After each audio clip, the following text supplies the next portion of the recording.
All right, we're waiting on a few council members to join us. We are meeting in the chambers today so we can stream this important conversation. If you have not yet heard, while we have been doing some renovations, we have an amp out in the study session room, so we cannot stream from there currently. We have one item on tonight's agenda for our study session council conference, and it is the discussion of water connection fees and financial plan update. So, who will be starting us off tonight? All right, step right up. Yep, Nathan. Thank you, Mayor and Council. So we've talked before a couple times about connection fees and water rates. Tonight we have Todd Cristiano here from Raftelis to just briefly revisit the water connection fees that he calculated, what would be the legal limit that council could increase it to. And then also we have a new piece of information. We looked at the wastewater connection fee as well to determine if we needed an action on that. And so I'll turn it over to him to show you the results and then be happy to answer any questions you guys have after that. So thank you very much. That takes all my thunder, Chris. Good evening, Mayor, members of council. My name is Todd Cristiano with Raftelis. It's good to be back here again. If you recall, I was here in November and December to talk about some financial matters for the water and wastewater utility, more specifically water connection fees. Today we'll be talking about water connection fees. We'll be reviewing that as we had talked about it in November and December, but today's new topic is wastewater connection fees. And we'll be looking at that in terms of are the current fees able to fund growth based on how we would calculate the fees? So we're going to dive right into that in just a minute. Obviously, we followed industry standard methodologies that's promulgated by Water Environment Federation, the American Water Works Association, and that sort of thing. So we applied the same methodologies and review that we did on the water connection fees. And real quickly, water connection fees, they're a one-time charge, and they're for new demand, new customer demand only. So if you think of a new neighborhood coming in, a greenfield neighborhood, and all these new connections that need to be tying into the system, they each get charged a connection fee or a development fee to get service for water and wastewater. And the important thing here is that the fee is based on the value of the system and the capacity required to serve that customer. And it's this rational nexus that the fee that a new customer or new development pays has to be rationally related to the capacity or the benefit they're going to receive. And that's where the math comes in, and I'll go into that in just a little bit. They can be used to pay down debt service, and these fees kind of balance the equity between new and existing customers. The existing customers have bought their way into the system. New customers should do the same. It's also a way to reserve the capacity in the system to make sure there's going to be sufficient level of service for those new connections as the time goes on. And they recover the cost of those major backbone facilities. And backbone facilities relate to those large facilities in the system that provide benefit to everyone, like a water treatment plant provides benefit to all of the water customers, or maybe a storage tank provides benefit to all customers. There's some smaller components in the system that might be more specific, benefiting customers in certain areas of the system. So when we look at the calculation of capacity fees, it's really based on the backbone system. So there are some connection fee industry best practices. There is a Oklahoma statute, and like I mentioned, it's basically tying the reasonableness between what you pay to the benefit you receive for the connection fee. The connection fees should not be used to fund repair and replacement, and I have one comment about that I'll make in just a second. And it's based on the actual system cost. You need to apply it in a non-discriminatory manner, meaning if you have a residential customer with a 3/4-inch meter, you charge them the fee. You have another customer over here with a 3/4-inch residential meter, they get charged the same thing. So you need to have a schedule that's published and make sure that it is non-discriminatory in that manner. Oops, this is a touchy mouse here. And there's also some language in the city's ordinance about reviewing the connection fees on a regular basis. So that's the basis in which we designed all our capacity fees, both the water and wastewater. So nothing different in terms of the process that we went through for the water and wastewater. So I'm going to pause right here and mention that there is a rates ordinance tonight too. This is separate from that. The rates ordinance and the rates are used to recover the annual and daily operations cost, repair and replacement capital, debt service, transfer to the general fund, all those things that are needed and those costs associated with just maintaining the day-to-day operations of the utility. We're talking about connection fees, which are very separate from that right now. We're talking about the growth-related component of recovering costs from new development. So one thing we didn't talk about last time, I'm going to dive a little bit into the details this time than I did with the water connection fees, because we are doing a comparison of calculations with this wastewater fee, which we didn't do with the water connection fee. There's a basic calculation here, and it's simply we take the valuation of the assets, so the backbone facilities, we divide by the capacity that can be served by the system, and typically the capacity is measured in terms of capacity of the water treatment plant or the largest facility you have. So you have the value of the facilities divided by the capacity of the system gives you a unit cost of facilities, right? Well, we need to multiply that by something. So we will multiply that by what are the potential demands of a 3/4 inch residential customer? How many gallons per day is that? And we'll do some math, look at some billing data and some other engineering data to figure out what the potential demand is for a 3/4 inch residential customer. Take that demand times the unit cost, and that gets your fee. And so we're going to show you a table later that shows that calculation with some numbers in it. So real quickly, with the water connection fees, we visited this back in November and December. Here's the current fee schedule. 3/4 inches, $1,000. It scales up based on the size of the meter. As the meter size increases, the fee increases, and that's because more capacity is required with larger meters. The hole for the actual meter requires more capacity. So as that increases, so does the fee. There were three alternatives we presented. There was augmentation, there was the OKC, purchasing OKC water in the future, and there was drilling, installing new wells for the system. And we came up with a couple of fees for that, and we're comparing against the existing here. You can see the existing fee is $1,000, and we have these various alternatives. Alternative one, augmentation, was the largest fee increase at $3,180, and you have these other two here as well. We only have one scenario, one alternative for the wastewater. So this is the water side of the house. And again, we visited this back in November and December. Okay, let's jump into wastewater connection fees. Here's the current wastewater connection fee schedule. Now it's a little more complicated than the water side because the water side is just meter size, based on water meter size. Wastewater is based on two components. One is the fee based on the water meter size. Plus there's the excise tax component, which is based on square footage of home. And that was something that was passed back in, Chris, help me out, was it 2003 that was added onto the connection fee. So there's two components. And what we were doing with our analysis was saying, well, do those two components, do they match up with what we're calculating for a fee? Meaning, how well does the current, this combination of these two current fees match what we would calculate as part of the normal calculation process that we did for water, for example? And is there a deficiency? Should the fees be increased or decreased or whatnot?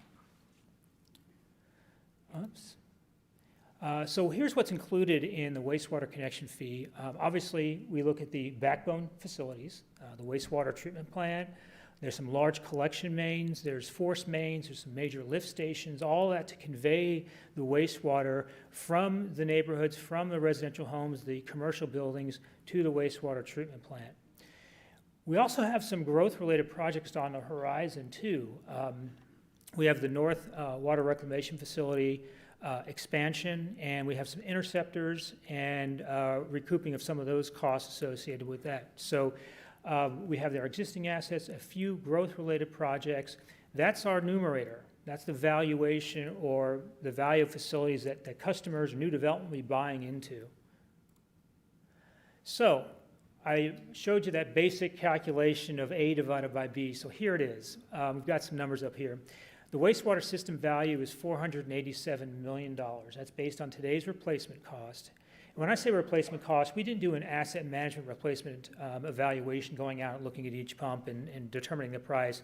We looked at your asset listing and scaled that based on an engineering index or inflation index, much like the CPI, the Consumer Price Index, to get to today's dollars of the system. The existing and future capacity of the system is 28 million gallons per day. So we take lines 1 divided by 2, we come up with the unit cost, $17.42 per gallon per day. And we realized, based on our analysis of wastewater billing data and the contributions of residential flow to the wastewater treatment plant, was about 188 gallons per day, bringing us to a total of $3,281 for a 3/4 inch residential residential meter. Okay, so that was our total calculation. So the next step is, well, let's look at the existing calculation and the two components of the existing calculation, see how that fares. And does it match up? So we looked again at a 3/4 inch water meter, and I say water meter, on the wastewater side, the schedule for wastewater connection fees are based on the water meter size. That's very typical, so it may sound confusing, but it's very typical. So we've got the current way it's calculated, the way it's calculated in the ordinance, and the way it's assessed today, and it's the two components. So we took a 3/4 inch water meter with a home that's about 2,280 square feet, and I know Nathan Chris did some analysis of some historical new building permits and the average square foot of homes, and it's right kind of around that area. So we have the 3/4 inch meter charge, which is $275, and that's what's in the ordinance. Now we need to calculate the excise tax portion of that, and the first 1,200 square feet of the home is $850. So if you have a 1,000 square foot home, you get charged $850. You get 1,200, you get charged $850. Then there's a unit charge on all the square footage above 1,200 square feet. So we have an additional 1,080 square feet. So we take $2 times 1,080, we get $2,160, $2,160. That brings the excise tax to about $3,000. You add that to the 275, and lo and behold, it comes up to $3,285. And I have to say that's pretty close to what we had, and that was on one of the first cuts that we looked at when we were doing the analysis and looking at the data. So we came really close. So as we compare this, here's the combined calculated fee. This is what Valentine calculated. And here's what the fee is based on the current ordinance, based on a 2,280 square foot home with a 3/4 inch water meter. So very little difference. So what this tells us is that with the combination of the connection fee, the $275 3/4 inch connection fee, plus the excise tax, when you add those together, we're getting $30,285, and that's really close to what we calculated, which suggests that the fee schedule you currently have now, based on the way it's set in the ordinance, is sufficiently recovering the cost of growth based on comparing it to the methodology that we would use to calculate connection fees. So, you know, if you were looking at wanting to readopt something, you could adopt up to these amounts, which is $32.85, very similar to water, is that you can adopt up to the values that we presented, and those would be defensible because we'd have math and documentation to support those numbers. So, so the recommendation here is that there doesn't need to be any change to the fee or structure, meaning you can keep the two components of it, the 3/4 inch connection fee component and the excise tax component, as well as is with the rates that are in there now. And we're showing that when you do that for single family, a 3/4 inch home, you're recovering what we would have calculated for the fee. So we want to obviously show a comparison here. It's always important to see what your neighbors are doing. And there's obviously a lot of things that go on behind the scenes here with these other utilities in terms of Are they charging the full capacity fee? Are they subsidizing with general fund or taxes or something? We don't have all the answers to that, but it's always good to see where you fare with your community, nearby communities. And you can see Norman's here about in the middle. The connection fee, the wastewater connection fee is a bigger component than the water fee, and you can see that's among the largest compared to the other utilities, but you're right in the middle overall, and you have to pay water and wastewater anyway. We have another survey that staff put together that looks more closely at surrounding communities rather than looking at Colorado Springs and Austin to give a more local perspective on where you stand with the fees. And we are at the high end there at the top compared to all these other surrounding communities. But again, there are so many things that go behind what other communities are charging and how they're recovering the cost and where, if they're not charging the full cost. And so a whole host of things. So sometimes these comparisons aren't always apples to apples. And of course, they might be raising their impact fees, their connection fees next year or something. Who knows? But it does give you at least a snapshot of where Norman sits compared to the other communities just locally and also kind of nationally, or at least with the broader region here. So Nathan, did I cover all the other points that were to cover? Yeah. Okay. So that's my presentation for this evening. I appreciate your time and questions.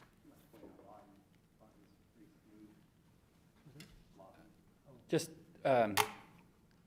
one thing to note, as Todd had mentioned, the fees that he calculated are what we could legally adjust our fees up to, and it always is a decision of council where that number needs to go. Just a point of reference, some communities decide to bring them down. Lawton actually ended up getting rid of all of their connection fees to help growth occur. So that was the decision that they made when you read their resolution. So I think he's given information on the water and the wastewater. The wastewater, I think the recommendation was we are recovering our fees now. So then the question, I think, for council that we would have is, how would you like us to proceed in regards to the water connection fee with the three options that were proposed?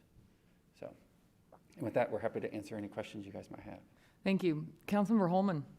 Thank you. So these other cities that are not collecting anything for wastewater, or very little, how are they paying for the operation, not the operation, but the capacity and growth of their wastewater treatment plants? Todd would be the expert, but they would recover it through their normal rate revenues. Does this reflect wastewater rates that those cities are paying? This does not, no. Okay, so it's possible that those cities have higher wastewater rates than we do.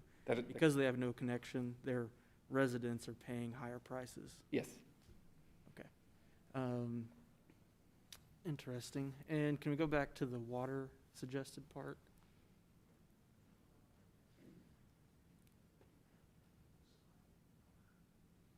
Okay. So alternative one, that represents the wastewater reuse option. That's correct. Pursuing that, but we don't, that is the preferred plan, our 2060 strategic water supply plan, but where are we at as far as state law and regulations and being actually able to do that? How far are we, things like that? How far are we, or how close are we in regards to the reuse? Yeah. We're in the pilot stages now, so we're looking at what treatment technologies would be appropriate and are those going to meet the state's requirements and try to help us determine a path forward. So I think you're going to add to that. And just one comment, Councilmember Holman, the question about where are the cities that do not collect a connection fee, where do they rank in terms of their monthly user fees? Although the study session on connection fees is a different conversation than the ballot language for April's water rate election, we do actually have that slide in the presentation for the water rate ballot question in tonight's city council agenda. Okay. So we do have it, we just didn't have it as part of this conversation. Thank you. That alternative, number one there, the wastewater reuse, I served on that water supply committee back then, and the main reason we picked that one, from my perspective anyway, was that it was the one that offered the most certainty, I guess, about water resources going into the future. Joining up with Oklahoma City left, in our opinion, left us at the mercy of another city that has another city council, another set of voters, and what would the future look like that, working with them and being kind of their partner in water. And then wells, we talked about wells and how much could we actually expand the well field in going into the future if we expect to have 200,000 people by 2060, which was the population number we talked about back then. For 2060 was around 200,000. And so the building a new lake with the city of Ada didn't sound like a viable one. Building a pipeline to southeast Oklahoma to Sardis Lake with Oklahoma City wasn't a viable option to us either, since we vote on utility rates. And if Oklahoma City decided to just raise theirs up so they could build the pipeline, we couldn't guarantee that we could raise ours to match. So that's kind of what we were feeling there. And the kind of staff pitch about how we discharge roughly 11 million gallons of treated wastewater into the river every day. And if we could just harness some of that and get it back to the lake and then treat it again and pull it back out, that could offer potentially several millions of gallons of water in the future without having to rely on another city or rely on drilling wells and having to buy property from people and go through that whole deal. So that's kind of why the committee back then picked the wastewater reuse option, and why we've been pursuing it ever since then, and why Norman has been pushing the state to, before it wasn't even allowed at all. There were no regulations, there was no path to even do it, and we've kind of been clearing that way. So I know that one is the most expensive, but I kind of just wanted to explain why it potentially would be worth it compared to the other ones to invest in the more expensive option, given the long-term certainty that it offers, I think, compared to the other two. So that's kind of my thoughts on going forward. Thank you. Councilor Peacock. Thank you. So on alternate 3 here, I know that DEQ is requiring us to treat well water going forward, and that's part of the water rate increase. Is that figured out, or is that included in the calculus of these numbers here, that impact? Yeah, we're going to need to do a centralized treatment location for our existing wells. But yeah, any future growth, we would make sure we have enough capacity and enough facility size to handle the additional flow. And then I understand how we got to the wastewater, the calculation there, but can you speak to maybe why ours was so much higher than any other city in the state? I know it was substantially different. Why our connection fee was higher than the other? The wastewater in particular. I think back in '03 when, and I don't have the history as well as others do, but back in '03 there was a moratorium on development, and there was a lot of impetus to get that moving because it was held up due to wastewater, or lack of wastewater capacity. So there's a lot of money that they put towards that, including sales tax, maintenance fee dollars, and also the excise tax. And so you can see if you look at the blue component there on the screen, we're real similar to a lot of them. We're bigger than some, less than some, but the wastewater component is such a large portion of that fee. And we did this on a 2,400 square foot home, which is what the average was this past year, and roughly a little bit less than what it's been this past 10 years. So as homes get bigger too as well, we'd actually collect more, and that would actually get a little bit wider. Okay. And so the reason why Oklahoma City, or maybe Yukon here, they've got such a low connection fee is because the way I'm understanding it is they basically they were able to grow more appropriately with the growth in their city and able to match it wastewater wise. Or other cities may just use more rate revenue to help justify it and use that for paying for system growth. Okay, appreciate that. Yep. Thank you. Councilmember Tortorella. You just answered my question with Councilman Peacock's question.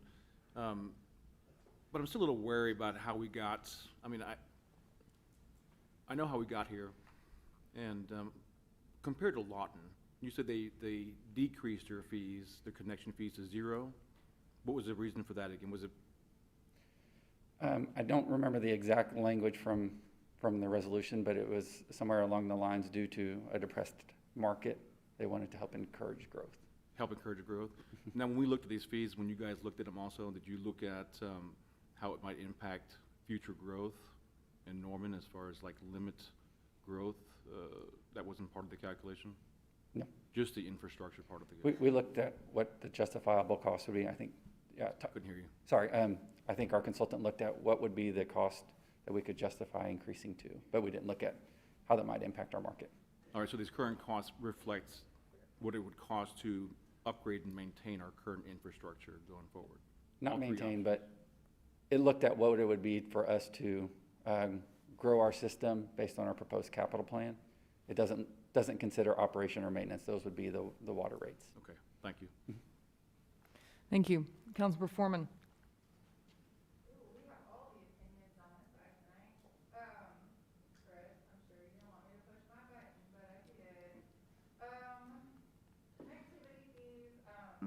Dr. Carter, former Ward 2 council member, has texted me some information, and he wanted me to ask you if you knew what Goldsby was charging for their connectivity fees. Because he told me, but he didn't know if you knew. So I did a web search on this and got what I could easily find. So if it wasn't easily available on their website, I don't have that. So no, I do not know what Goldsby's is. Okay, so apparently it's $3,500 to the developer, and then they still have to pay another $7,000 to put in septic tanks. So it is still possible to charge an appropriate fee to developers. We don't have to zero it out because, again, we don't collect property tax revenues. There's no way for us to recover these expenses. So that's all I care about. Okay. Is just when we consider this and move forward, that we keep these things in mind. That other cities are doing that, and Goldsby is having big boom in growth right now, population size. So, Okay. just saying. Thank you. Thank you. Councilmember Schuler. Yeah, so my question was kind of similar to that. Was our current growth used in the calculation for either our wastewater or water rate connection fee increase? Like our current growth rate of our community? So in regards to the connection fees, our capital plan is looking at what facilities we're going to need to serve the historical growth that we've had. So that's what our master plans are based on. That's what our long-term capital plans are based on. So long answer, yes, we are factoring that in. So Okay. And leading into and kind of doubling back on what Councilmember Foreman was saying, I mean, this is really about making sure that we continue to have the capacity that we need as we grow as a community. And I think we've heard Councilmember Holman talk many, many times about our census data from 2020 and how much our community is continuing to grow, and that we are building. We don't have enough housing. We're going to continue to foster this growth, and if we don't recoup this type of capital to be able to invest back into our current facilities or build new facilities as we need to with to be able to treat our well fields and that water as it comes into our system, how are we going to make that money up outside of being able to pass that on to our current rate holders? And I personally don't think that that is fair. I think that they need to be coupled together. And as an enterprise fund, both the water fund and the wastewater fund should be self-sufficient and funded by two different components, a monthly user fee and a connection fee. There's a nuance that I have witnessed coast to coast over the last decade, and I'll ask Mr. Mattingly and our consultants from Raptillis if you see what I have seen, and it's an interesting wrinkle in how far a dollar goes in a connection fee these days. Years ago, you could see really distinct growth lines as the number of building permits for houses came online. Your demand for water and your demand for wastewater would go up, in a fairly steady fashion, with a huge emphasis on water efficiency both on what's coming into your home with low-flow showers and low-flow toilets and dishwashers and high-efficiency washers, et cetera. Our capacity now in terms of gallons per day at the current wastewater treatment plant seems to last a little bit longer if we're even, building the same number of houses that we have over time. So we're not selling as much water per house necessarily, and what's coming back out of the house in the wastewater stream isn't the same volume that it used to be, just because of efficiencies in the system. Is that a true statement in Norman, Oklahoma? Yeah, in Norman it is. Yeah, just wanted you to have that in your mind. Those dollars do go a little farther. Our capacity lasts a little longer nowadays than it did just 10 years ago because of efficiency standards. Okay, so I know that there's been a lot of questions about kind of where we fall in terms of our connection fees with surrounding communities and then like communities across the nation. But what I really, I guess, want to get on the record again is maybe the history of the timeline or what happened with our wastewater, and explaining a little bit more about how we got to our excise tax. Who was at the table? Who was part of those conversations? How did that get laid out in part of our wastewater overall mechanism for this? Because our connection fee is actually relatively small. It's $275 or whatever that was comparatively. So if we take out that excise fee portion, we are one of the lowest in terms of actual connection fee. So who was at the table? I want to understand, how did we get to that point? I remember a little bit. It was a community effort. The builders and the developers and staff, and so we were just trying to think of ways to make the sewer system, the capacity, getting it up to speed so we could continue to grow. And so the committees, we broke into subcommittees, and that's where Anthony will probably know this better than me. But at First Christian Church, we'd break into groups, and these ideas came forth, and then we had an overall vote on which way we were going to go, and these ideas came out, and that's when we developed these fees and the fee structure. Was that pretty accurate? Or? Yeah, that's very accurate. I'm Anthony Francisco, the treasurer of the Utility Authority. And yes, it was a very long and a very public process back in the year 2000. Mr. Manningly mentioned the moratorium that had been placed on building, and that was because of sewer backups basically into the street. The capacity was insufficient whenever it rained, and so there was a moratorium placed on building. In response to that, there was a community group, committee replaced the Citizens Committee on the Future of Wastewater that met at First Christian Church over a period of months.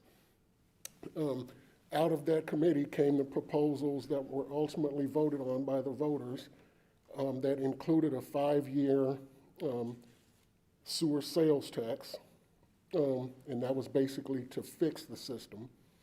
The $5 sewer maintenance fee that exists today to make sure that we didn't get back ever to the place we were back then, and the excise tax for future development. It is kind of, by another name, an impact fee. The consultant talked about the fact that an impact fee has to be tied to a specific improvement. Because this was not tied to a specific improvement, like the predecessor $850 fee had been tied to an expansion of the sewer treatment plant, this was not. So this was a voted on tax that was based on that $850 fee that was going to expire. And the committee wanted that to continue as a fee on development. Then there was a continuing discussion about a flat fee was unfair. It was unfair, in the committee's opinion, to charge the same fee to a small house that you charge to a big house. So that's where that $1 additional fee for larger houses got applied, and the council actually increased that to $2 per square foot before it was voted on. So that's the history. That's how it all came about. But it would be, that is why also on the sewer side, the impact fee itself is relatively lower because the excise tax is higher. Thank you so much. I think it's really important to understand kind of the mechanism, the funding, the structure, and how that worked in the community, because some of the questions that I have around the water side are related to what happened with that discussion and how the community came to the table with a cross-section of interested parties to figure out what was the right mechanism, and to see that we're funding wastewater at the correct rate to recoup what we need to for expansion and growth. And I think, Mr. Mattingly, you've said multiple times that we're doing pretty well on the wastewater side, not so well on the water side. And so how long until we get to that point with water? Yes, but I will say one thing that was an added benefit was that sales tax that generated $35 million. That's not a normal way you usually pay for a utility, but that committee brought that forward, and that went out and replaced all the large interceptors in town. That was huge. That was huge for today's people, and that was huge for the growth component. And water has not seen that. So that's some of the things we're dealing with in our water rate increase that we're going to ask for tonight, is the large lines are the ones failing me, and that's today's people, and they just need to be replaced. So that sales tax was a huge gain for the sewer fund, and that's, I think, why it's holding on so long.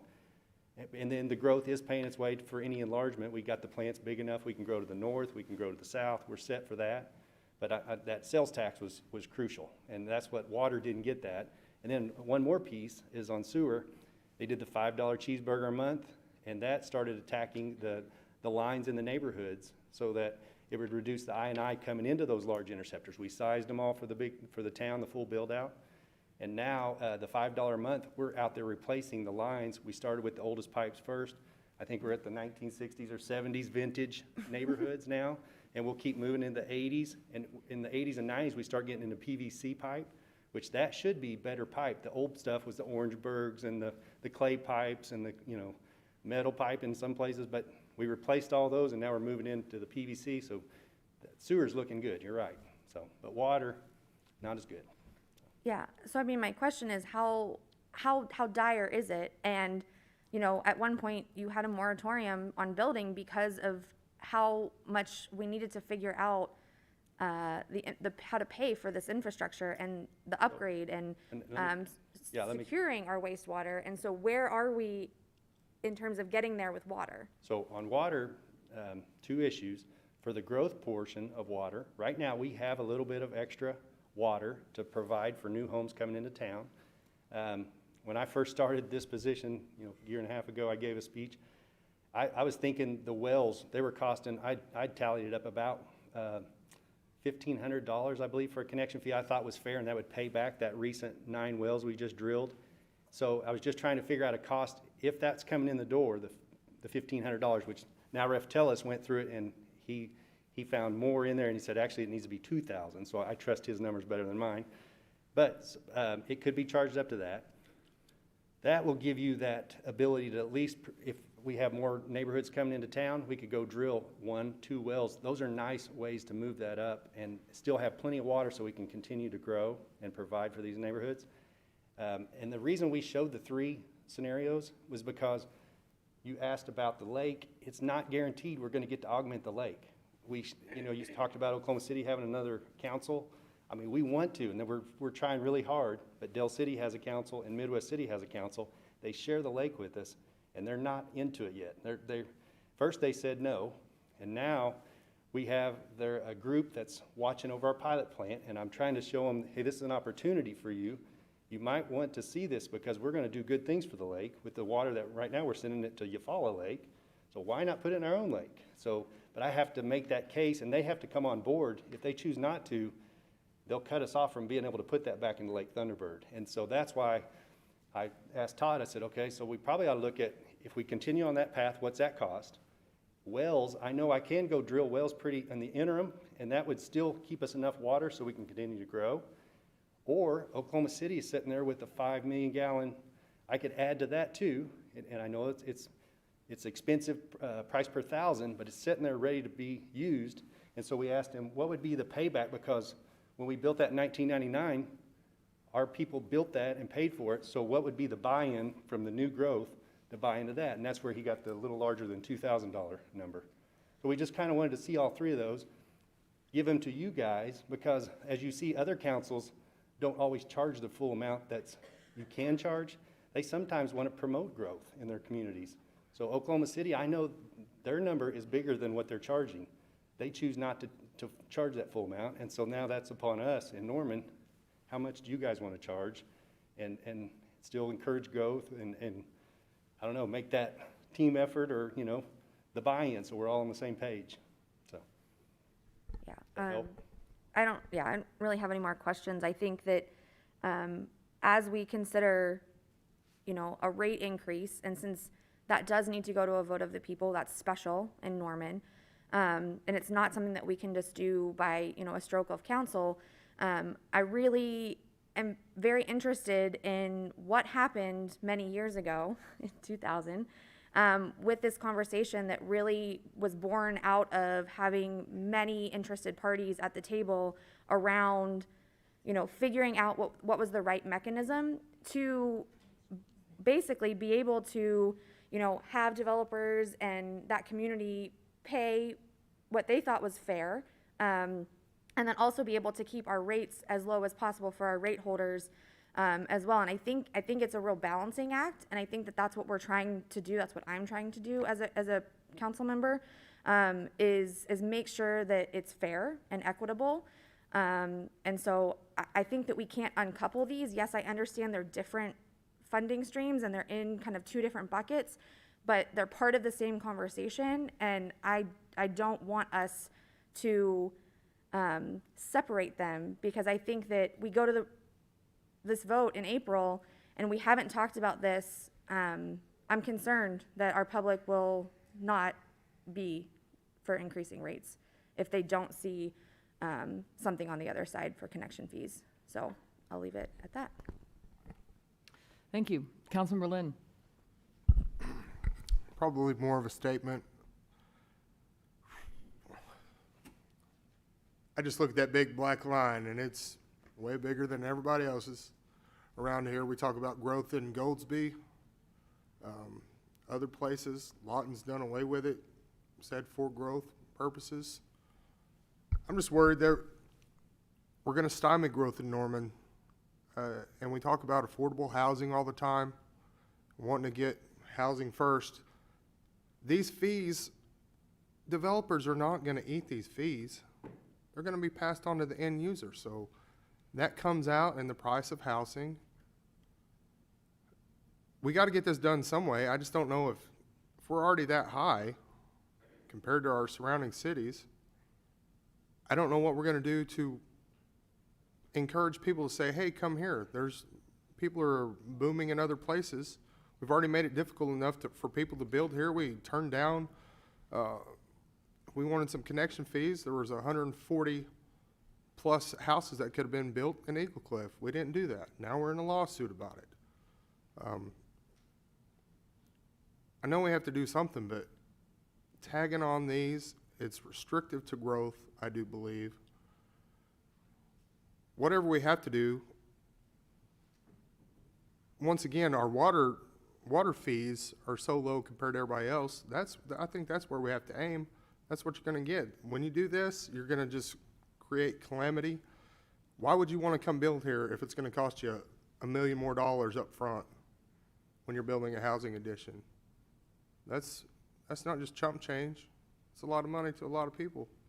Everybody talks about big developers and all the money they have. Well, they're taking a risk and they're gambling their money, hoping that they sell their homes. Some of them might take years and years and years and years to recover, but they're going to be out that on the front end, but it's going to be passed on to that end user. I'm not a fan of any of these alternatives for the connection fees. User fees, it's in the hands of the voters if they want to do that. I think that it needs to be done. I encourage that. You're paying for what you use. I think that's a smart way about going about this. Not saying that there can't be some increase, but we're already way up there. it's just hard for me to get behind any of this. And that's just me being honest with you. That's it. Thank you. Councilmember Foreman. So the passing it on to the home buyer is not an argument that I accept at all. One, let's not pretend like we live in a world where that doesn't happen already. And two, I'm less concerned about rolling $500 into a 30-year mortgage than having $500 in the pocket of the city right now. So let's be fair. Our residents know that if we don't make this a more fair and equitable thing, it's going to fail. And Chris, I do not want this to fail for you. I don't want this to fail for our city as a whole. It is something that's very important for all of our residents. This should be a top priority, but we have to do something that is fair, and we have to show good prudence as council members, because the people who get money at the end for these houses are the developers, and the residents, we're the ones who pay on it. We pay on the streets and everything else from here on out. They're gonna know that they are having to bear the burden of all of this cost. We as a council have to show good faith to our residents that we're gonna try to make this more equitable. I know we can't charge them $3,000. I would love to charge them I would love to charge them, but we can't. So if we are talking about $1,000 to $1,500, I don't think that's an egregious leap. I think that's more money up front for the city, and fine. I don't know why this is so hard to grasp. I don't know. Thank you. Councilmember Holman. So with I do just want to be clear that based on the presentation, we don't need to increase our wastewater connection fee at all. It's sufficient, it's covering the costs. So we don't need to raise that, which is what the bar that we're looking at here is displaying as wastewater. We don't need to adjust that as far as increasing it. And Lawton has been losing population for the last 2 census counts, going back to the year 2000. Don't generally like to disparage other cities, but there is a vast difference between Norman and Lawton as far as quality of life and the place you're living. I call Lawton Bizarro Norman, or opposite Norman, like the Seinfeld episode. It's a completely different place, and they have decided that new development isn't going to pay anything, and apparently their ratepayers are going to pay a lot more because somebody's got to pay for the wastewater service in the city of Lawton. So this bar shows me the new development's not paying anything, so who is paying for it? The current residents of Lawton, I would guess, and maybe that's why they're losing so much population in their city. And Norman grew by almost 20,000 people in the last 10 years, which was only behind Tulsa and Oklahoma City. We grew by more than double that of the city of Moore. We grew by more than Edmond. We grew by more than Broken Arrow. And we were only 4,000 people behind growing more than Tulsa did in the last 10 years. So I just want to be clear about those points. When it comes to water, though, my perspective is I want it to be equitable. I think existing customers do need to pay their fair share of maintaining the existing system, which includes regulatory improvements that need to be made that are required that do service our existing customers. But when it comes to increased capacity, we need new connections to be paying for that as well. I think it's a combo of both. And with the current proposal, are we talking about increasing capacity of the water treatment plant? On the rate increase? Right. No. Okay. No capacity on this next vote. Just be taking care of what we have today. Exactly. That's what we have talked about. I do want to make sure everybody watching is clear on that too. The connection fee, we're talking about new capacity, which we do have a need for with the groundwater treatment plant that needs to be built. It's not going to be cheap to build it. That is new capacity that's going to serve thousands of new homes and residents in Norman. And then maintaining our existing water treatment plant that services our existing residents is what the rate increase is about. Just a point of clarification. Please. The groundwater treatment facility won't add any capacity. It'll just make sure we're meeting DEQ requirements that they're telling us. Of our existing wells. For our existing wells, yes. Okay. I appreciate that clarification. But that's kind of how I feel about it. On the augmentation part, now we've talked about two different types of augmentation also. The piping it to the lake or to a tributary of the lake, letting it flow naturally into the lake, mix with the lake, pull it out of the lake, treat it again through our, in the future, even more improved water treatment plant. But we've also talked about piping it directly from the wastewater treatment plant, water reclamation plant, to the water treatment plant without factoring in the lake. Is that still a possibility too? Yes, absolutely. And with our pilot work, that's what we're going to try to figure out is the, reverse osmosis is the Cadillac treatment for that process. That's what California uses, a lot of other states, for the direct potable reuse. But they don't go straight to the faucet like we would. They put it underground in like an injection well and then pull it out of the aquifer in another place. So they have a little bit of an environmental buffer. But DPR, if we did it back to the plant, direct potable reuse, we're comparing out at the wastewater, at our pilot, we're looking at biofiltration and ozone and then UV hydrogen peroxide. They'll treat and reduce some of the chemicals we're concerned of. And so we're going to give you that information and make a wise decision to see, do we feel comfortable going with direct potable reuse, looking at how low those can lower it. We can't do the reverse osmosis, or we don't choose to, because it leaves you a salt brine that we don't have anywhere to put that salt water. That would be something now to get rid of. And the only thing we were going to do before earthquakes in Oklahoma, we were going to put it with oil and gas and underground injection wells. But since that's not a really good thing around here, we're trying to look at other options and what could we do without having that salt water buildup from the RO systems. So more to come. So there is still a way to do reuse, even if Del City and Midwest City were to continue their objection, but it may be more difficult or more costly to pursue that direct piping. Okay, and so it looks like the preferred option in our long-range plan is up in the air as far as can we do it, what's the timeline for how we can do it. So I probably wouldn't recommend that we raise connection fees to that amount, since we don't know what the status is on pursuing that. Wells were the interim identified, wells and OKC, I guess, but I think more of a focus on well expansion before buying more from OKC if possible. Again, just trying to maintain our water independence, control over our water resources without involving another city if possible. And so if we were going to look at adding more wells and increasing the connection fee for water, then that would probably be the one that I would want to pursue over the Oklahoma City option and the Can you please go back to that slide? alternative one.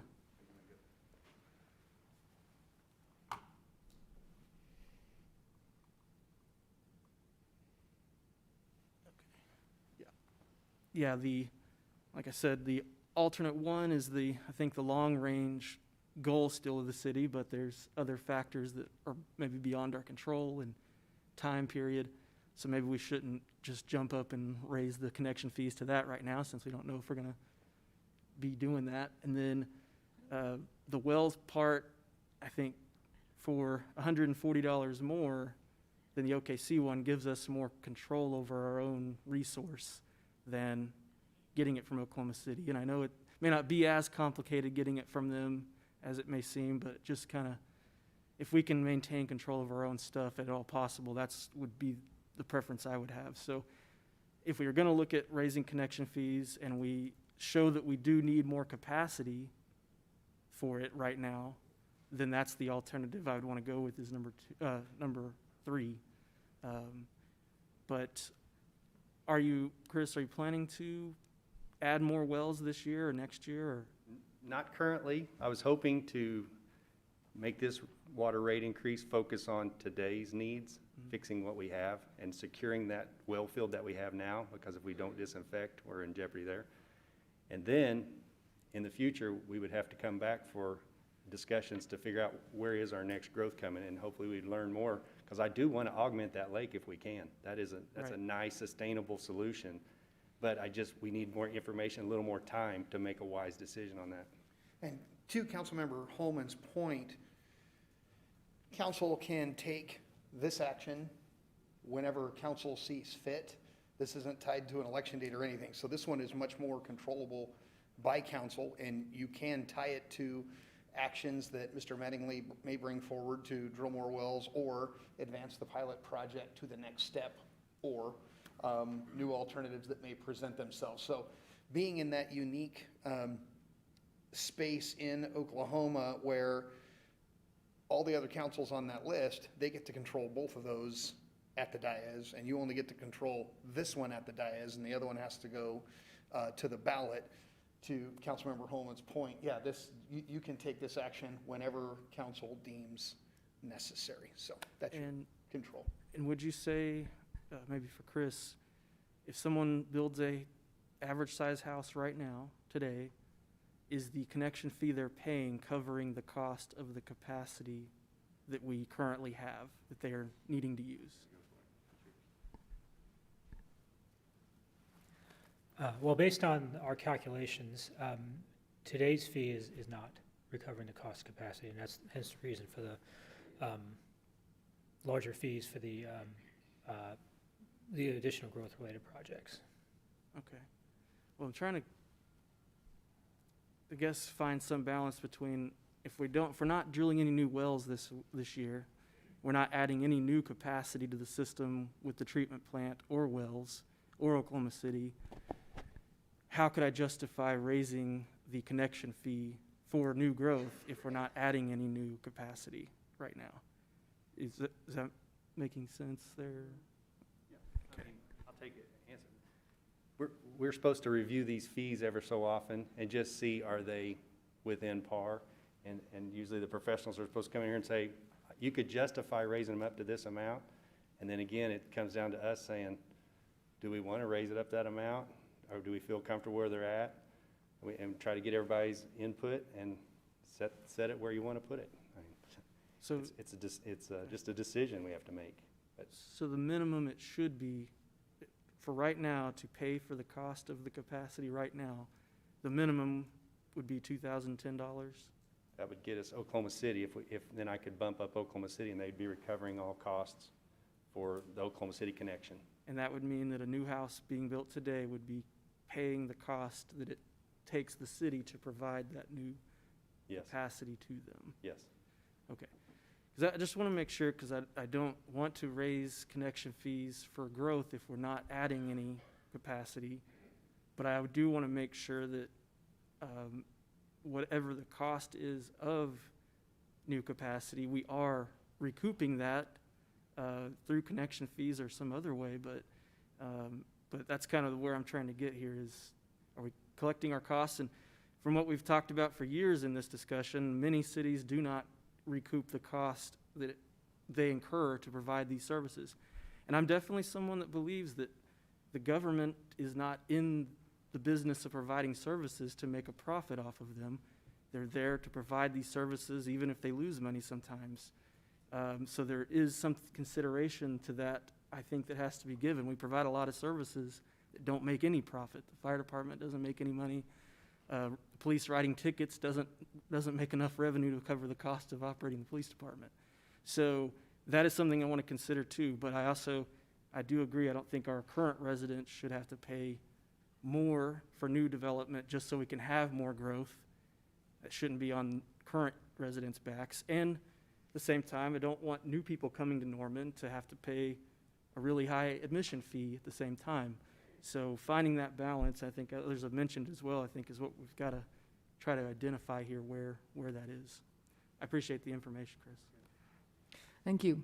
Councilmember Tortorella?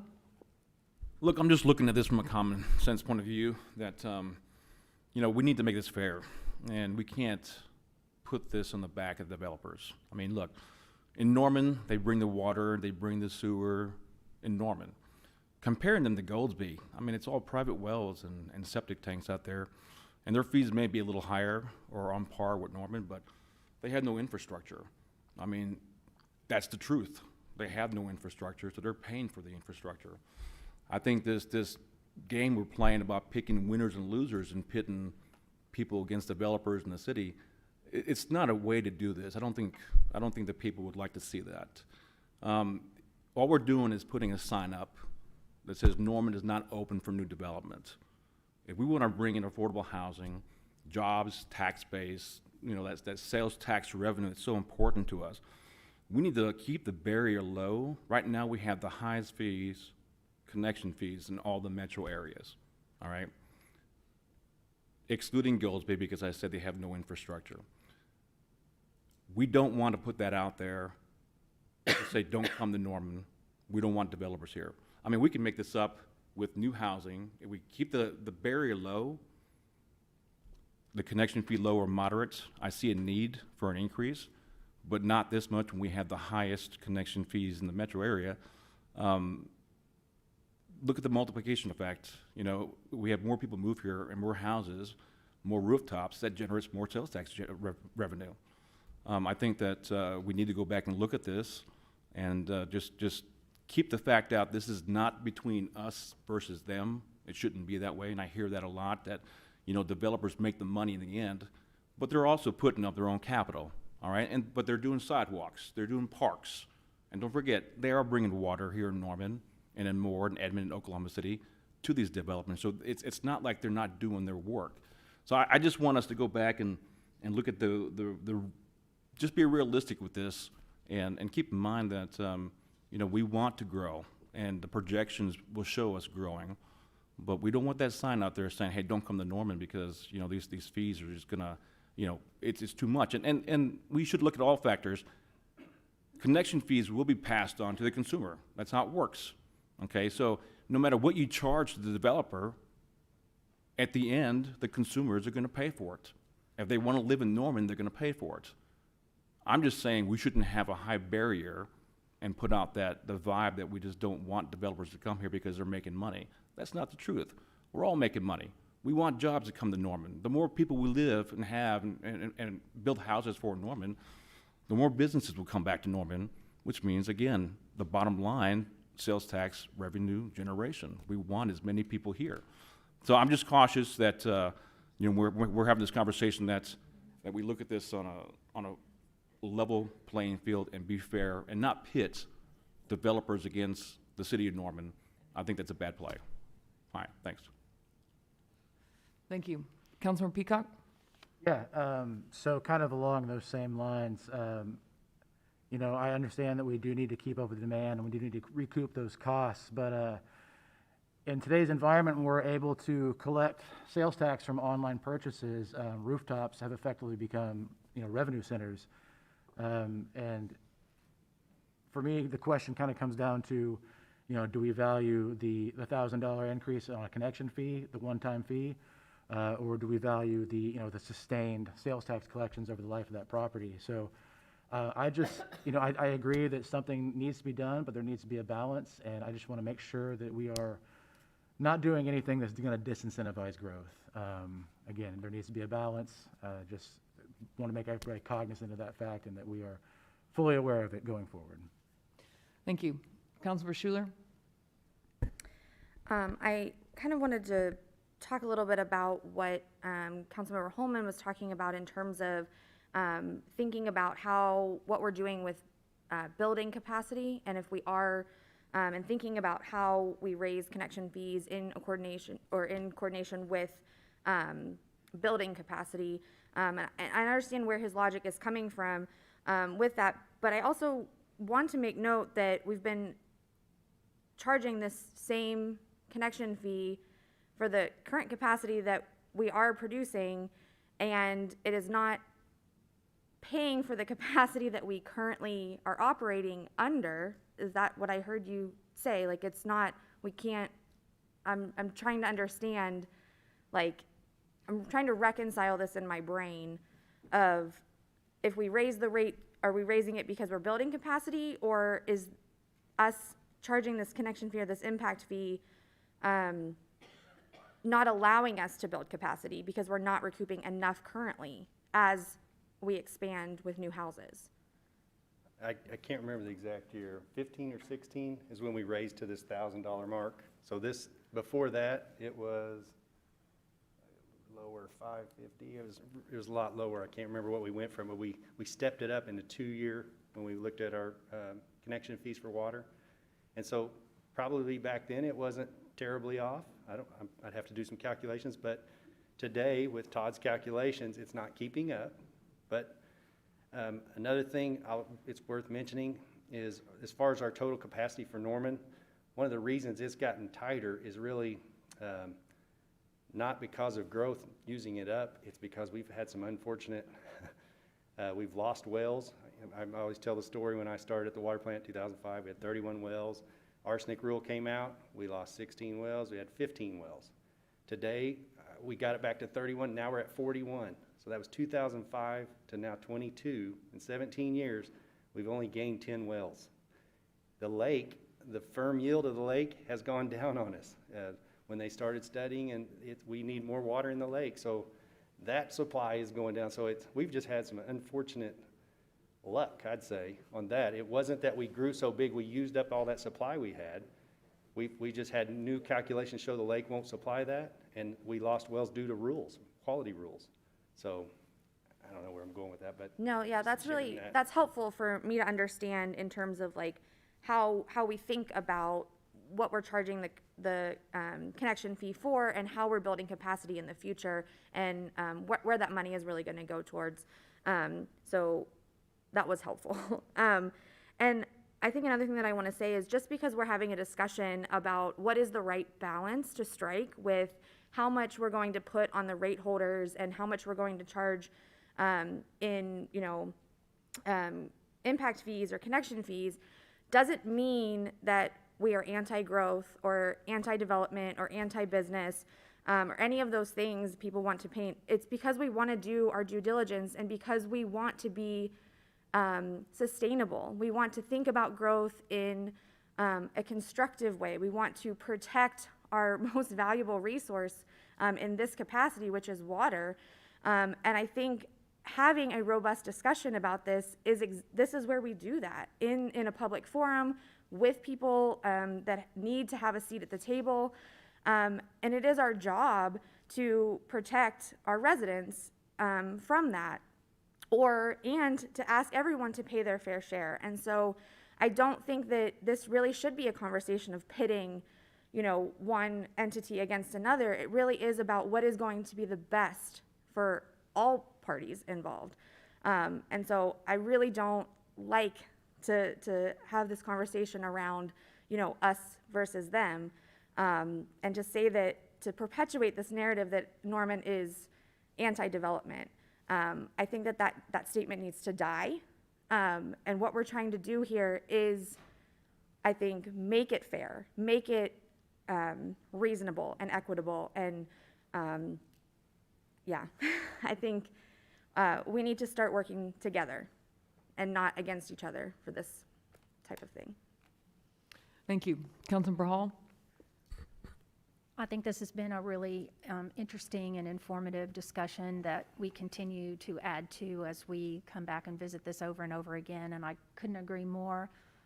We are all in this together, and it's not a matter of who is it best for.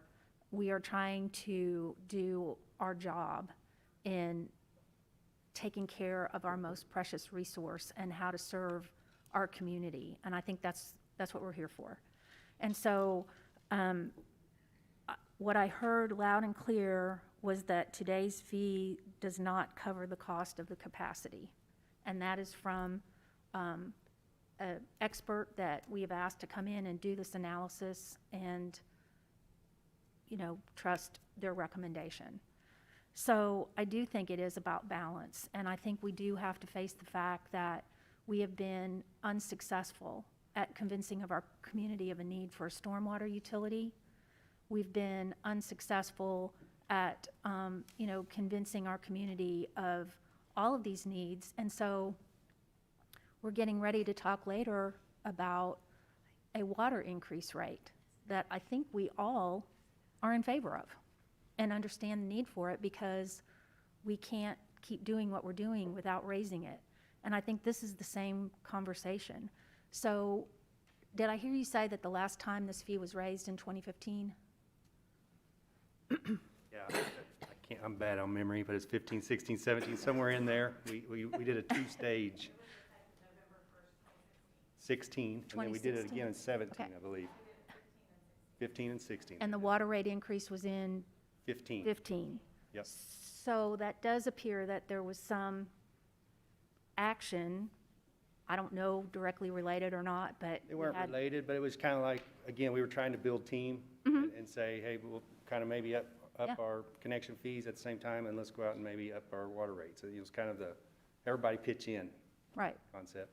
So I think that's really where we are today, and, you know, finding that balance and finding that investment that we all want to make as, you know, as a water customer. I'm going to be asked to raise my monthly rates, which I am happily going to support. And I think this is a very similar conversation. One of the things that passed by in our slide is that we should be doing this conversation every couple of years. And it's already been, we're in our 7th year, and we haven't taken any action. So I think it's highly appropriate that we're talking about this at the same time that we're going to our voters to ask them to dig deep and invest and to get the services that we want to promise them. So I don't think it's unreasonable to consider the fact that we are not covering the cost of our capacity. And it's literally the same thing we're getting ready to ask our voters to do in a different lane. So I think it's absolutely time to do it. I think we need to be disciplined to revisit this every couple of years like it's been recommended and not put it off. But I definitely think we're at the place where we need to consider some kind of commitment and investment on this side of things, because we're getting ready to go ask our voters for that same commitment and investment. And I also, based on previous history and just the divided conversations that we keep having over and over again, this really is an opportunity for our community, everybody in our community, to understand that these are the steps that we need to take to continue to provide what we need to help people come and be confident that we can deliver the services that we promise. So I think to demonstrate to our voters and how important and how supportive we are of that water rate increase, that they also need to see that our entire community is willing to invest if needed to raise the connection fee if it's not covering the capacity. Thank you. Lots of great conversation tonight. I think we've done a really good job of diving into a very complicated topic. Councilmember Holman was the only one on council last time we did this, and as always, he shares his perspective and history of what it was like when he was here for us noobs. But I think that, yes, that chart where we're way far, it's intimidating, but compare us to every other city that has to vote on the creation or raising of utilities, and we stand alone. So it is going to look different, and that's okay, because we are different. But I agree that we all have to pull our weight here.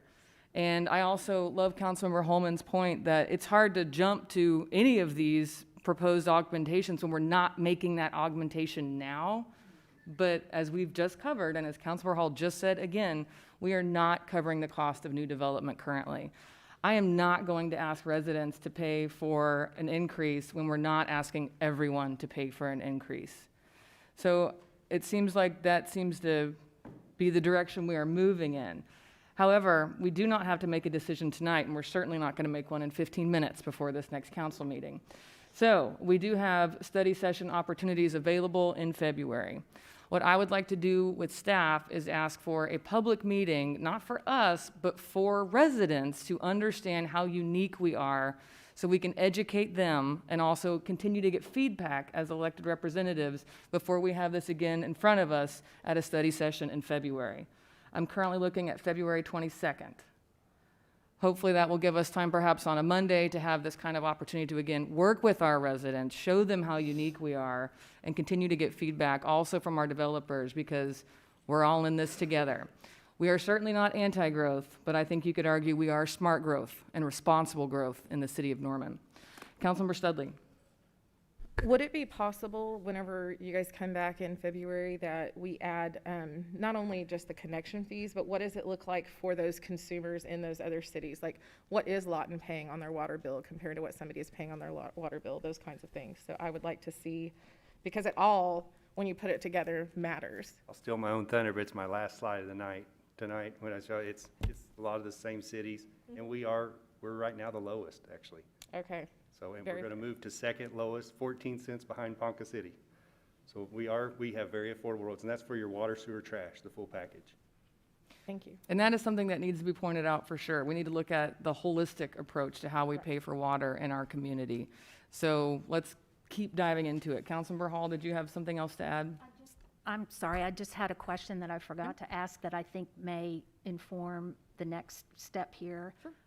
So when we looked at that slide that had the metro comparisons and we looked so high, and one of the things that you also mentioned is that how important it is to compare apples to apples, and that just because we have this graph, I'm interested in if we can maybe dig a little deeper to see if costs are being covered in other places, like how direct of a comparison is that chart to the metro area?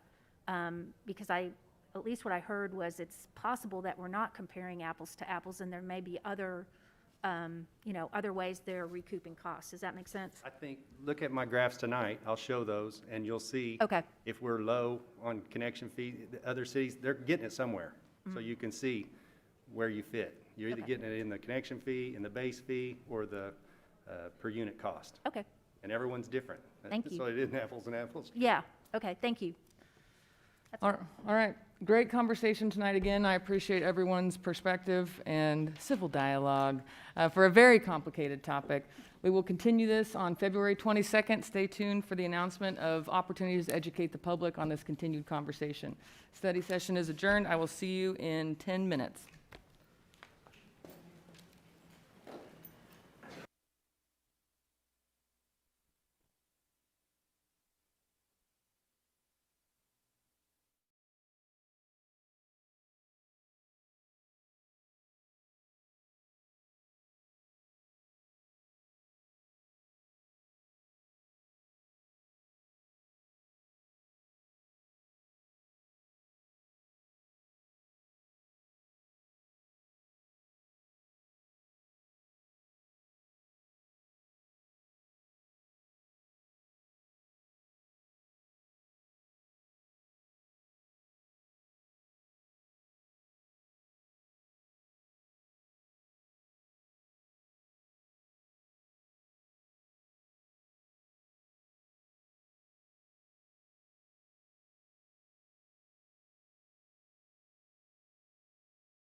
Good evening, and welcome to the City Council, Norman Utilities Authority, Norman Municipal Authority, and Norman Tax Increment Finance Authority meeting of January 25th, 2022.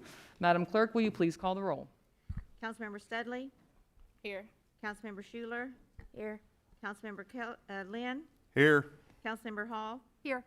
Councilmember Tortorello? Here. Councilmember Foreman? Here. Councilmember Holman? Here. Councilmember Peacock? Here. Mayor Clark? Here. Please join me in the Pledge of Allegiance.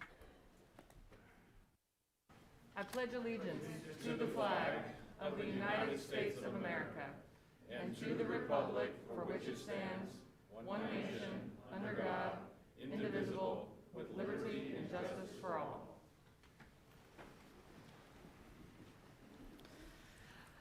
The first item tonight is a presentation of awards from the Oklahoma Municipal League to the following he will announce the City of Norman employees who have completed 25 years of continuous service. Executive Director, Mike Fina. Thank you, Mayor, Council. Daryl, Catherine, Anthony, Brenda, all my great municipal friends here in Norman. I haven't been here in a couple of years because of the pandemic, so it's nice to be back in person. I see there's some new faces on the council, so you new councilmen, it's nice to meet you.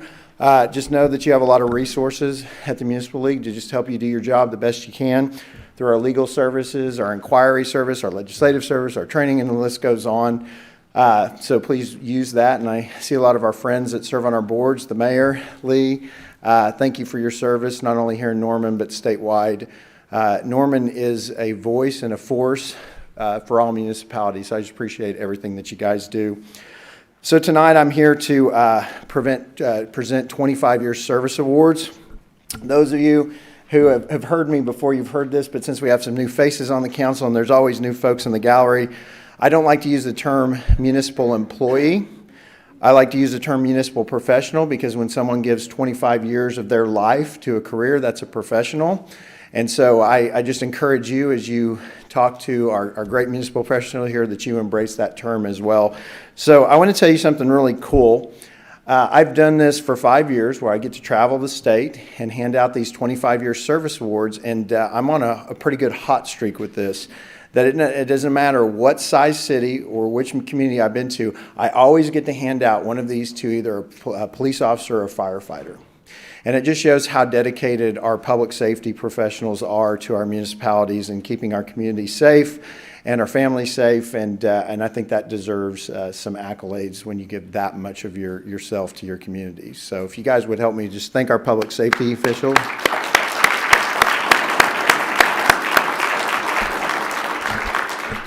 I grew up as my dad was an Oklahoma City firefighter, so that's very important to me, just growing up in that, so I know what kind of impact it has on families, especially when you're a firefighter kid and your dad's gone part of the week because he's serving his community, so I always like to point that out. So we have quite a few tonight that we're going to honor with these 25-year service awards, and just let me tell you, this program has been in existence I think over 30 years at OML. We do print a book every year that lists all of our 25-year award winners. I normally bring it, and I apologize, I walked out of my office and it was sitting right on the edge of my desk and I left it, but Norman has numerous pages in there because you have some really dedicated municipal professionals. And I also want to point out one thing about this list. So this is 25 years of accumulative service, so you could have worked at another municipality and got your years in, but tonight everybody on this list has spent 25 years at Norman, and that's pretty awesome. So, okay, so Mayor, would you join me? We're going to take some pictures with these folks and hand out some awards, if that's all right. So let's start with our first recipient is Douglas Berkheimer, and he's a traffic signal technician in the Public Works Department. Douglas, where are you? Come on up here.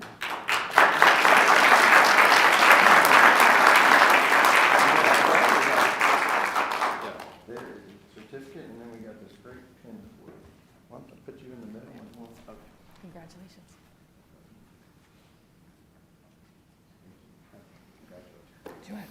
Okay, next, a dear friend.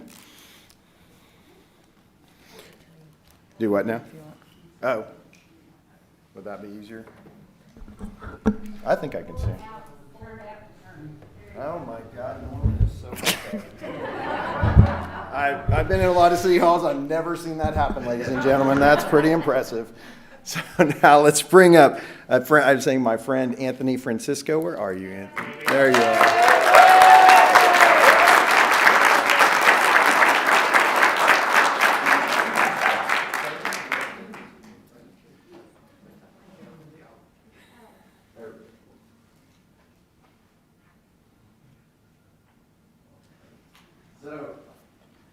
So you guys know Anthony does a lot of trainings for OML and is well known statewide. So he is not only great for Norman, but he's just great for all municipalities. Thank you for everything that you do and congratulations. Okay, now let's bring up Richard King. He's a storm water maintenance worker 2 in the Public Works Department.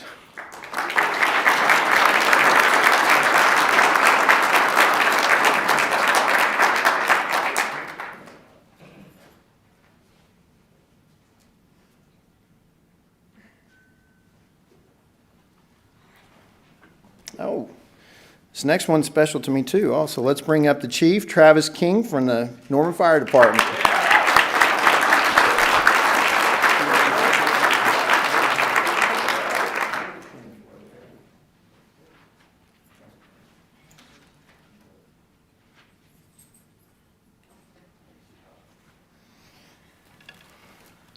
Next, we have, see, I told you I'm on my hot streak. We have Gary Schmidt, who's a detective with the Norman Police Department. Gary, where are you?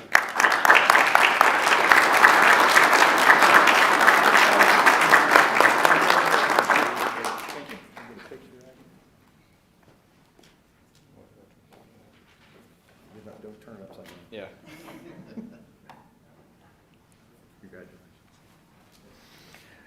Okay, and then next is Gary Webb, Administrative Technician in the Utilities Department. Or Gay, I'm Gay. Well, it's like Gary right above it, so apologize. Gay, where's Gay?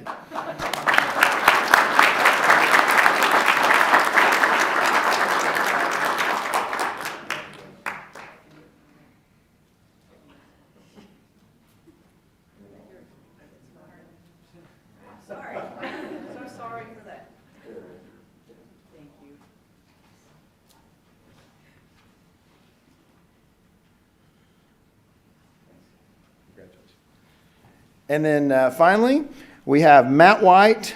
Mike White. I've been not good tonight. My God.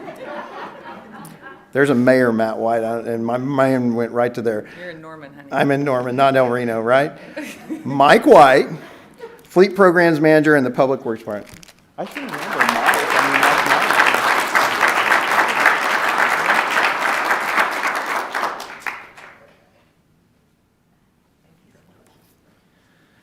Okay, thank you, Mayor. Are you going to spin that back around? All right, we good here? Okay. Well, I apologize for the mix-up on the names. I told you I haven't done this in a couple of years in Norman, so I'm a little rusty. I'll get it better next time when I see you guys next year. So, again, just want to thank you guys for all the great work you do for Norman and all municipalities. It's been an honor to be here tonight and look forward to coming back to Norman year after year. Thank you.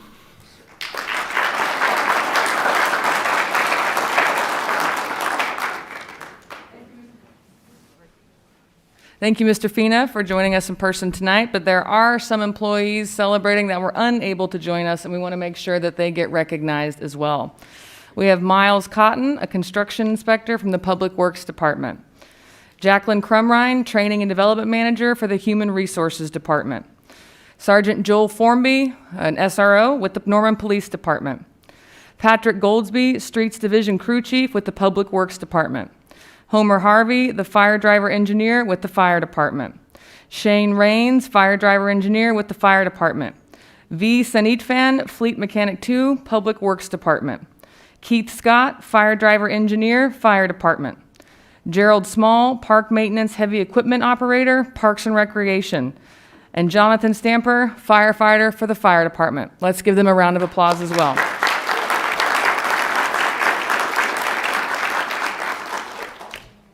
Our next item is Proclamation 2122-19, a proclamation of the Mayor of the City of Norman, Oklahoma, proclaiming the month of January 2022 as National Mentoring Month in the City of Norman.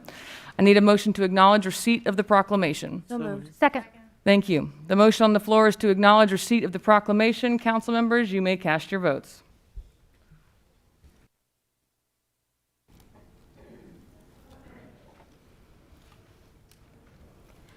All votes have been passes unanimously.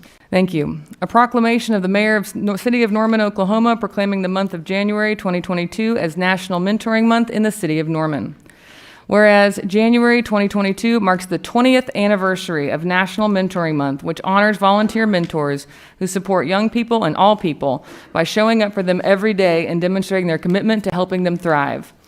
And whereas mentoring programs like Alameda Reading Tutoring Program, Big Brothers Big Sisters Norman, Center for Children and Families, Boys and Girls Club of Norman, Bridges of Norman Mentoring Program, Chevron Phillips Scholar Mentor Program, and Dean's Leadership Council make our city stronger by driving impactful relationships that increase social capital for young people and provide invaluable support networks. And whereas during the COVID-19 pandemic, mentoring programs have stepped up to fill the gaps for young people, adults, and families, connecting them with resources and ensuring that mentoring relationships continue virtually to ensure that physical distancing does not mean social disconnection. And whereas students who meet regularly with their mentors are more than 52% less likely than their peers to skip a day of school, and youth who face an opportunity gap but have a mentor are 55% more likely to be enrolled in college than those who did not have a mentor. And whereas quality mentoring promotes healthy relationships, communication, positive self-esteem, emotional well-being, and growth of a person and their relationship with other adults. Now, therefore, I, Mayor of the City of Norman, Oklahoma, do hereby proclaim the month of January 2022 as National Mentoring Month in the City of Norman, Oklahoma, and encourage all citizens, businesses, public and private agencies, nonprofit organizations, and religious and educational institutions to celebrate, elevate, and encourage mentoring in the City of Norman and recruit adult mentors. I'm excited to recognize John Fody, Chief Executive Officer of the Dale K. Grimm Veterans Foundation, to accept the proclamation. Today, they had a very important ribbon cutting at a new facility that I was honored to attend. While this proclamation clearly recognizes the value of mentoring for young people, I'm excited to have John here today to talk about the amazing things that you do for mentoring veterans here in our community. Mr. Fody, I invite you to step up and say a few words.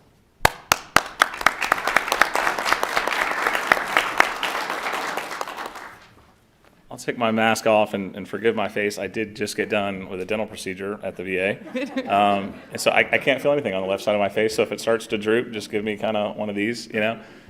It's certainly been a long day, and I don't normally schedule dental procedures before I come speak to City Council. But if I had scheduled it better, it might have worked out differently. So today I had the opportunity to talk to Choctaw High School Junior ROTC. I was an ROTC student in college, and of course, many junior ROTC students go on to be in ROTC in college and, of course, commission as a second lieutenant in one of the branches of the military and then go on to fight America's wars. They lost one of their peers today. In fact, this week, they, I think it was maybe Sunday, the professor of military science briefed me, and they decided to still come, even though they had lost one of their classmates, a fellow cadet, a teenager, to a terminal illness. And I spoke to them. I could tell that many of them were a little shook up, right? It hit them in an interesting way, maybe losing one of their peers for the first time. And unfortunately, that's not something uncommon in the military and veterans community. And so I think about mentorship. I think about my opportunity to lead and develop junior ROTC cadets, future leaders of the free world, individuals who will be flying multi-million-dollar aircraft, leading fleets through the ocean, and all individuals who, in a time of war, are taking the opportunity to raise their hand and say, me, please send me. And so at the end of the day, mentorship is leadership. And no one knows leadership better than the military and veterans community. And so grateful for Choctaw High School for doing that. And if you ever have the opportunity to work with the junior ROTC department, please take that opportunity, because those students need more mentorship more than anything. Because those are the individuals who are going to be making extremely challenging decisions in very austere environments in the future. Thankfully, not places like Afghanistan anymore, but certainly there will be periods of war, and the individuals who are in middle school and high school now will be the individuals who are protecting us in the future. So continue to mentor individuals like that. Maybe people in this audience are veterans, and of course I know that we have city council members who are very familiar with what a veteran service organization does. A VSO, an accredited VSO, is very often an organization that helps veterans get access to the benefits that they are entitled to. Many individuals forget that the day you leave the military, you may not receive anything from the Department of Veterans Affairs. In fact, very often you will only receive from the Department of Veterans Affairs for which you apply. And my dad, I think about my father, who was one of them. My dad, after Vietnam, he got out of the Army in 1969, and he didn't ask the VA for a single thing, and in fact, never went into a VA facility until 3 months before he passed away at the age of 70. Many veterans are like that, including my founder, Dale K. Graham. He got out of the Army after Vietnam, and like many of his peers, were never welcomed home. And so very often in the veterans community, you'll see the words welcome home, and it's a way of honoring those who were never welcomed home after the Vietnam War. Thankfully now we have an incredible esprit de corps in the community, right? Camaraderie and brotherhood and appreciation for those who have served. But it's organizations like the American Legion, the VFW, the Oklahoma Department of Veterans Affairs, and of course our foundation that keeps the promise. Many individuals, even in this room, have raised their hand and they made that oath. I solemnly swear to uphold and defend the Constitution against all enemies.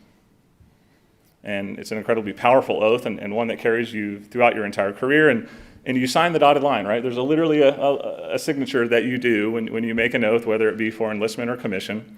And individuals forget that there's another side to that piece of paper. We all signed the other side. And after periods of war, after periods of service, you will come home and there will be scars. Sometimes it's in here, sometimes it's in here, and sometimes you carry them physically on your body, but regardless, America made a promise that we will take care of you when you come home, or we will take care of your family if you do not come home. And we have the opportunity at veteran service organizations, many of which are in this community. I think the only one I haven't mentioned that has a great footprint here is the Marine Corps League. And we all take the opportunity to mentor veterans through an extremely challenging process. When people think of bureaucracy, they often think of the Department of Veterans Affairs. In fact, as a conduit and a steward of the veterans community, I get to meet individuals who are on all spectrums on their knowledge of the Department of Veterans Affairs, but many people can think of one thing, VA hospitals. But if you want a service-connected disability with the Department of Veterans Affairs, you actually can't go into a VA hospital and get help. And so that's one of the things that we try and educate and train individuals on in terms of understanding what VA benefits are. So if you ever have a question about VA benefits, you have constituents that ask you about VA benefits, that's what veteran service organizations do. Many VSOs do incredible things. They help veterans struggling with housing security, food insecurity, post-traumatic stress, military sexual trauma, many of these very sensitive topics that veterans have to struggle with after they transition out of the military. But many organizations also help connect them to the resources that are available for them, like the VA clinic here. And so if you ever have constituents that need those things, that's what we do. We mentor. We mentor veterans through one of the largest federal programs that exists, $250 billion annual budget. That's the VA's budget, $250 billion. And so veteran service organizations, we kind of nip at the heels on an annual basis in terms of making our little stake in the veterans community and helping the veterans in our footprint in order to get them access to the benefits they're entitled to. And so thank you for letting me talk a little bit about mentoring veterans. But please, if you ever do have a veteran that needs help, have them reach out to somebody. It's important that all of you know that veterans did not fight war alone. Maybe everyone's seen the movie The Last Survivor, but if you watch the beginning, he did not deploy alone. No one is ever intended to fight alone, and that fight continues when you come home. And here, even at home, you are not fighting alone. You have others who are there to lead and mentor you as a veteran. Thank you.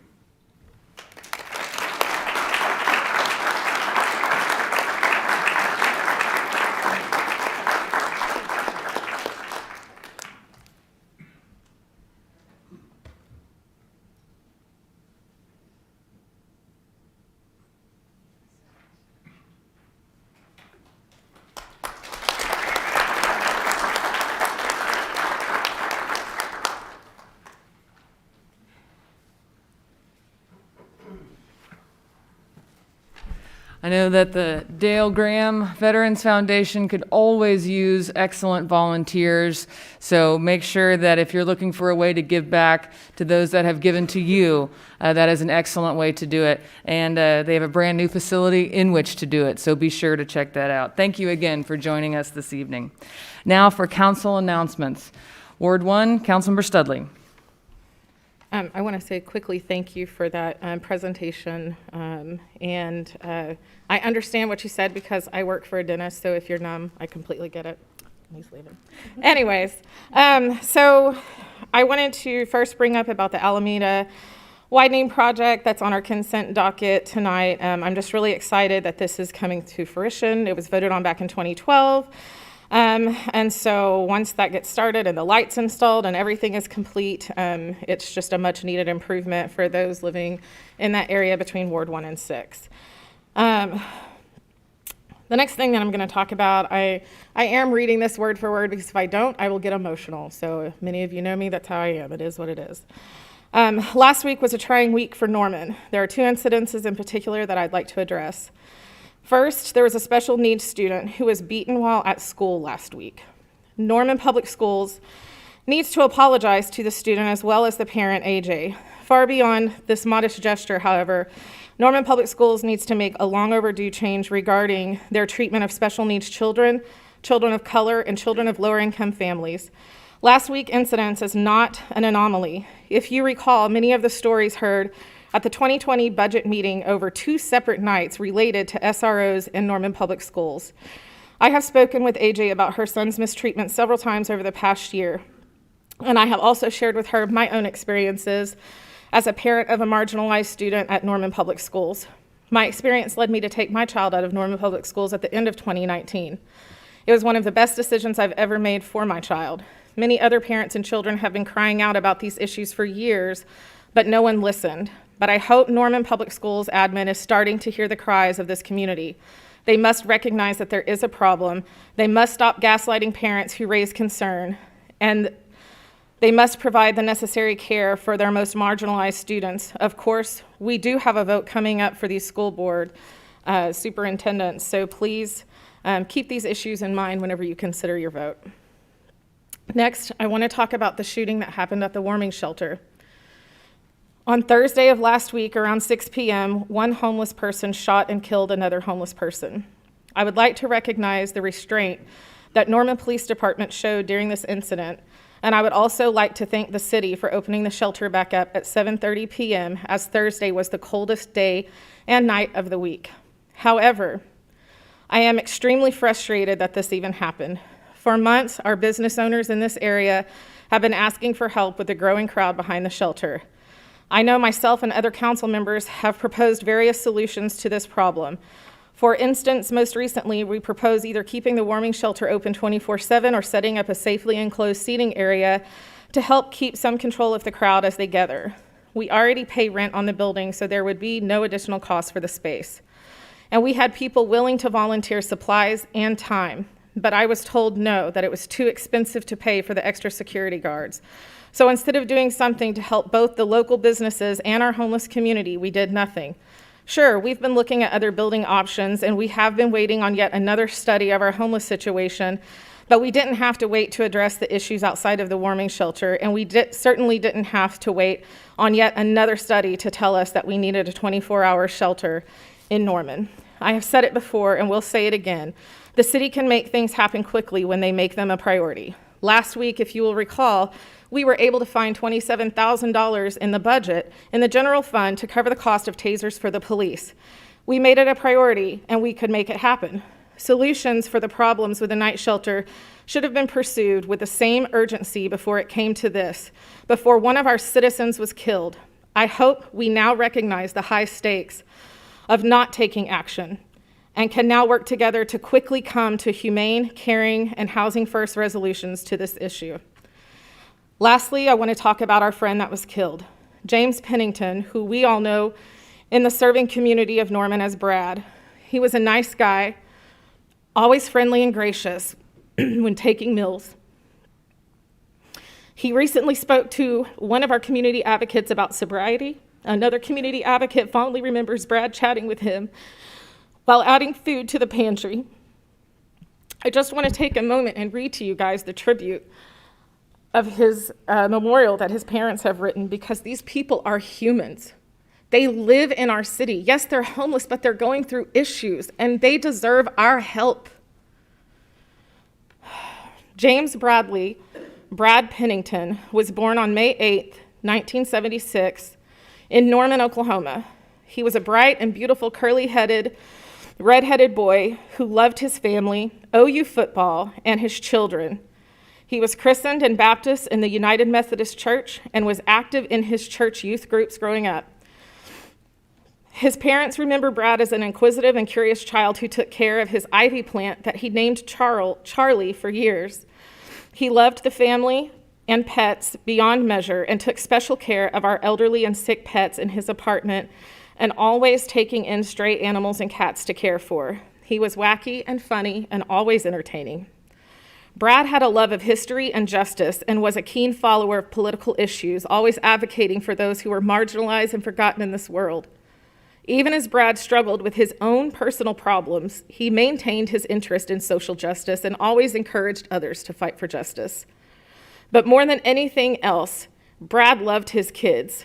He had 2 kids, and they were the apple of his eye, and the time he spent with them were the best times of his life.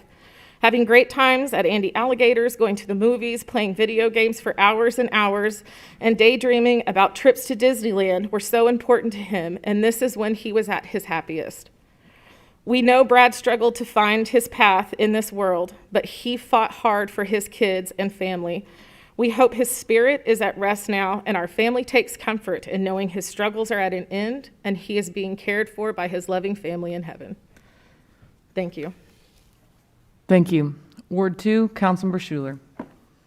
I have a couple of announcements. I would again like to recognize the presentation from earlier from Mr. Fody from the Dale K. Graham Veterans Foundation. I was also able to attend that ribbon cutting for their new facility today, which is in Ward 2, and it has a much larger capacity than their old facility, and they're going to be able to help so many more veterans.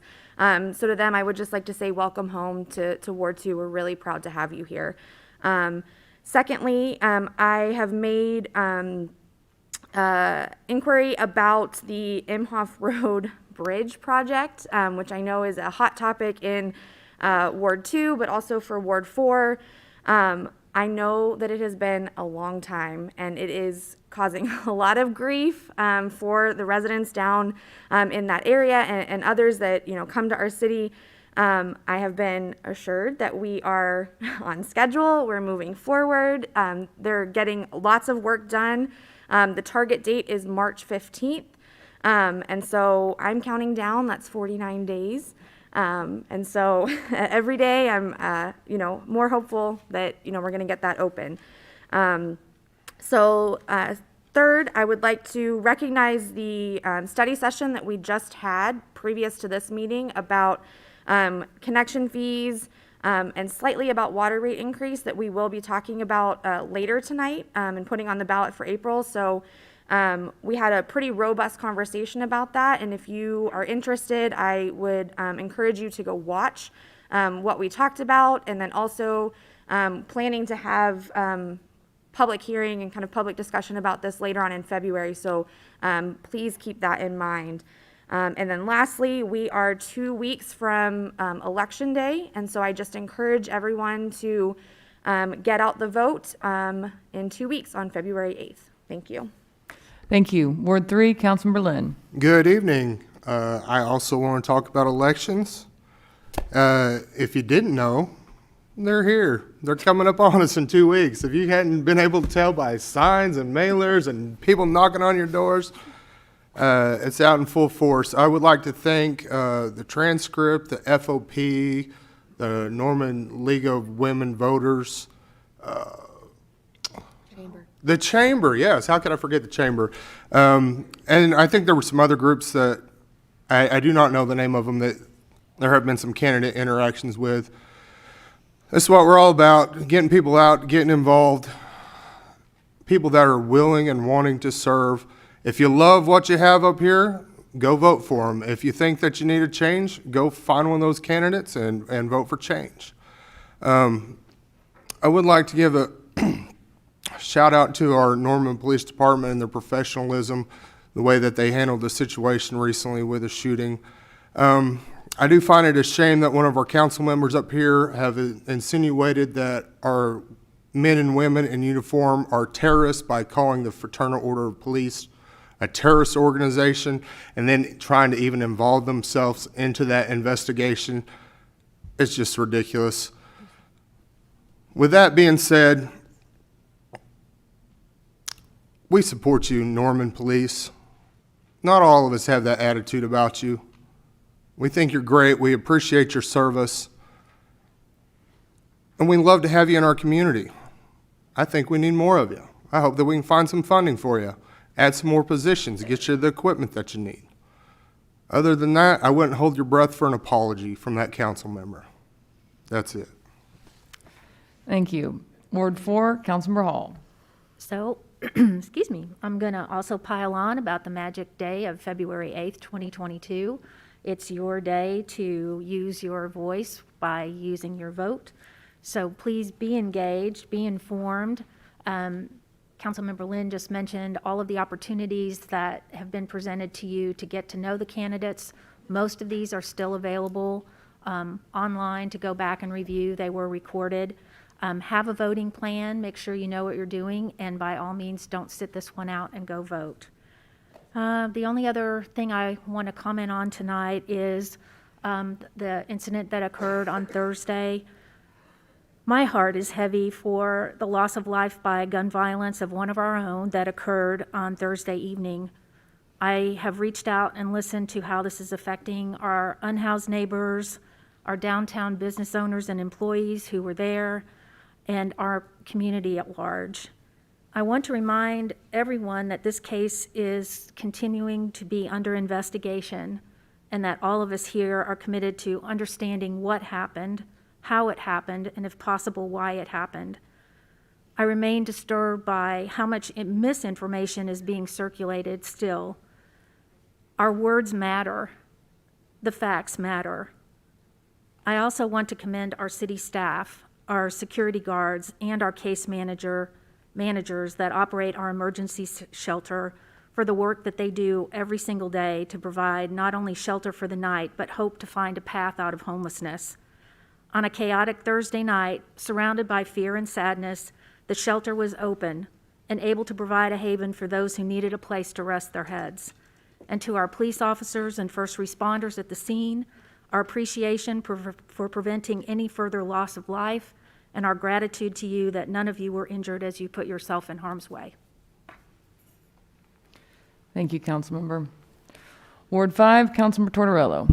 Well, I'm not going to pile on about the elections because you guys already heard about that enough tonight, but I'm going to say that to our police and the incident that happened last week, you know, as a military veteran, it's always, when it comes to loss of life, nobody wants that. Police, military, that's the last thing we want, but they did act accordingly and they handled the situation. And I'd like everyone to reserve judgment until the final, until the investigation is concluded. But to the Fraternal Order of Police, you know, we've always been there for you. Norman Police and men, both men and women, they're our friends, family, neighbors, and you know, they're facing hard times nationwide, being attacked, being assassinated.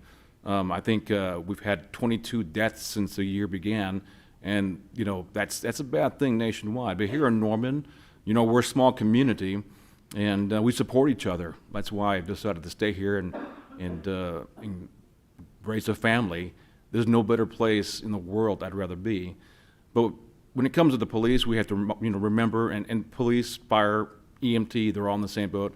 These guys work 24-hour days. They don't take days off. It's not like it's a 9-to-5 job. They're on duty 24 hours a day. And so, you know, if you see them out, I always do this, go out there and shake their hands and thank them for their service. Other than that, I have nothing else tonight. Thank you. Thank you. Ward 6, Councilmember Foreman. I'm going to give everyone a reprieve tonight and have no comments. Thank you. Thank you.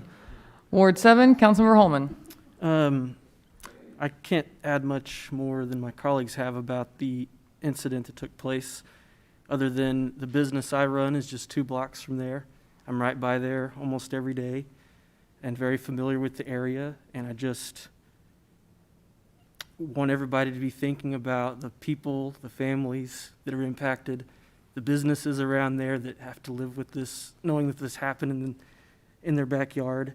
And for us as a city, we know there are issues and we need to do better. We need to commit to doing better for the sake of everyone.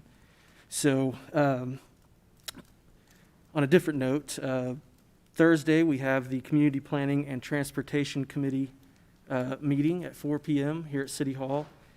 In this committee, every month, we talk about things like public transit and road projects, things like that.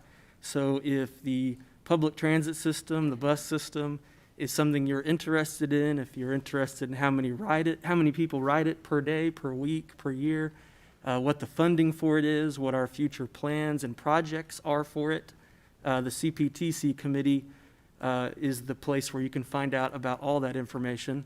We get updates from city staff on road construction, bond projects like the Alameda project, the 36th Avenue Northwest project that's been out there for a long time. We get regular updates about those things and what's going on with them. So if those are things that are of interest to you, I definitely encourage you to attend that meeting.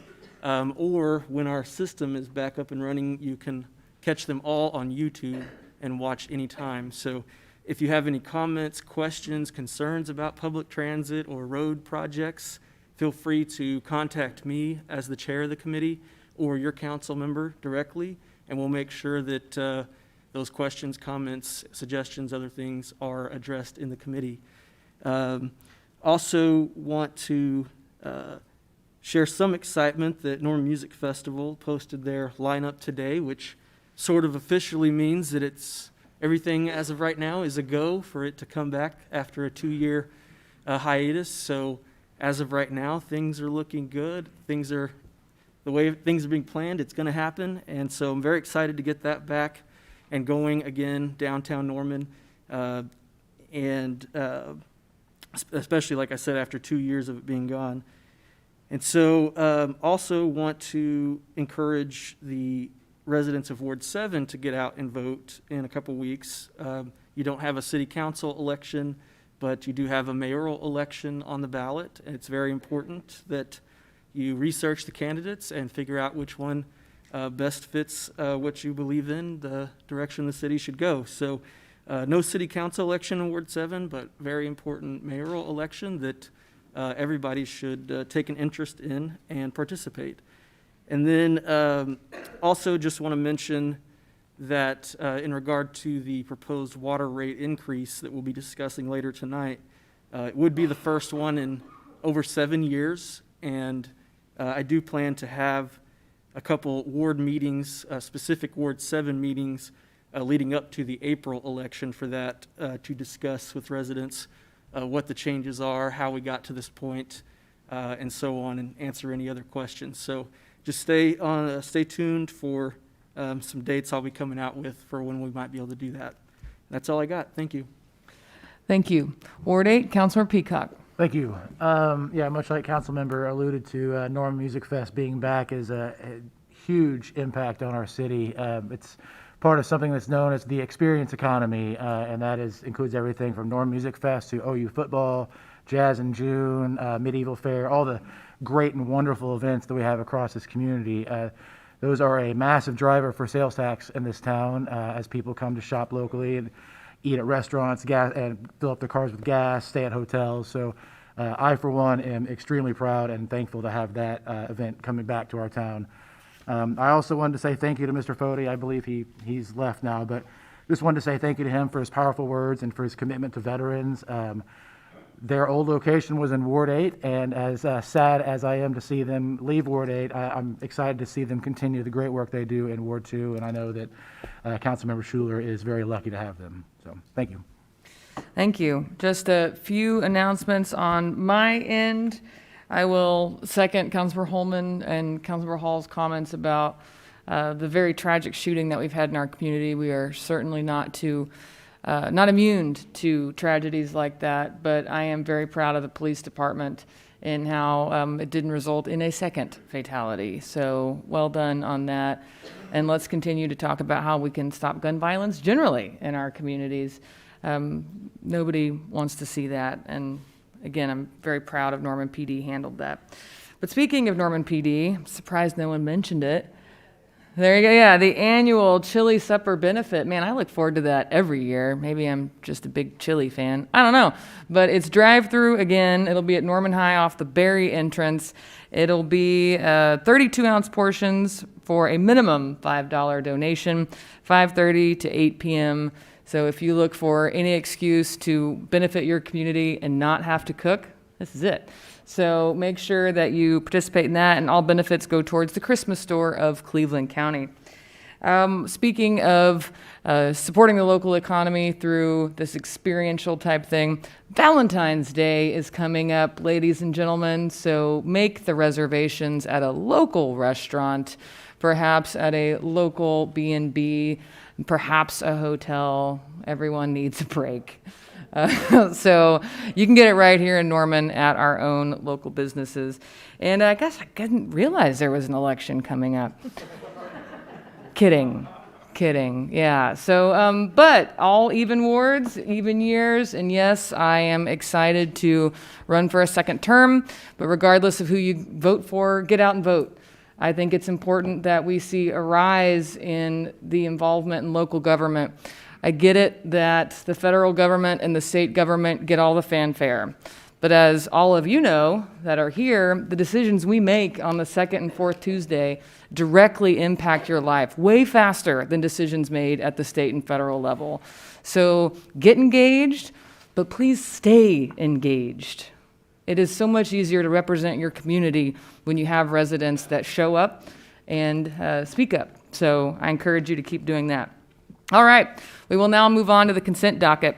This item is placed on the agenda so that the City Council, by unanimous consent, can designate those routine agenda items that they wish to be approved or acknowledged by one motion. If any item proposed does not meet with approval of all council members, that item will be heard in regular order. Staff recommends that items 3 through 10 be placed on the consent docket. I need a motion to place items 3 through 10 on the consent docket. So moved. Second. Thank you. The motion on the floor is to place items 3 through 10 on the consent docket. Council members, you may cast your votes.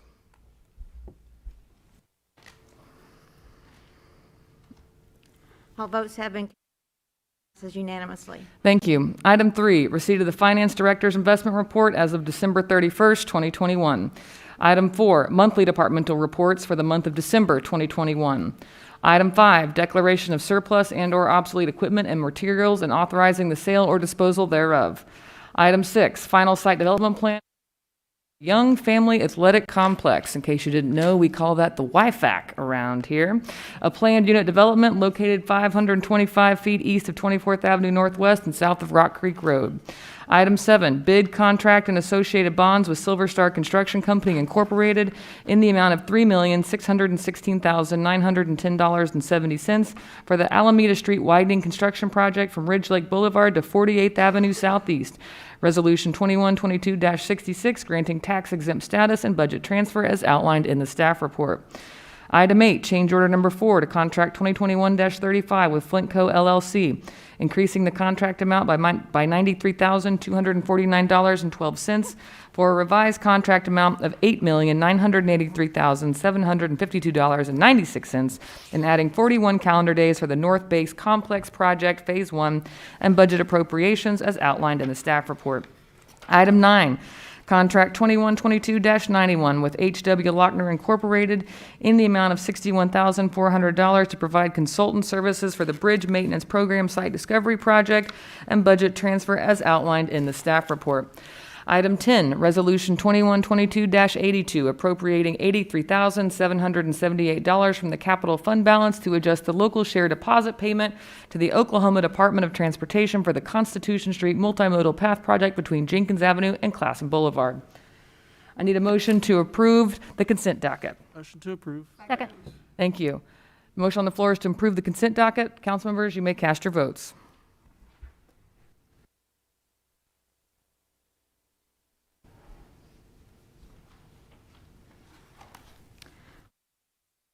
Motion to approve the consent docket passes unanimously.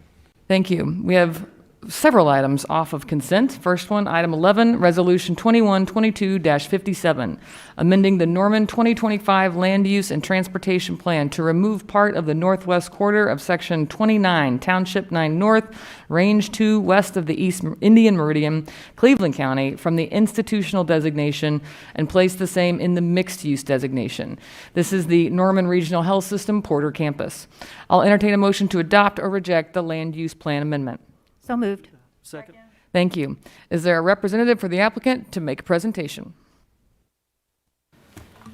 Thank you, Mayor. Council members, thank you so much. This is an exciting night for the Norman Regional Health System and for Norman Forward tonight as we come to you with the third project. If you recall, we were here on Highway 9 first, then we were at the Healthplex in Northwest Norman, and now tonight we're here, and that is not a typo to have us on the screen as the Norman Regional Health System and the City of Norman. You are a co-applicant in this application because we are blending a site here to accommodate the Norman Senior Wellness Center. So first, I'm going to bring up Mr. Richie Splitt, who is the CEO and President of Norman Regional Health System. He's going to introduce the team, and then we'll proceed from there. Richie? Thank you, Sean.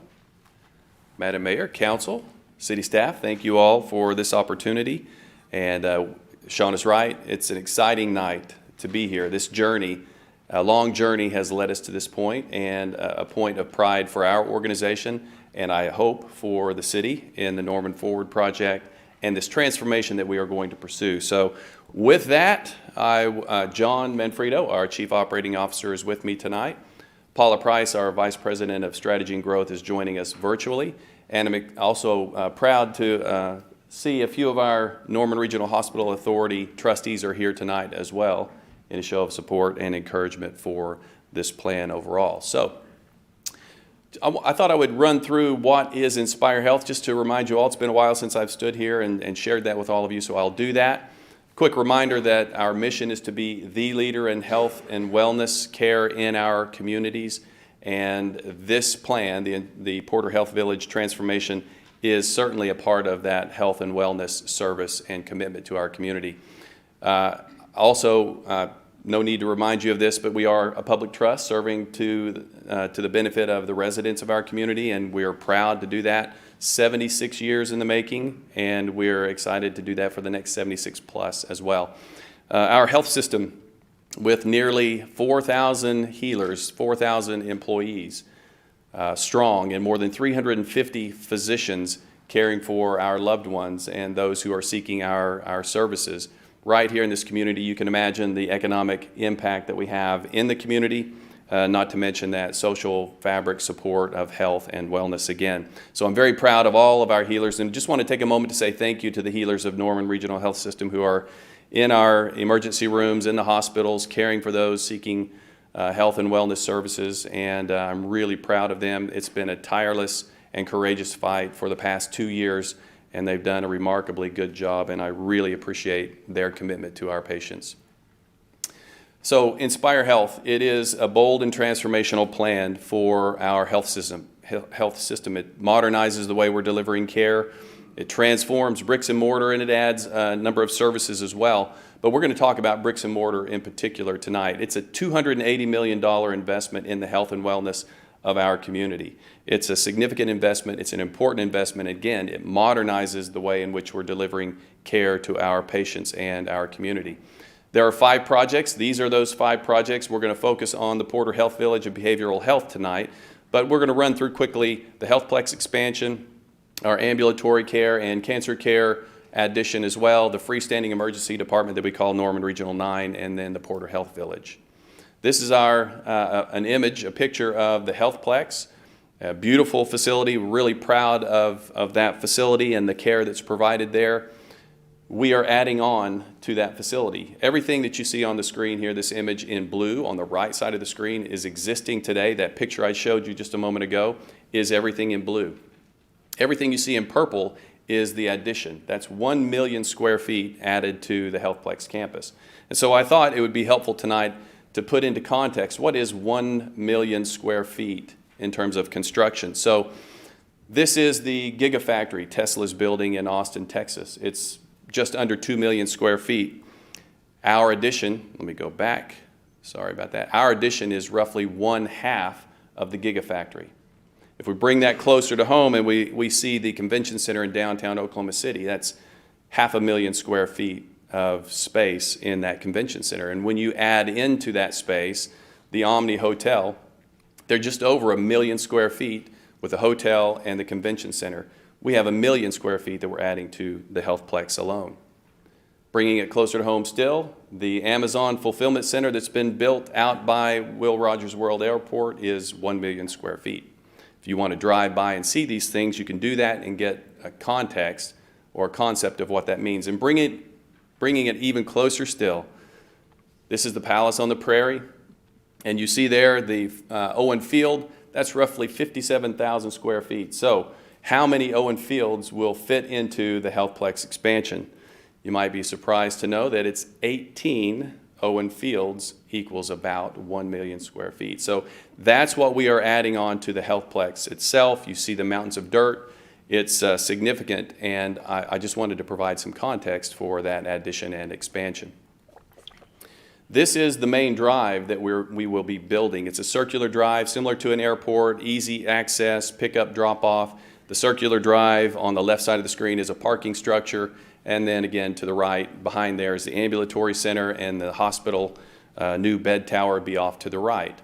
This is a view from the 8th floor, and looking down at that same circular drive, you can see the mounds of dirt and some of that expansion, but you can get a feel for what we are building and constructing as we speak. This is a view looking toward the south. Down below, you can see where the ambulatory center is going to be built. Off to the right, the bed tower, and then ultimately the cancer center as well. This is what that tower will look like with the emergency room down below. And this is a view from the pond that we have today, and you can see the new bed tower, and off to the right, the cancer center that has yet to be designed. This is Norman Regional 9, our new freestanding emergency department in Southeast Norman at 24th Avenue and Highway 9. This is an image of that, and this is what it looks like, a picture taken late last week. So you can see that we're already building to that design. We're very excited about the progress that's being made out there. And we are literally roughly 10 months away from caring for our first patient in that site. So less than a year away from opening the doors and again providing those emergency services and other services on that site.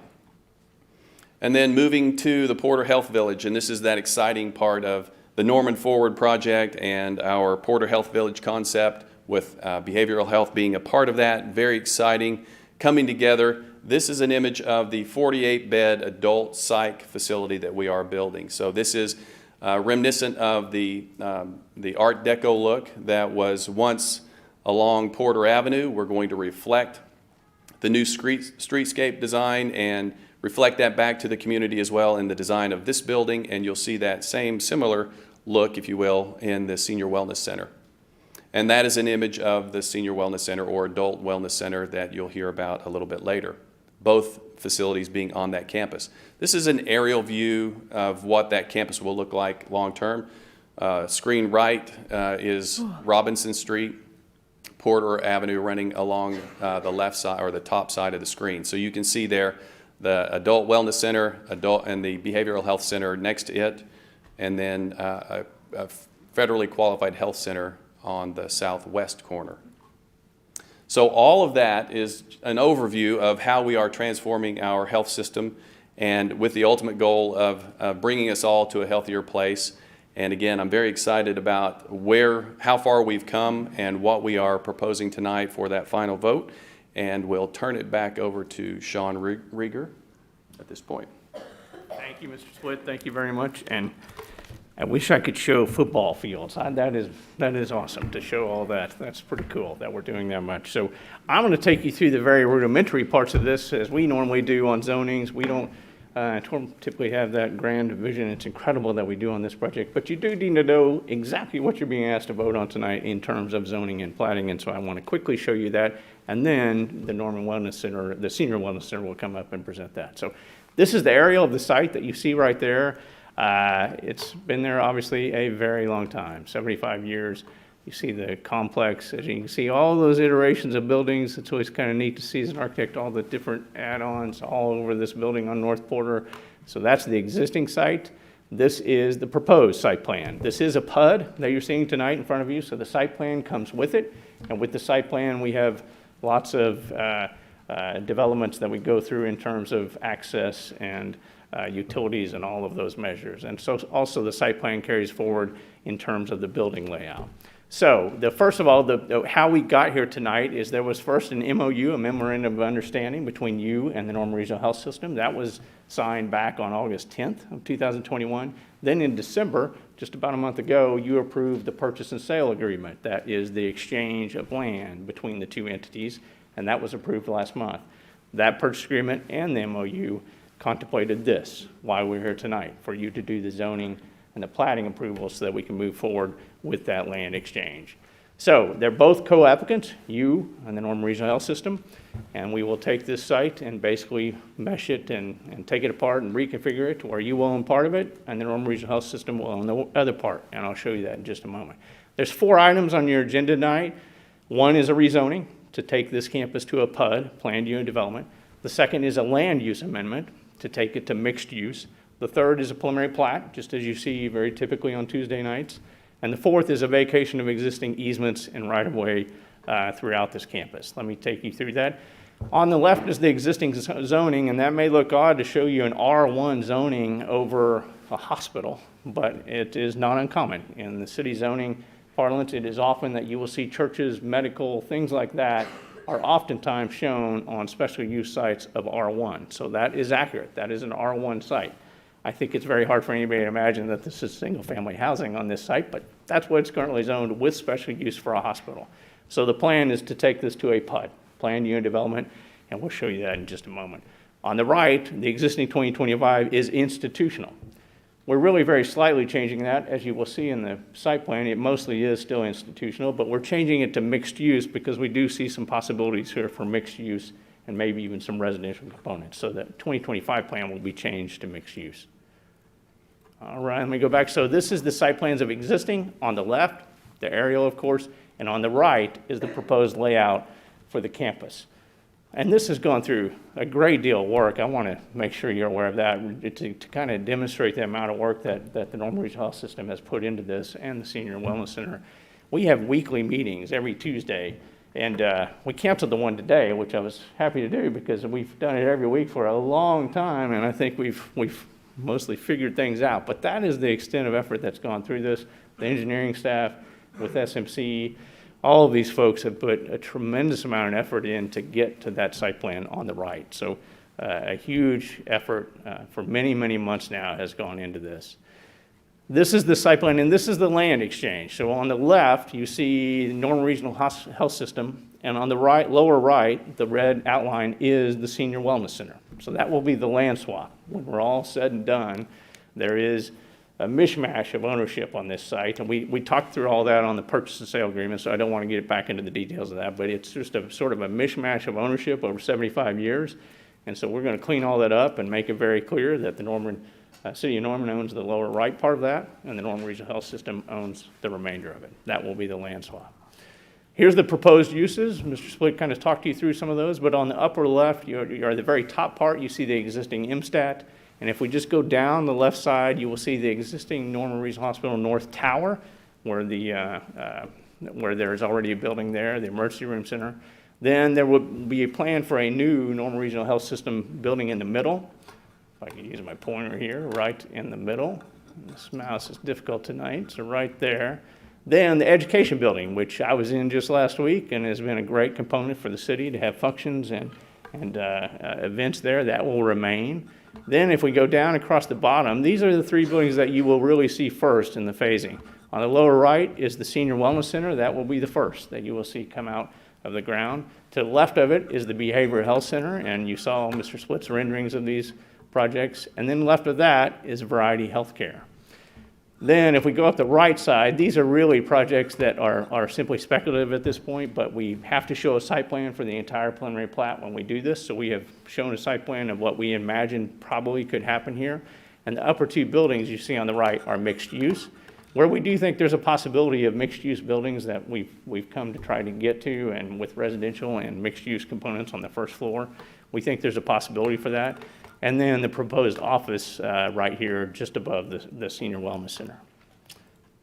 If we look at the preliminary plat, I won't stay long on this, but it is going to create a number of sites, 9 different lots, which may look like a little bit of a mishmash there, but I can assure you that is significantly cleaned up from what we have right now. If you go look at the platting right now on that site, it is something else, something we haven't seen in a long time. So it's a significant amount of title work and replatting work to get all of this reconfigured into 9 lots. So that will be the work there. Also, just as a formality tonight, we're vacating any easements and right-of-ways. There were some on here that were by separate instrument, which is a different matter than redoing a plat. So we want to make sure we vacate those. And that's just a broad vacation of any easements. They will be reconfigured in that plat. So that plat will clean up all the easements and right-of-ways once you approve it.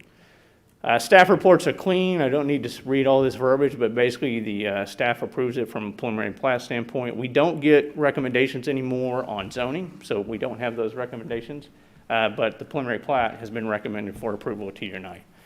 In summary, this one has come through as clean as any of them, particularly for this size of a project. It is really quite rare for us to bring this massive of a project and not have significant numbers of folks show up. At pre-development, we had very few people come, no negative comments at all. I think the only real comment we had at pre-development, I think Councilmember Hall, you were there, was somebody was asking about timing. The gentleman building a project across the street, that was really it at pre-development. Greenbelt Commission forwarded it with no additional comments, and then staff recommended approval, and then unanimous at the Planning Commission. And I think I went back and looked at the minutes. We had one person come to the podium asking one question, and that was it. So for the size of project this is, to have that minimal of inquiry and questions is really just phenomenal. And I think it's to the credit of the team and the Norman Regional Health System and all that worked so hard on all of those Tuesdays and weeks coming up to this. So with that, I'm now going to turn it over to the city. Mr. Jason Olson will talk about the Senior Wellness Center, and then after that, we're all happy to answer whatever questions you have. Thank you. Jason Olson, Director of Parks and Recreation. We'll go over this real quick. I think y'all have seen this multiple times, but it's the Senior Wellness Center. That is what you would see from the east side of the project, and that would be the front of the Senior Wellness Center. Oh, man, I always go backwards on this. A little bit up, closer view of what the building will look like. This is the back side of the building, so this would be facing towards the west. Some inside illustrations of all the hubbub and activities that will be going on in the Wellness Center. It's going to be fun and awfully, I might mention too that this building is a long time coming, and this has been over or near a decade of planning, trying to figure out where it's going to belong, what's going to go inside of this, and it's developed from from a senior, what we would call a traditional senior center, to a wellness center, which is going to include swimming, activities, exercise, classes, all kinds of different things that kind of is outside of what we would traditionally think of a senior center. This is the floor plan. I'm going to start from the swimming pool and kind of work clockwise towards the everywhere else. We're kind of looking about 30,000 square feet as this is planned. And I want to phrase this and make sure people understand this, because there's a lot of talk about this in the community every time we talk about a senior center. But the pool, this pool, the body of water right there that everybody can kind of see on your left side, it will be a heated temperature, what we call a temperature controlled pool. That means you can turn it up and down and have different kind of temperatures available on it. But it is also going to be a saltwater pool. You start working your way over towards the right side. You have men's and women's changing rooms, 4 unisex changing rooms inside of that, and what we refer to as cabanas. That's where it doesn't matter man, woman, or whatever you refer to yourself as. They can go into those universal changing rooms and use those. On the other side of that, you have a fitness classroom. This will be where you can do anything from your regular yoga classes to Pilates to anything you kind of imagine as your traditional group workout classes. You have admin space on the other side of that. Those 3 rooms, so you're kind of looking right there, is what we consider our wellness rooms.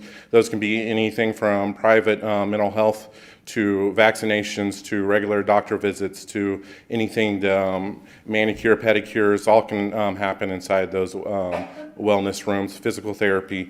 And then, of course, your regular office space that goes right there. A little bit farther off to the right, you have your entry point, and that's also that purple area that, I guess I do have a pointer here. It's kind of tight, but that purple area right there is what we consider our kitchen. That will also have a coffee bar demonstration and a classroom kitchen.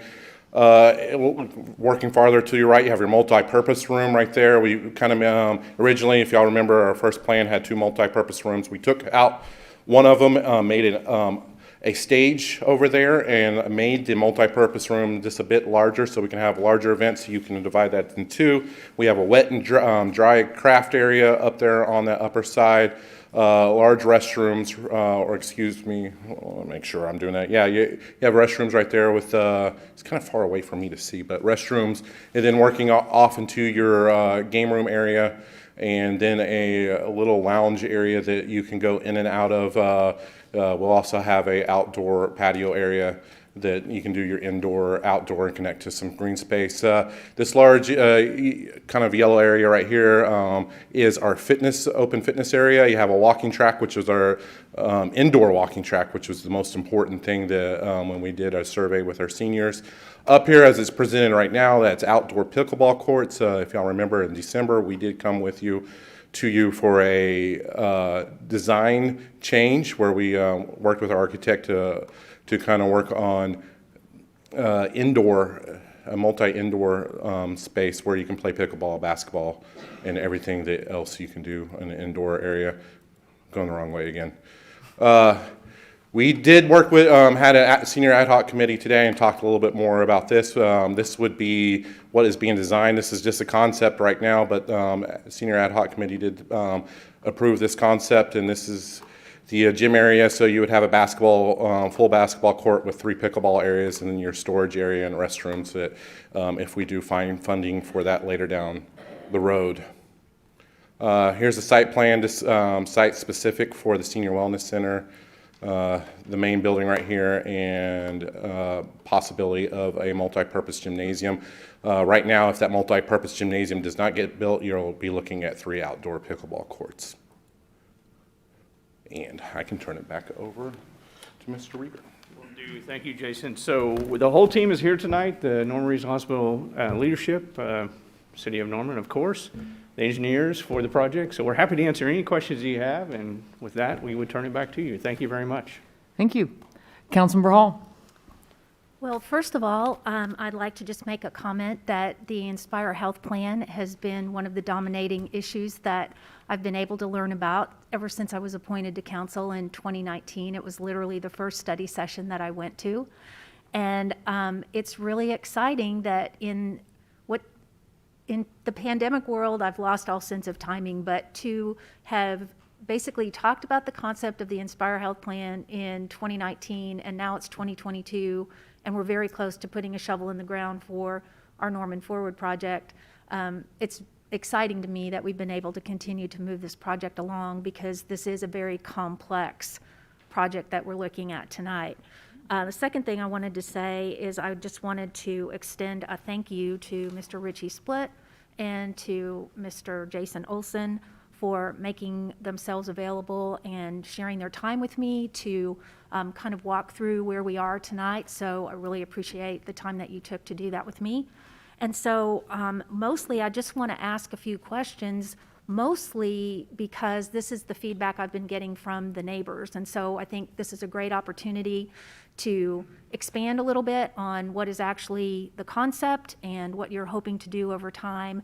And so the first one is, I think the site plan for the senior center has been moved around several times, but I do want to point out that this was the location that the senior ad hoc committee chose as their first choice as location. And I think according to the site plan, the entrance to the senior center is on Finley, correct? Yes, so, so my original thought is just hit my first button and it actually goes backwards. But yes, so right here you can kind of see Finley, and this will be on the opposite side of Porter. Of course, Porter's right here, so Finley will be the main entrance for that, and it is, you do have dimensions over here and a neighborhood kind of connecting to the south part of this. Yeah. And the reason that question came up is because surrounding neighborhood is really looking forward to having the senior center there, and by siting it so that the entrance is literally transitioning into that neighborhood, it makes it very accessible and welcoming to the surrounding neighborhood, as well as, you know, visitors who will be coming from all over town. So that was question number one.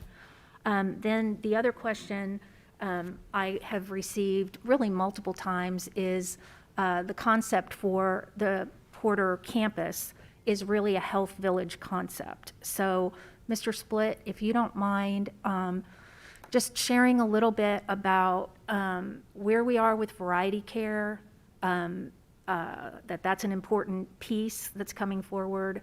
You already spoke about the Behavioral Health Center, and then we know about the other anchor at the other side with the Wellness Center, but you know, when you talk about mixed-use office, some of the other plans that you have, if you just kind of could flesh out how that's all going to support your wellness village plan. Sure. We're excited about that partnership with Variety Care, and they have 2 locations currently in our community, 2 separate locations. Their vision is to bring them all under one roof, and their vision for that is to be on this campus, and we continue to be in dialogue with them, and they are trying to get back to, there we go. Their plans are actually still looking very solid and maybe even more favorable than when we started in 2019. So that's all a great sign and very encouraging to this development. This is a destination for health and wellness care. Today we provide that life-saving care on the Porter campus, and it's 76, nearly 76 years of doing that, and we'll continue providing that care. It will move to the HealthPlex campus for the inpatient acute care. But on this side, it truly is a destination site for health and wellness. You can come to the Senior Wellness Center, you can work out, you can do crafts, you can socialize, you can swim in that temperature-controlled pool. And then you can, if you needed to see your physician or provider on the campus, you can do that. You could have lab work done. You can then come back and work out in that facility. You can enjoy just some time out in the open area that you see there in the middle, the green space that we'll have.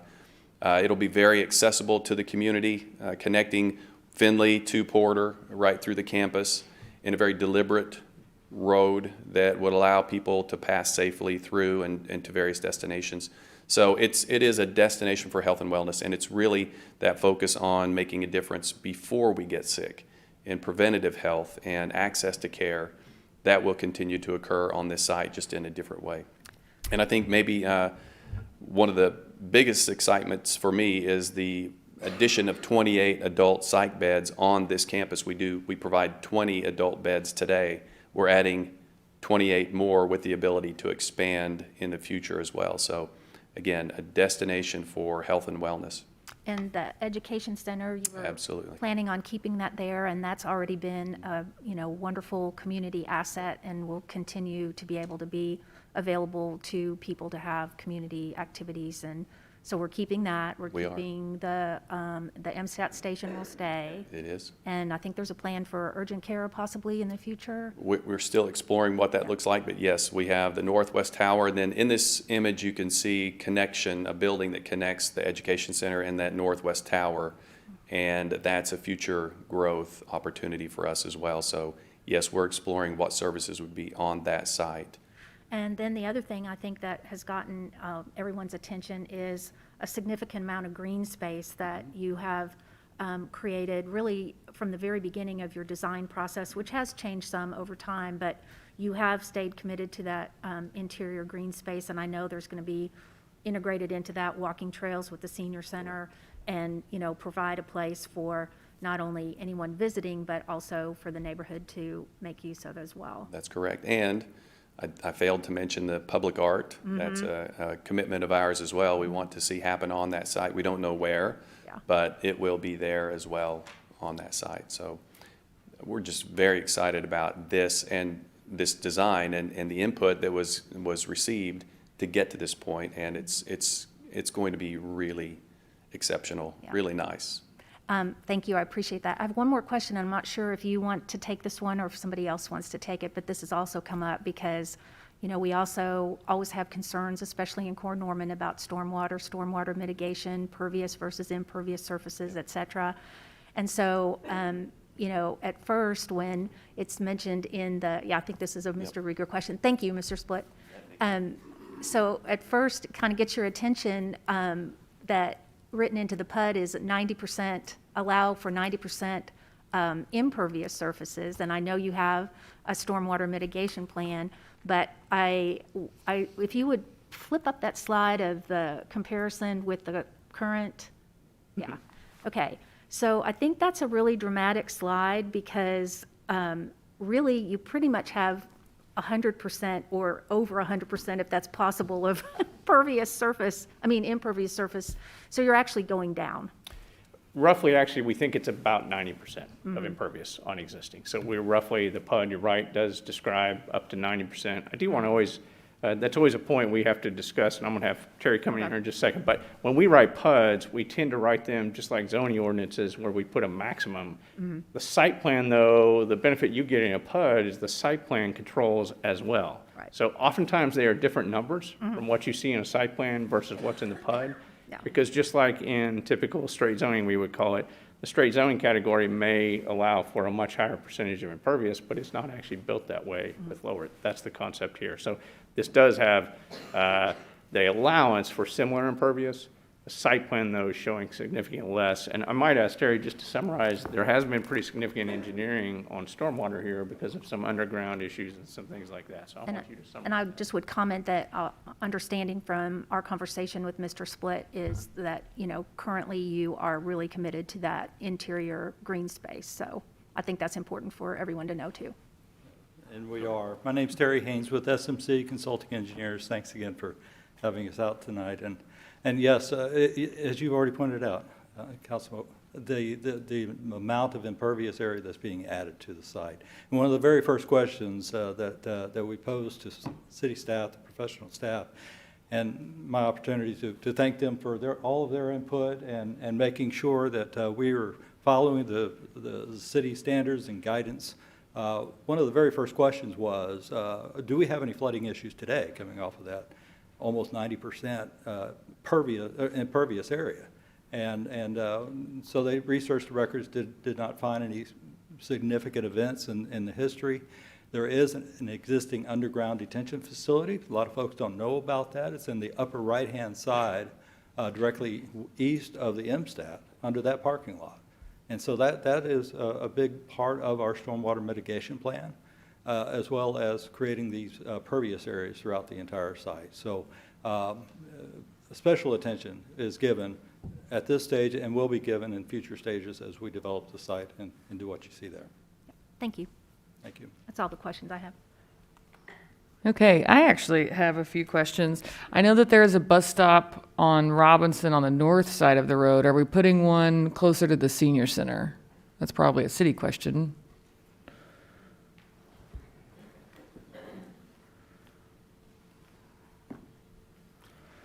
Thank you, Mayor and Council. Sean O'Leary, Director of Public Works. We are, Mayor, as part of our Porter Streetscape project, which is coming up later this year, will be simultaneous to this development.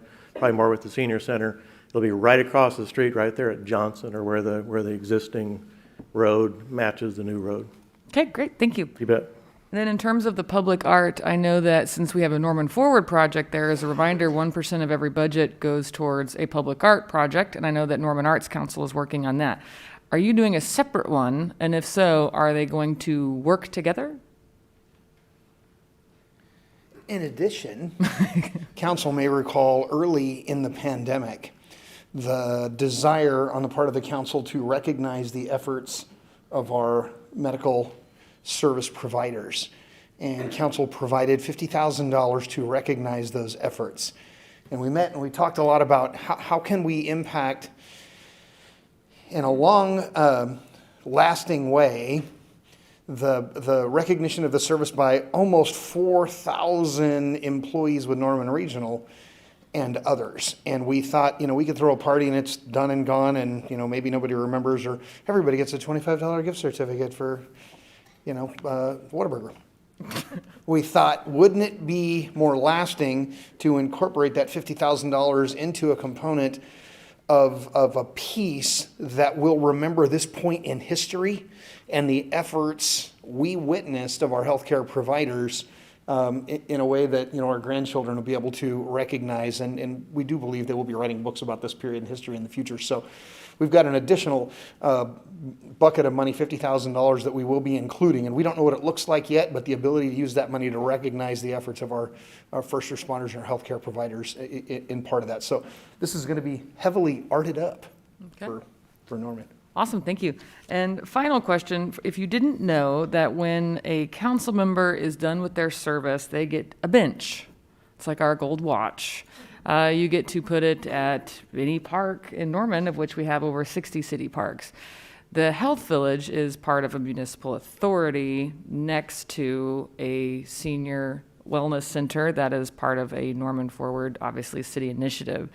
Would the hospital be open to allowing future council members to put a bench in that area as their gold watch of service? Absolutely. Awesome, thank you. I think that'll be a beautiful area that many council members are very, very proud of and would love to have an opportunity to reflect on that service in this beautiful health village. All right, any other questions from council? Seeing none, this is an opportunity for members of the public to make comments regarding this item. Madam Clerk, do we have any registered speakers? Seeing none, any final comments from council regarding this item? Councilmember Hall. Well, I just want to wrap it up by really going back to the long history of the Senior Wellness Center. And this is actually the 6th and final location for the Senior Wellness Center, and I could not be more delighted to have it in Core Norman, in Ward 4, and on the Porter Health Village campus. I think it's one of the, it's going to be one of the anchor projects. We're going to be under construction soon, so I'm just so happy that it's been a twisted path, but I think it's found its home, the home where it should be, and so I'm really delighted about that and to have that in Core Norman. And just the transformation that we're talking about, this is the final piece of the Healthplex, the emergency department.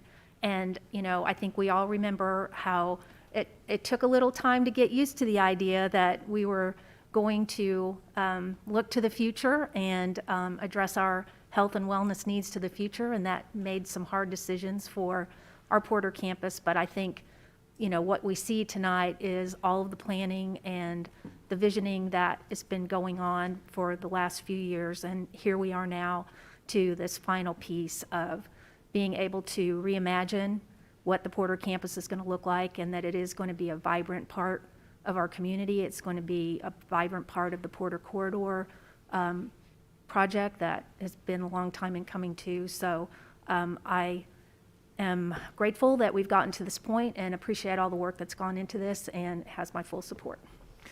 Thank you, Councilmember. I'll quickly add to that. Yeah, it's not just about the health village and overall health care in our community. I think what it's going to do for Porter Corridor as the city invests in it from an infrastructure perspective, it's perfect timing. So I'm excited to see what it will do for that area of Norman. The motion on the floor is to adopt the land use plan amendment. Council members, you may cast your votes.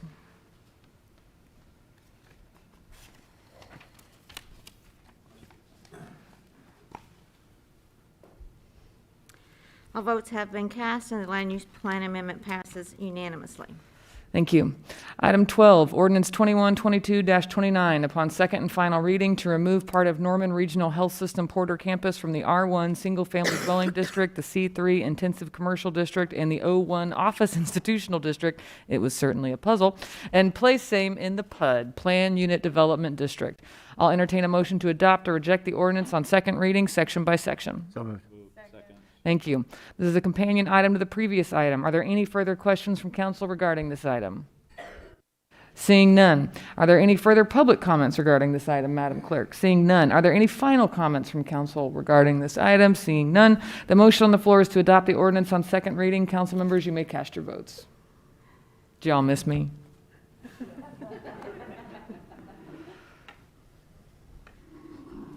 All votes have to adopt the ordinance upon second reading passes unanimously. Thank you. I'll now entertain a motion to adopt or reject the ordinance on final reading. Second. Thank you. The motion on the floor is to adopt the ordinance on final reading. Council members, you may cast your votes.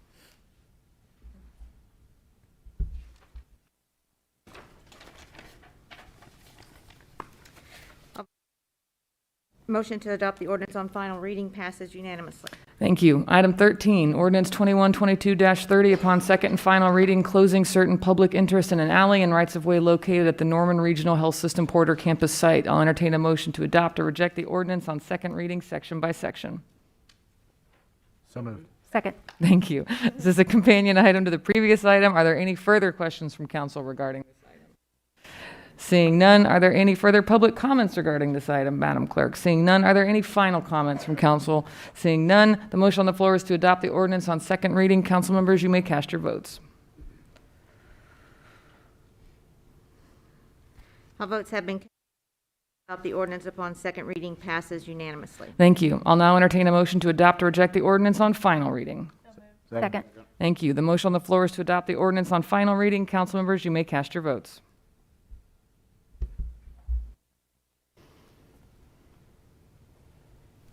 All votes have been cast, and the motion to adopt the ordinance upon final reading passes unanimously. All right, item 14, our final item to address the Porter Campus Health Village, a preliminary plat for Norman Regional Health System Porter Campus Addition, a planned unit development generally located south of Robinson Street between Porter and Finley Avenue. I'll entertain a motion to approve or reject the preliminary plat. Second. Thank you. This is a companion item to the previous item. Any further questions from council regarding this item? Seeing none.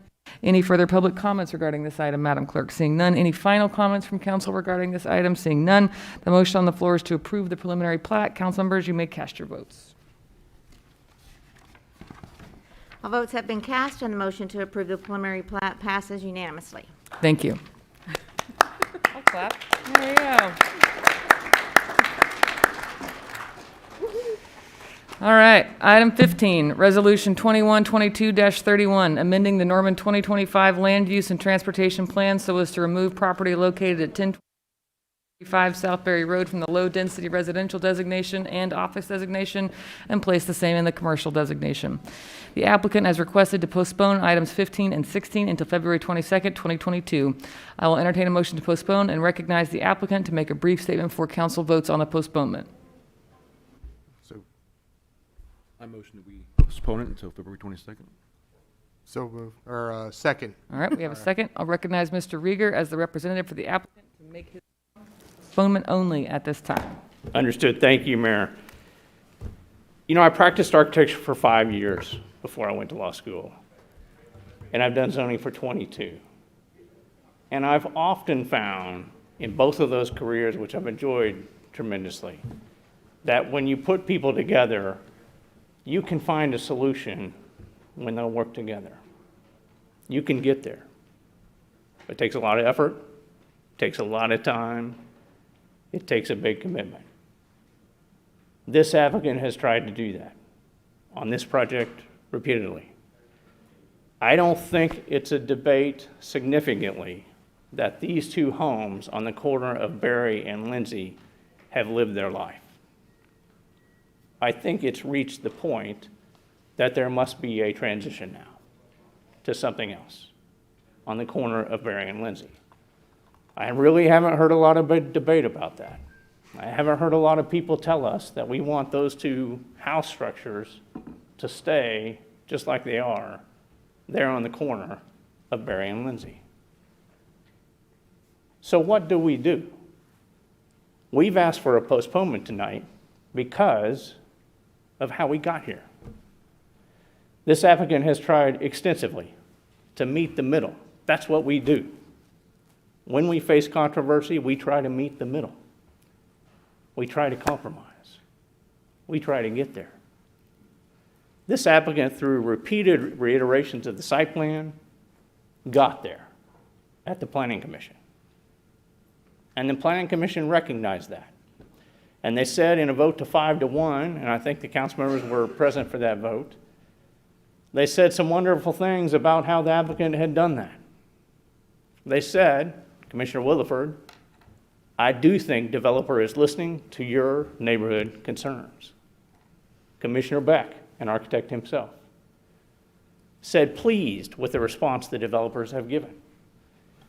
And these commissioners, I would suggest, spoke to the audience passionately and at length and said this applicant had worked hard to get to the middle. And they overwhelmingly voted approval. We thought that we were there. We're here asking for a postponement because we were then surprised. We then do what we do, started meeting with council members and discussing with council members and communicating with council members. And we really became very surprised because what we heard from council members was they wanted a bigger project. They wanted a mixed-use project. They wanted a multi-story project. They wanted this corner to become a big statement as you left Lindsay Street towards OU. That was the message we received. In our eyes, that was directly contradictory to what we heard from the neighbors, who I have not heard any one of them tell me that we want a large mixed-use multi-story project on the corner of Lindsay and Berry, and I hope they come to the podium and tell you if that is what they want, sharing your vision, and we'll go work it out. I've not heard that. We worked to try to get to the middle, to do a low-scale, residential scale project on the corner because we were trying to be responsive to the neighbors. If you want us to go do a large, mixed-use, multi-story project on that corner, we only own the corner. We can't buy the next parcel, which several of you have asked us to go do. We don't have that ability. But if you want us to do a larger project of multi-story on the corner, mixed use, apartments on top, commercial on the bottom, we're ready and willing to go figure that out. I don't know if we can get there, but I know I've been in a lot of rooms with a lot of people as an architect and attorney, and I've gotten there. We're willing to go give it a try. But we'll need time to do that. And I think the neighbors need to tell you tonight if they want us to go do a larger mixed-use multi-story project on that corner with apartments on top. Because that's what I keep hearing from council members. So we're willing to go figure that out. We need time to do that. That's a redesign. That's adding in residential on top of the commercial that's there now.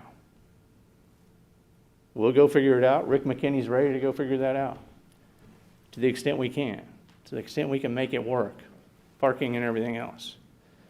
But we need time to do that. So that's the request. Move us to February 22nd. Rick McKinney is ready and willing to try to accommodate your wishes to go to a larger project, if that's what you wish. And we would appreciate that. Thank you. Thank you. Are there any questions from council regarding the postponement?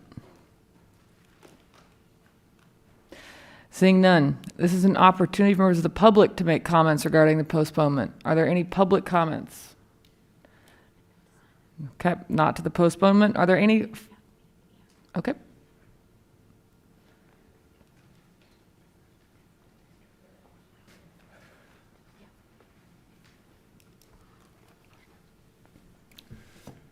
My name is John Cornwell.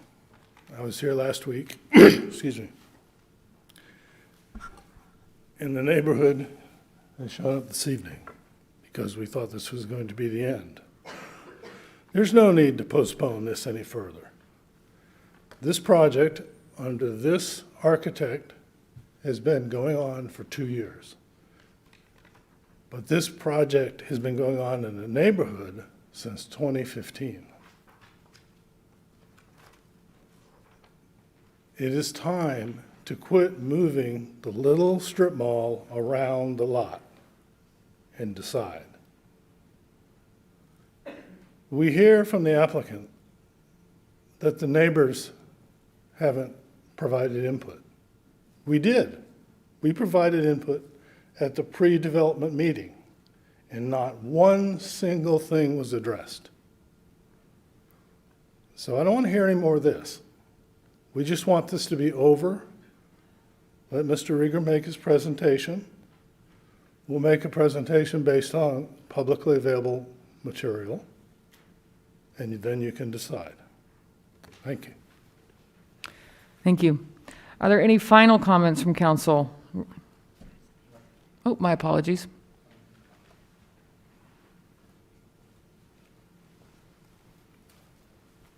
Yes, I'm Dennis Yarborough, 803 South Berry Road. I was here at the meeting where the last postponement was asked for, and the attorney used the term date certain. That was the term he chose to use. That has legal implications in a courtroom and a contract and that sort of thing. Date certain means something to lots of people. It means it's going to happen. Now, it couldn't happen for the last meeting because of a clerical error. That's fine. But to turn around and come up with this thing out of left field is saying, oh, well, some people want it to be 2 stories. And we need to have time to work on that. The item before the council is the item that's, like John said, publicly available documents. We have no idea what this is. This sounds more like a threat that, well, if we're not going to do this, we're going to do this other thing. And it just seems to be weird to me that an attorney uses the term date certain and then doesn't follow through on it.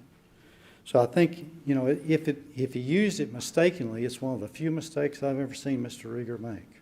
If he used it as a ploy just to get more time, then it was effective back in November. And so we need to move forward with this project as it's been presented numerous times to the Planning Commission and everything else. If we're going to do something like that, it seems to me like it has to start all over again. So I think what the council should do is say, you can get your postponement. You can't bring anything back for us for a year, minimum. Or let's go ahead and get it over with and go on. Thank you. Thank you. Any other comments regarding the postponement? Yes.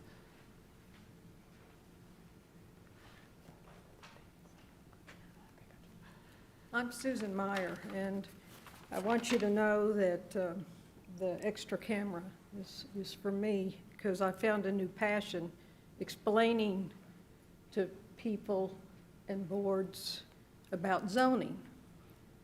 And I want to share what I've learned with other cities. And Can you speak up a little bit, scoot on in for I'm us? sorry. I want to share what I've learned with other cities. And you've got a lot of people here that are taking their time so that things are set on schedule. There are procedures that you guys have lined out, and this has broken almost every one of those procedures. I want you to remember you're the judge and jury for zoning. You are the prevention of harm. Most of what you spend your time on are police, fire, those types of things. Building inspections, prevention of harm. That's your primary goal. The court system only gets involved after harm is done. The second thing you do is the quality of life. Parks, the arts. And there's good reasons to change zoning. Wellness centers. But there's also reasons not to. And you need to follow your own procedures, and you haven't been following them. I guess the question is for you to realize that zoning is a contract. It's a contract between you and the citizens. It's a contract for usage. And when you rezone, you change that contract. And the question is why? You're guardians of the city budget. You know you've got an intersection that needs work. Or you want to be a good guardian and wait for that infrastructure money to come down and then do the work? Or do you want to rezone it now and have the work done then?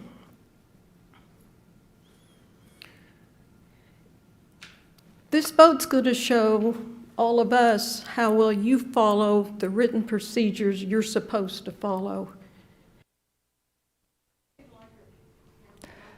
That time, we have 3 minutes. Okay, but if it's something like that, you should follow your own procedures. Thank you.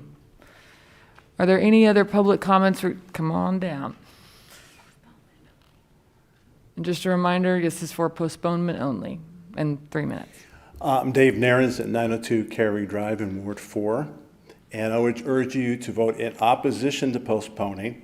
So for the neighbors, we're at the end of Cary Drive. Our backyards will be by this property.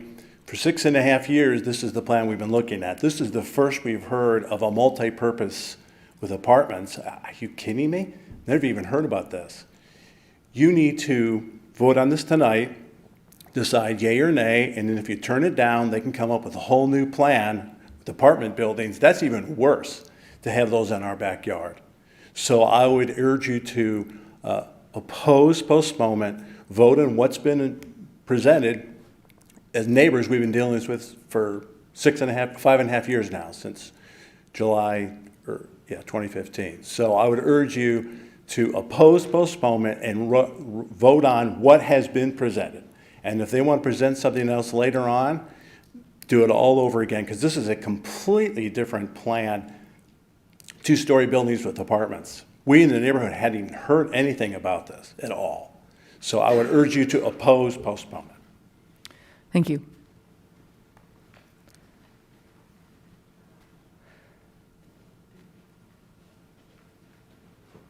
I live in the neighborhood, and I, of course, oppose poorly designed What is your construction. name, sir? My name is William Farrell, 823 Cary Drive, Brea Clerk.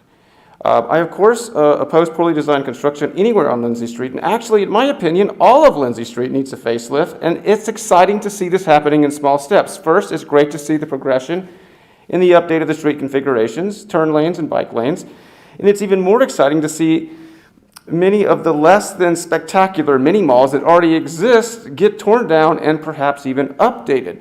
I imagine back in the 50s and 60s, Norman had little to very little design criteria for new construction, and this is why Lindsay now looks so bad, in my opinion. It's run down malls, and it's all smashed into these little lots. We no longer need to settle for mediocre and poor architectural designs. I know as a developer, paying for good architectural design is a tough pill to swallow because you have to design, because good design costs money, whereas bad design doesn't. Ask Brent Swift, ask any developer, and this is why much of the old and new construction in Norman looks, in my opinion, embarrassingly bad. But with the help from you, and perhaps funding from Uncle Sam, we no longer have to suffer from poor design decisions and let developers be the lead of poor design decisions. This is an exciting opportunity to let the community help guide the architectural designs of this corner, but also perhaps help select the actual businesses that will go into our neighborhood, our backyards. We have the power. We are the people. And this is an important realization. I don't know what to do with the corner. It's got 2 beat-up old houses. It's way too air pollution, noise pollution. But the solution could be easy. Let us, the nearest community members, decide how the property should be developed. And maybe one nice restaurant like Benvenuti's. Not 5 restaurants all crammed together with apartments on the 2nd and 3rd floor. Are you kidding me? That's horrible. You think Crested Butte, Colorado, or Boone, North Carolina, or Ponte Vedra would let poorly designed mini malls in? Heck no, not in a billion years. I'm totally opposed to any new construction. I'm not totally opposed to new construction, but I am picky. It has to be great. It has to be a perfect fit. And I'll continuously block any bad construction. So let's step it up a notch. Thank you.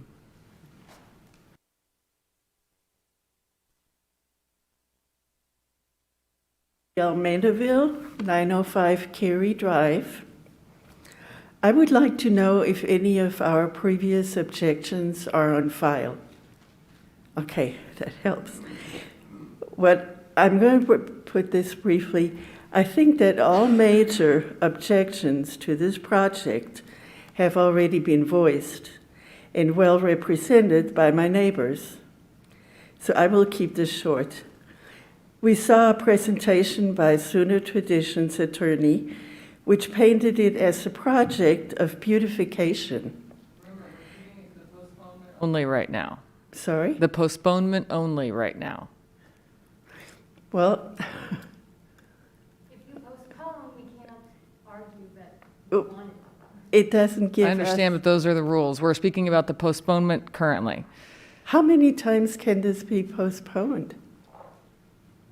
I mean, there's something not ethical about this, and which is why we're here. That's perfect comment towards the postponement. So is this going to be postponed again? We'll find out shortly. It is a complete disrespectful attitude toward us citizens. Thank you.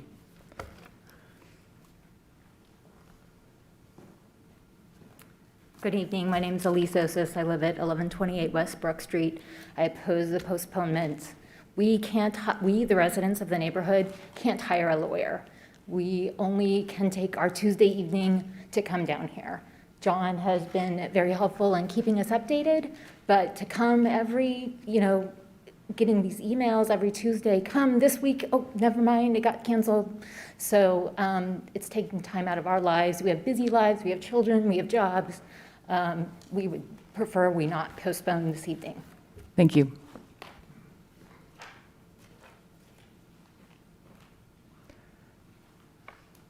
Any other public comment regarding the postponement? All right, seeing none, are there any final comments from council regarding the postponement?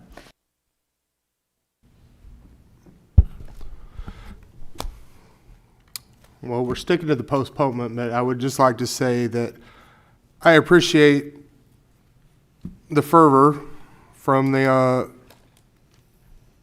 surrounding neighbors of this property. I've been inundated with emails, as I'm sure everybody else up here has.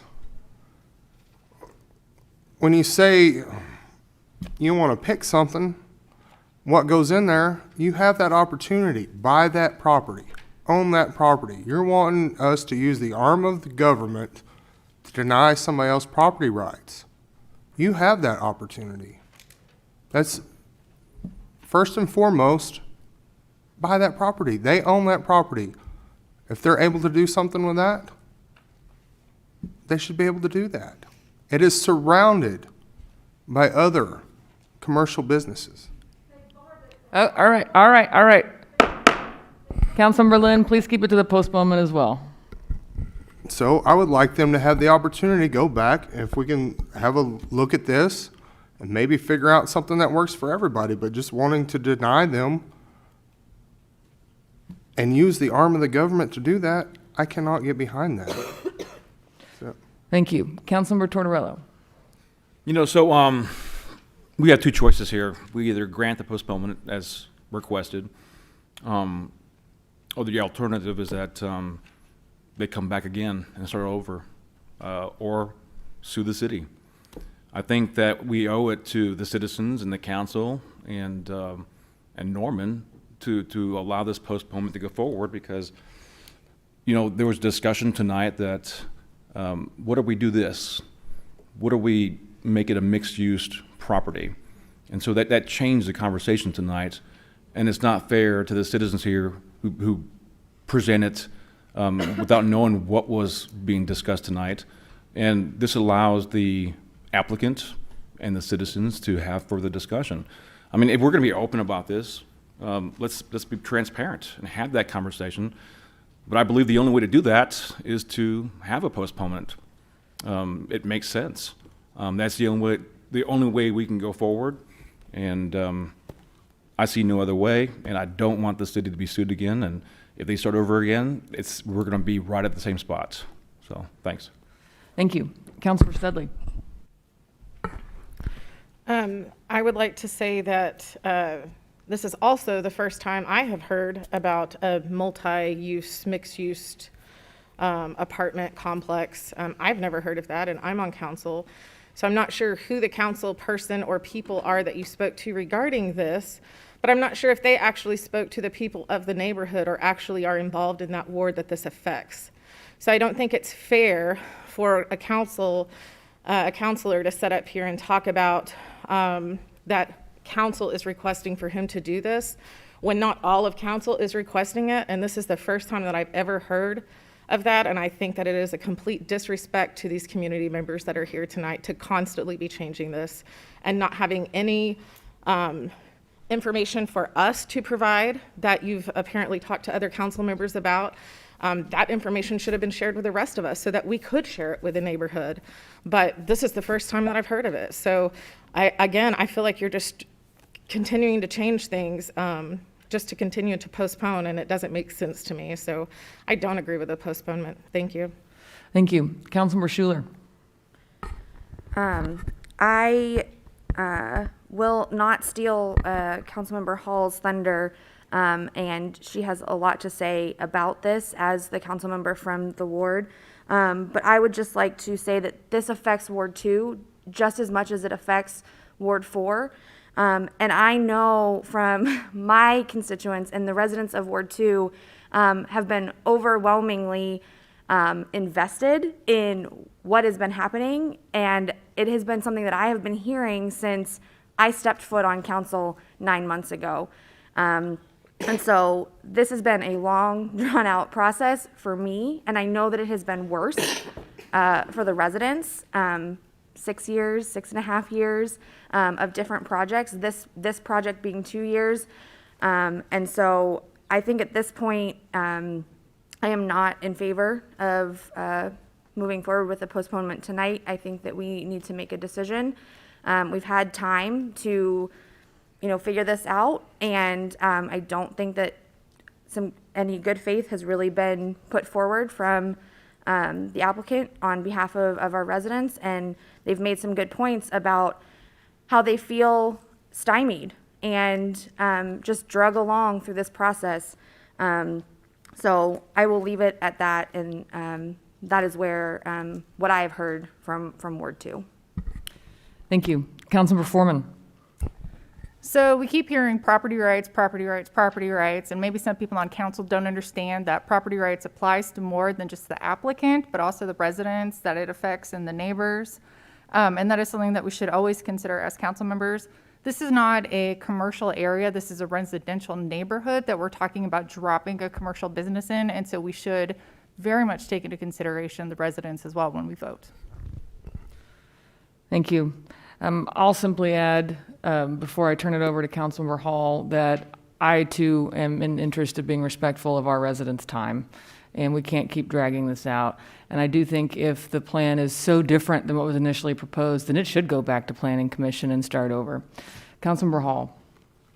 So we've heard from a number of the residents in this area tonight, but I would like to have a show of hands. If you are here tonight because of your interest in these two agenda items, would you please raise your hand? Thank you. So my Ward 4 neighbors, including these neighbors who are here tonight, elected me to speak on their behalf. The two questions I ask myself before every decision that I make as a council member for Ward 4 are, number one, is this in the best interest of the public health, safety, and welfare of our community? And number two, am I reflecting my neighbors' voices and concerns to the best of my ability to my colleagues on the dais and to the community at large? I will be voting no on the motion to postpone tonight, and I want you to understand why. This project has a long history. I've had 6 years to think about this project as a Ward 4 resident and now as a council member. In July 2015, a site plan consisting of a rectangular building described as a commercial strip center located in the middle of a parcel surrounded by 50-plus parking spaces was presented at a pre-development meeting by a previous property owner. The neighbors expressed so many concerns at that time that the project never made it to the Planning Commission, normally the next step in the process. Fast forward 5 years. On March 6, 2020, almost 2 years ago, the current property owner purchased the parcel and started the process all over again. At the April 2020 pre-development meeting, the applicant's attorney presented a site plan with a rectangular building described as a commercial strip center surrounded by 50-plus parking spaces in the same location as the previous property owner. Neighbors once again came to the meeting to express their concerns. The project was forwarded to the Planning Commission in June of 2020. At that time, the applicant asked for a postponement. A month later, in July 2020, the Planning Commission considered the application. It was rejected by a 1-6 vote. Once again, the neighbors showed up to voice their concerns. At that time, the applicant chose not to forward the project to the council, so we never heard it. Fast forward to almost 1 year later. In June 2021, the same property owner chose to submit a new application and begin the process all over again, as is his right to do so. At the June 2021 pre-development meeting, the applicant's attorney presented a site plan with a rectangular building described as a commercial strip center with 50-plus parking places. Only this time, the location was changed to the southwest corner of the parcel with the rear of the building facing Berry Road, with the parking places relocated to the northeast corner of the parcel adjacent to a residential neighborhood. Once again, the neighbors turned out to express their concerns about essentially the same project that was proposed in 2015. Normally, a project on this path would be heard the following month, but it did not appear on the Planning Commission agenda until 4 months later. During that time, the applicant was continuing to work on the project. Since the simple planned unit development, also known as a SPUD, that document was revised 4 times from June to October, although no public meetings occurred during that period where neighbors could follow the revisions. At the October 14, 2021 Planning Commission meeting, the commissioners approved this project, as Mr. Rieger mentioned, by a vote of 5-1. The neighbors showed up again to voice their concerns. The project was forwarded to the City Council 3.5 weeks later for the first reading on November 9, 2021, without revisions or changes. On November 29, 2021, the day before the November 30th City Council meeting, the applicant submitted a 4th revision to the most recent SPUD document to the city staff late the afternoon. These last-minute revisions make it challenging for council members or the public to have an adequate amount of time to assess how these revisions impact the project. On the day of the council meeting, city staff were notified late that afternoon that the attorney for the applicant was planning on requesting a postponement to the following council meeting on December 14, 2021. The night of the November 30th council meeting, the attorney for the applicant stated that the reason for the postponement was to continue working on the project. It was agreed at that time to postpone until January 18th. I was notified on January 10th that the attorney for the applicant intended to request a postponement for the 2 agenda items at the January 18th, 2022 meeting until February 22nd, with the reason now stated as revisions to the architectural.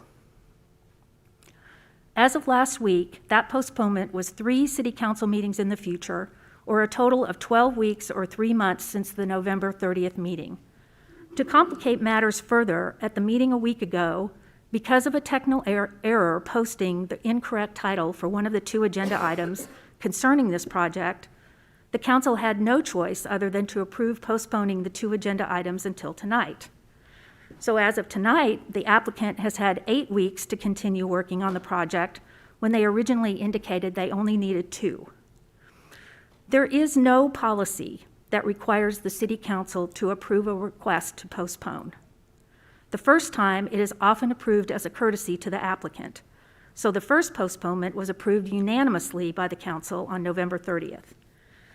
Neighbors could not be notified in time that a postponement had been requested and showed up ready to use their voice and share their continued lack of support for this project.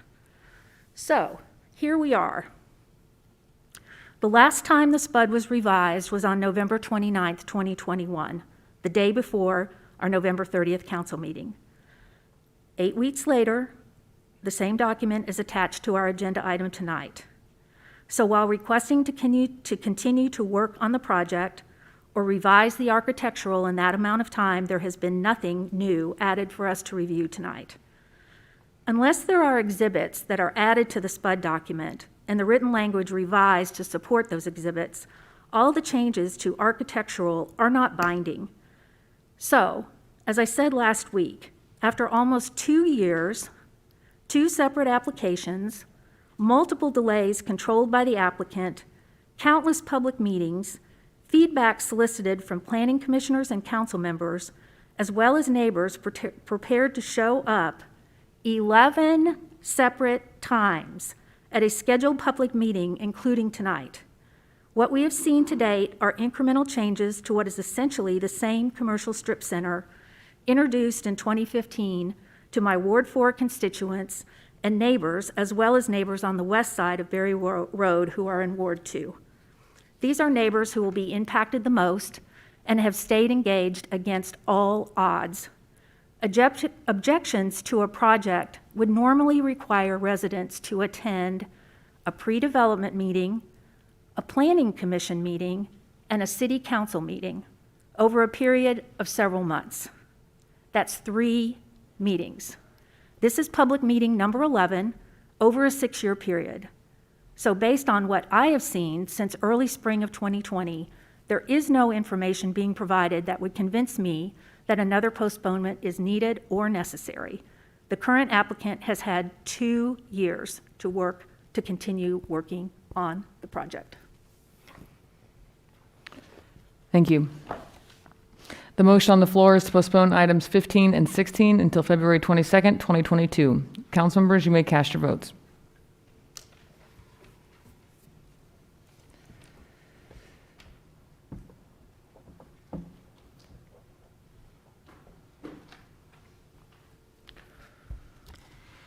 Votes have been cast and the motion to postpone fails by a vote of 6-3. Voting against, Councilmember Peacock. Excuse me, I'm going backwards. The motion to postpone, voting in favor is Councilmember Peacock, Councilmember Tortorello, Councilmember Lynn. Thank you. Motion to adopt or reject the land use plan amendment. So moved. Second. Thank you. Is there a representative for the applicant to make a presentation? Thank you, Madam Mayor. Sean Rieger representing the applicant. I'll cruise through this quickly just so you'll see what is in front of you tonight and what the Planning Commission approved 5-1. So you know the corner, Ben, Lindsay and Berry. This is zoning on the left, 2025 on the right.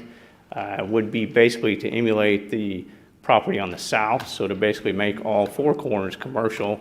I would note that the property on the south was judicially rezoned in the courts in 1973. That property on the corner at Penny Hill was judicially invoked into zoning through a denial of the city council. So we'll move forward, and this is the proposal is that the upper right corner turn into commercial as well. The site you see there will go on forward. I think it's interesting to note the traffic count. In fact, this is what the courts in the 1970s noted when they judicially rezoned the south, was that it was a fantastically high traffic count. That was in the 70s. Now that traffic count is 27,000 cars a day on that corner. So I think it's quite reasonable that it should be a commercial corner, and I don't think there's going to be much debate about that, frankly. So there is the widening of Lindsay and Berry that has occurred previously. There's the view out the front of these 2 residential structures looking across the street at residential. I don't know how that is to stay a house on the right as you look across that field to gas stations and everything else on arterial. There has been significant design changes driven extensively by the voices we've heard. I remember at one point they said we had the building in the corner, on the back corner, because we basically didn't want parking lots back there, so we moved the building to the back corner. And then we started hearing that, well, no, you know, Center City and other movements of modern planning have said, let's put the building on the corner. And so we said, okay, we'll move it to the corner. We can do that. We'll make 4-sided architecture. We'll make it work. We'll keep it low scale. We'll put residential sloped shingled roofs on it. We'll do all of this. So we moved the building to the corner. We reduced the impervious. We put in 90-foot setback across the north. 90-foot setback. I have never seen a 90-foot setback on a property before. So we put a 90-foot setback on the north. to keep it away from the neighborhood. At Councilmember Hall's request, we put in a brick wall around the perimeter. Her request was brick wall and in the spud. And by the way, I'm happy to lock in the elevations into the spud. We routinely do that, not unusual at all. Happy to do that. I hadn't had that request from you before. I didn't know that was important to you, but happy to do it tonight, and we'll edit it into the PUD. But we did edit in the brick wall at your request and took out some of the uses. So we did all of that, and Planning Commission approved it. Vote of 5-1 with the same protest that was behind me at Planning Commission. They applauded it significantly. So we go forward. There's the protest map. The protest is actually more support than protests. You can see it is basically one street to the rear that has protested it. And you can see that was what we did, was to take the vertical building away from them, put it on the corner, on the hard corner, take it down to a low scale with residential shingled roofs, put parking and extensive landscape buffers back there so that they are protected, and put in the brick wall. The brick wall that was the solution for the Penny Hill parking lot, by the way, to the south, that was also approved by council when we did that project. So we emulated the south project. We took all of the vertical away from the neighborhood to the northeast, put in a 90-foot setback, and all of the restriction we put in through the PUD, through a SPUD, were more restrictive than what you could do now in terms of the area regulations, we call them in zoning, the setbacks, the heights, all of that were made more restrictive than what you could do previously.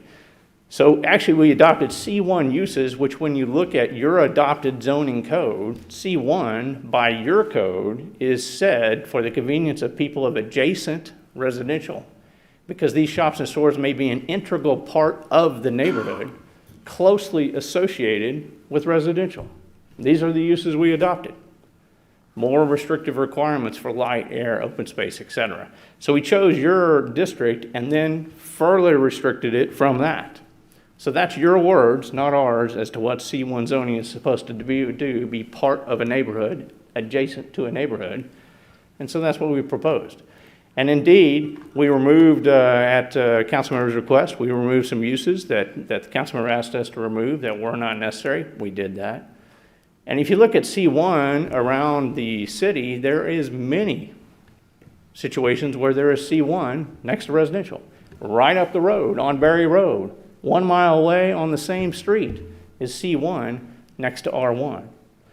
All around town, you will find these examples. These are 3 more examples of C1 right next to R1, 36 in Robinson, Rock Creek, and 12th Avenue Northeast, East Robinson, and 12th Avenue Northeast. You see all of those. But what's the difference between us and those? We have more restricted ourselves. On this PUD in front of you tonight, on those projects, it's allowed for 2.5 stories with a parapet. On our project, we've said it is restricted to only 1 story with sloped shingle roofs. On those projects all over town, same situations, R1, C1, they have impervious of no maximum on C1. They can put a whole lot of impervious on those properties. We can't. We self-restricted to 65%, which is the R1 standard. So we took it down. On building setbacks, they have 15-foot side yard and 30-foot rear yard. On us, we put in a 90-foot setback. So we further restricted away. And in fact, I will tell you in one meeting with a council member in planning for this project, that council member said in my conference room that they recognized that there was no harm to the neighborhood because we had done all of this. That council member reiterated to me that they could recognize that we had taken away any harm, but they didn't like the architecture. They wanted better architecture. And that's what set us down this path to request the postponements. So we believe that's a pretty relevant point. If we have satisfied all the conditions that folks look to in zoning as to harm, as the lady of the neighborhood said. Staff report gave us glowing remarks on LID, noted that we were putting in tree wells, rain gardens, bio-retention swells, infiltration planters. None of that is required, none of it.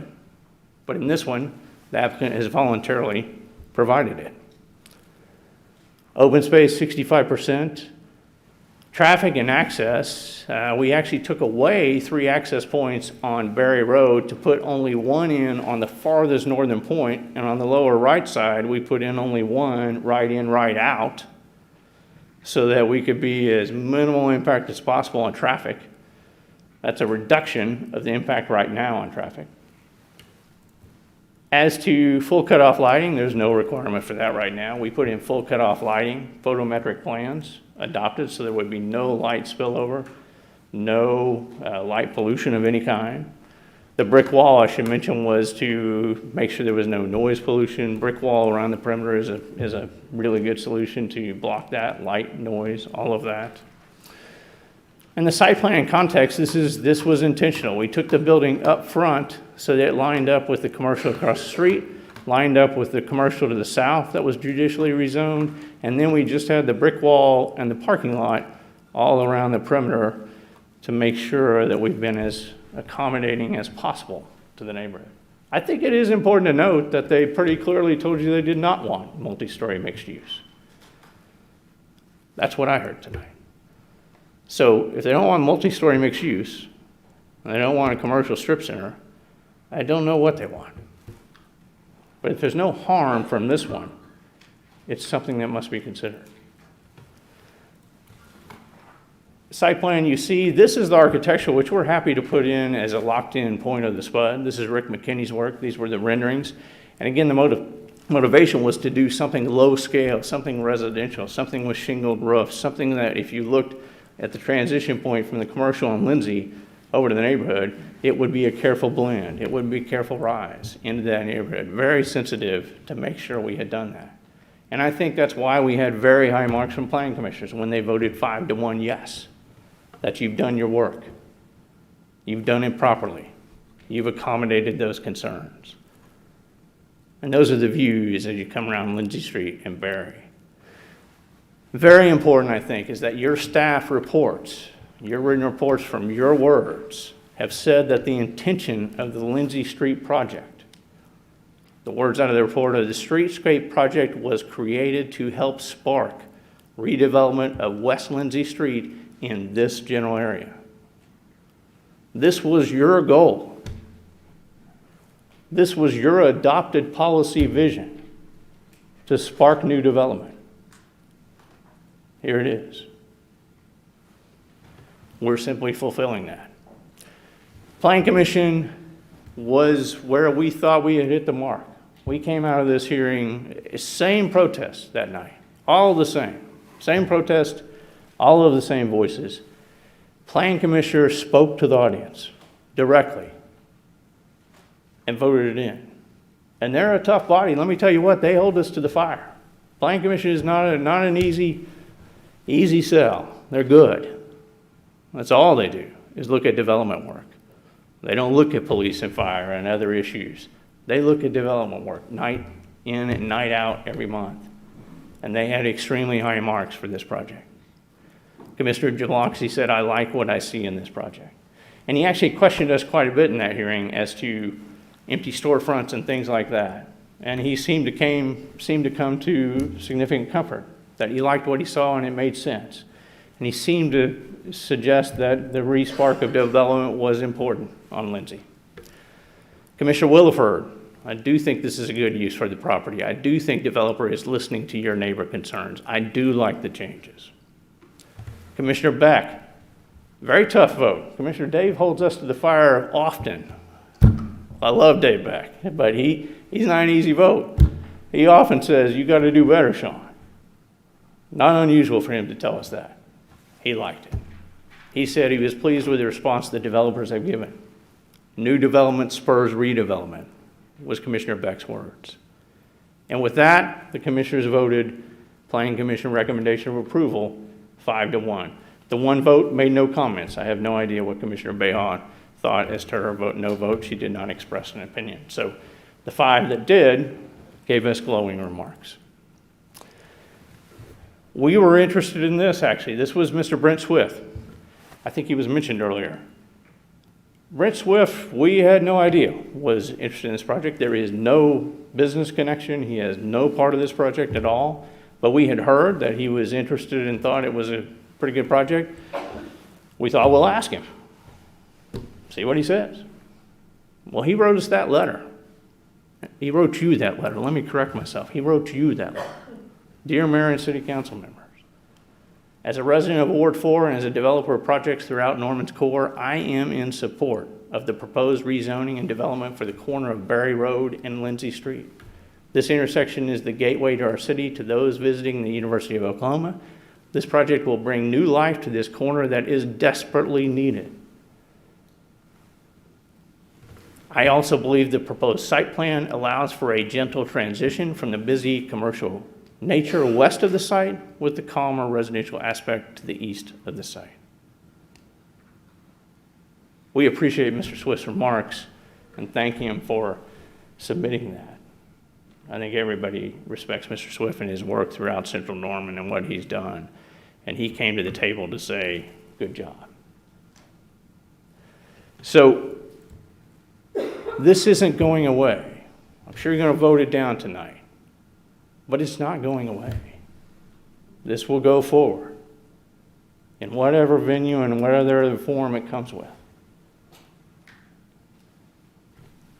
New development is the intention of the Lindsay Street project. This corner very much a part of that intention, we believe, with two older, basically done their day houses. So we must find the way.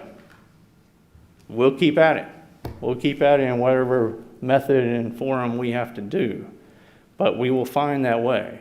We thought we were there with Planning Commission, and then we were basically changed in direction by the communications with council members. You're right, Councilmember Studley, I did not talk to you about it, but we've discussed it with other council members.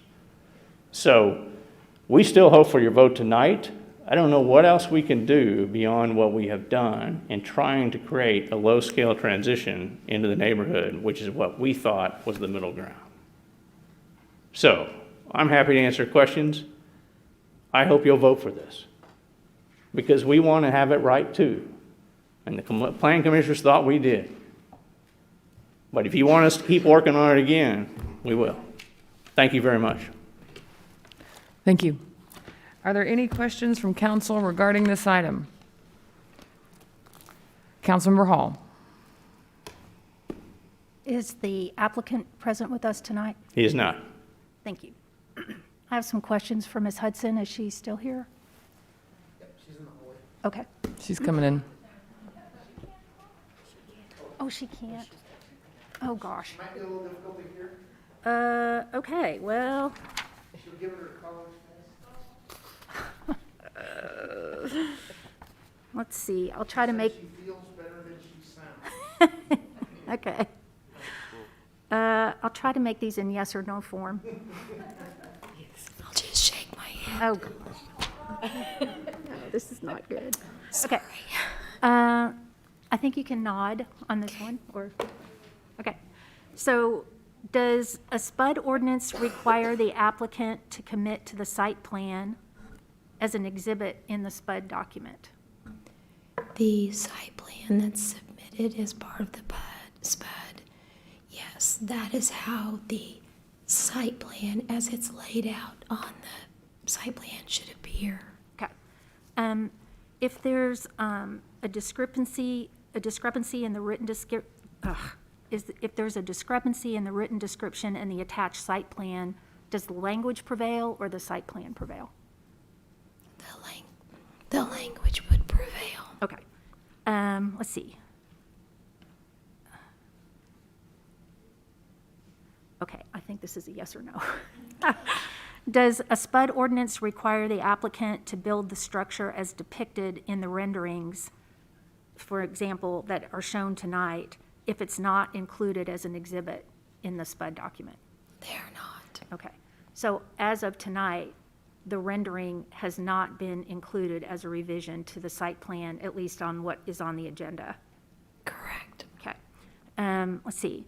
So in section 3E of the SPUD document, the applicant references trees in the public right-of-way.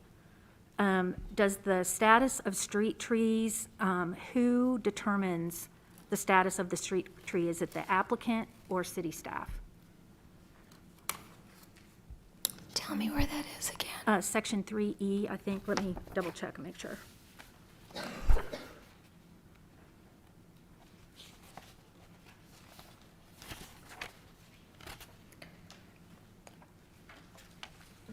It's under landscaping and tree preservation, and I don't have a page number. Yeah, no, I see it. Okay. It just talks about, what I'm trying to figure out is, there's some language about preserving the street trees. And I just didn't know who gets to determine the status of the tree if they want to remove it. Realistically, it would have been our forester. Okay. But we no longer have Okay. the forester. We have an empty position right now. Correct. Yeah, okay. Let's see. So I think what I was looking for is that is there any language in this section that provides protection for the 3 street trees in the public right-of-way on Lindsay? And I think you just really kind of answered that the forester, if we had one, would be intervening on the status of those. Correct. They actually started out saying that the trees shall be preserved by the applicant when possible, and then there would be that further evaluation if they did have to be removed. Okay. Let's see. May not need to ask that.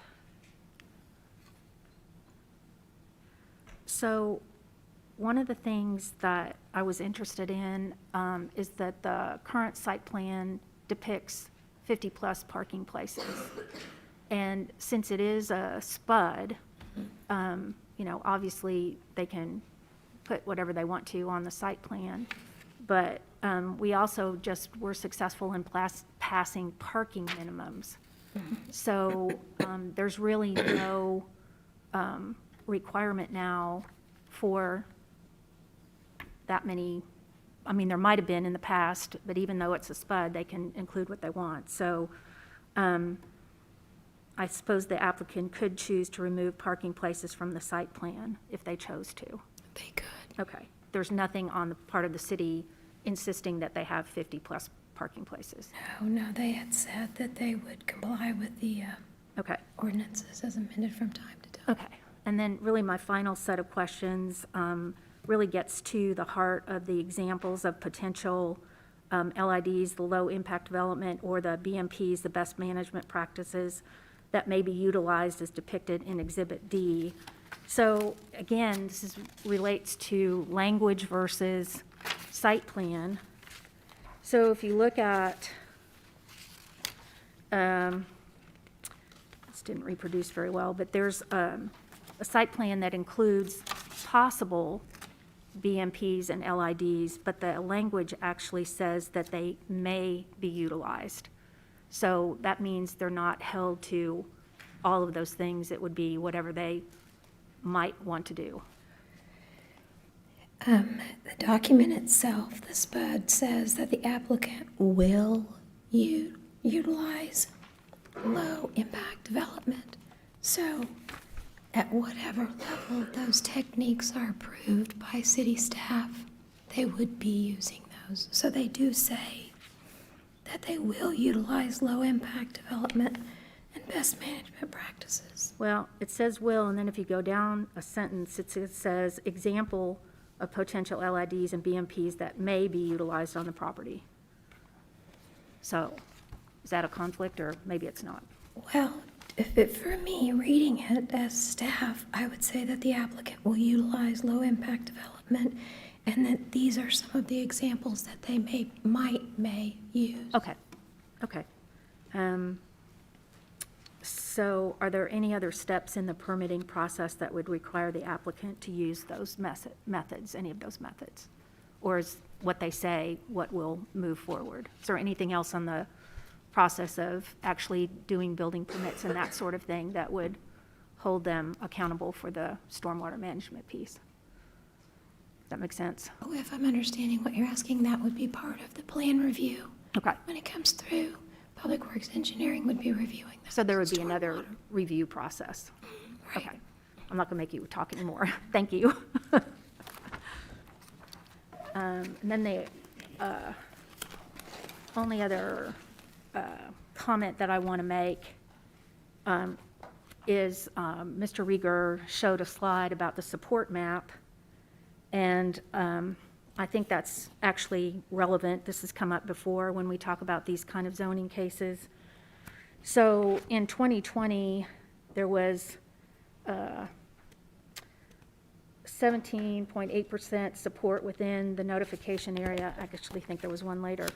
But one of the neighbors brought up the fact of wondering about if you filed a protest letter last year, would it still be coming forward? And technically the answer is no, because this is a brand new project.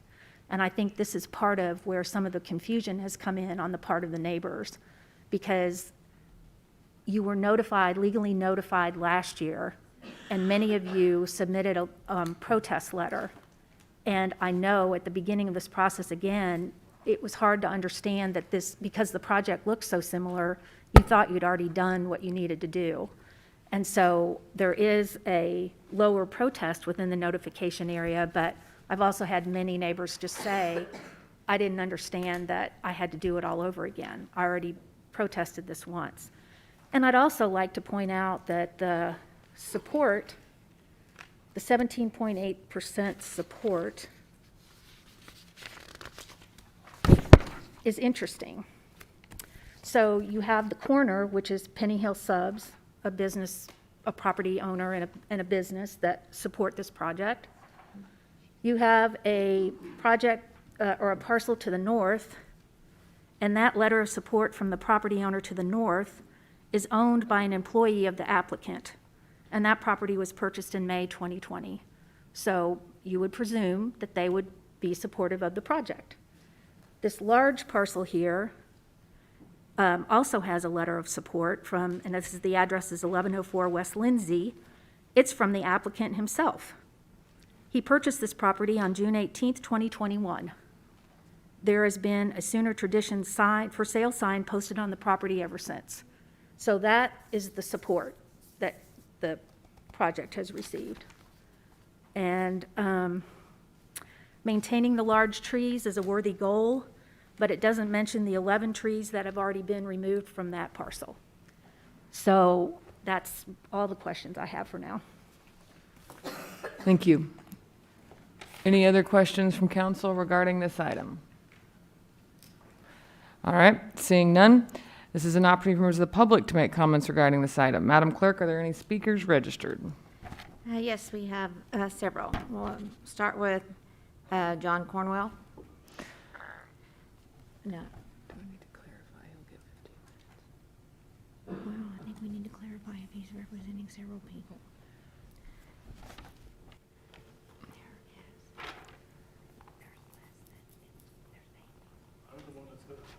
One moment, Mr. PowerPoint. One moment.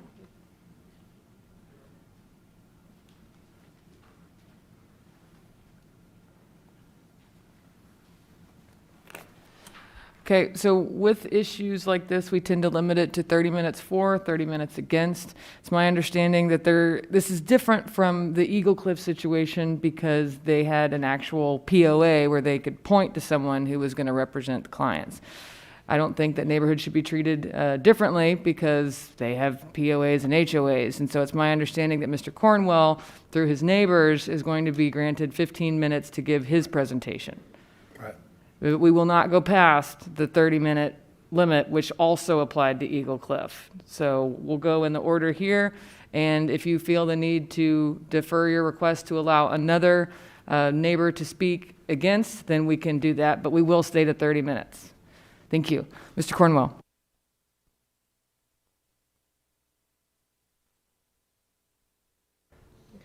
Okay, so he just requested the last 15 minutes. So first up, Madam Clerk. Okay, I'm going to try really hard not to butcher this name. Costanitos. Carantinostas. Caranthus. I'm sorry. So close. Caranthanasis. I actually looked it up to get the pronunciation. I still messed it up. Okay. Not Looks here? like they're not here. Okay. Man. Elise?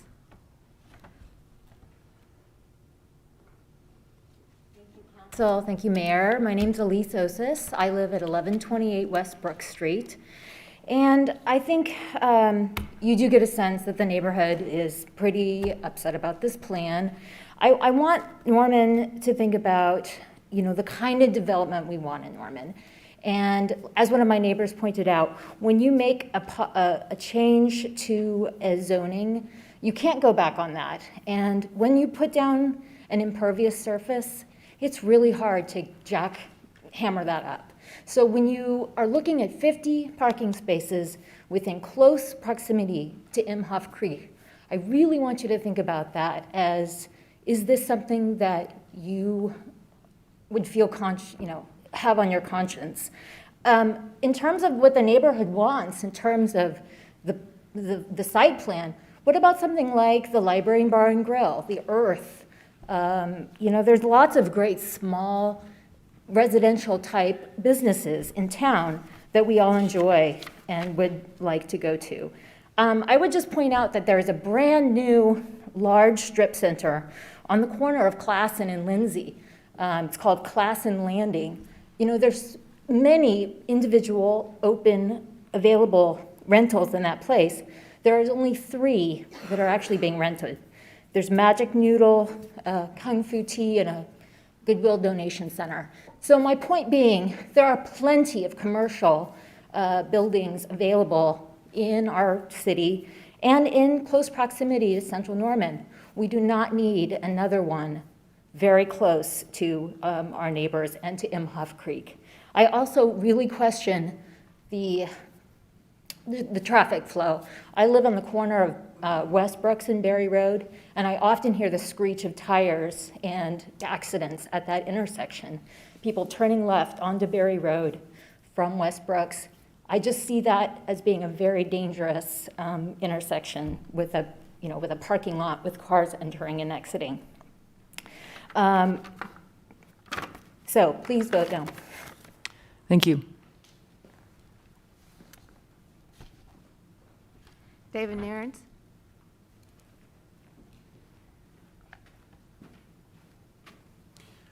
I'm David Narens at 902 Cary Drive. This property will be in our backyard. We're at the end of the street.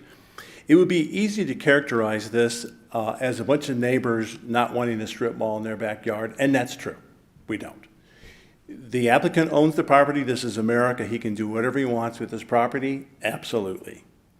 But the issue is really, really simple. Does the city council want this area to continue to be an extension of the residential area coming down Berry Road all the way to Lindsay? Or do you want to extend the commercial property further down Lindsay, cross over Berry, and then be this property, which is next to that big, huge, gigantic piece of property? That's the issue. This is not going away. We've been told by the former owner that he's going to get this rezoned. He's going to get this, we've just been told they're coming back. So if you turn it down, he's coming back. So this is not going away.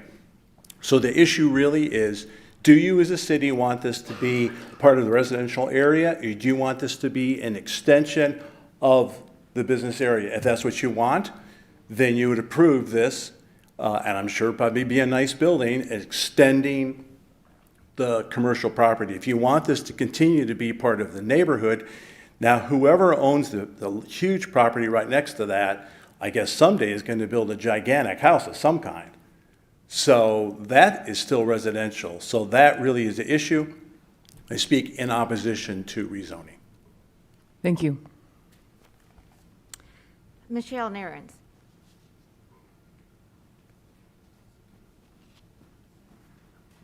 Thank you. My name is Michelle Narens, and I live at 906 Cary Drive. My father actually just spoke right before me, but so my house is the closest property to the 2 lots that are proposed for the rezoning and development. My backyard literally touches the adjacent property. I'm adamantly against this proposal, as I have been from the start. Allowing commercial real estate to come right up to my backyard is going to be very disruptive. I work from home, so listening to cars coming in and out because the parking lot will come right up to my property line. Will be very disruptive as I work, not to mention light pollution, exhaust pollution coming in to my backyard. All around will drastically negatively impact my life every single day. It's not something I want to live near, nor do I think anyone, as most of my neighbors have stated, we don't want to live near something like this that's drastically going to impact our lives.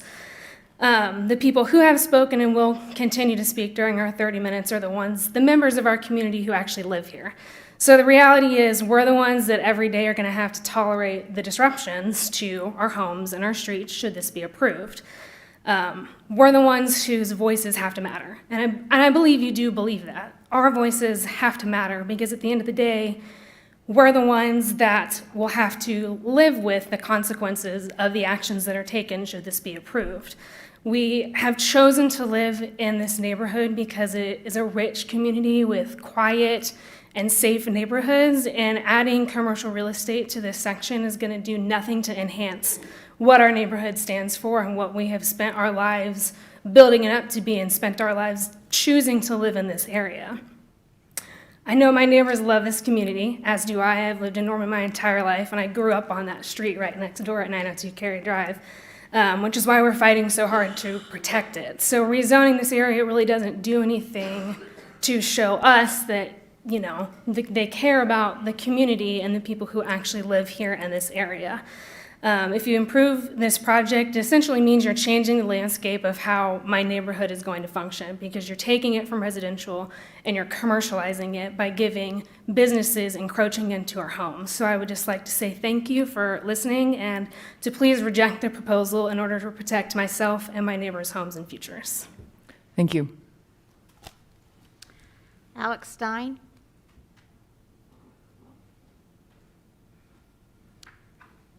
William Farrell?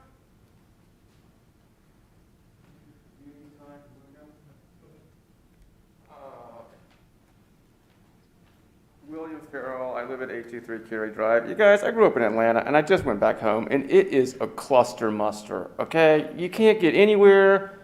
Some visiting professor at Georgia State got shot randomly because of a stray bullet. I mean, that's not going to happen. But, like, do we really need another strip mall in America?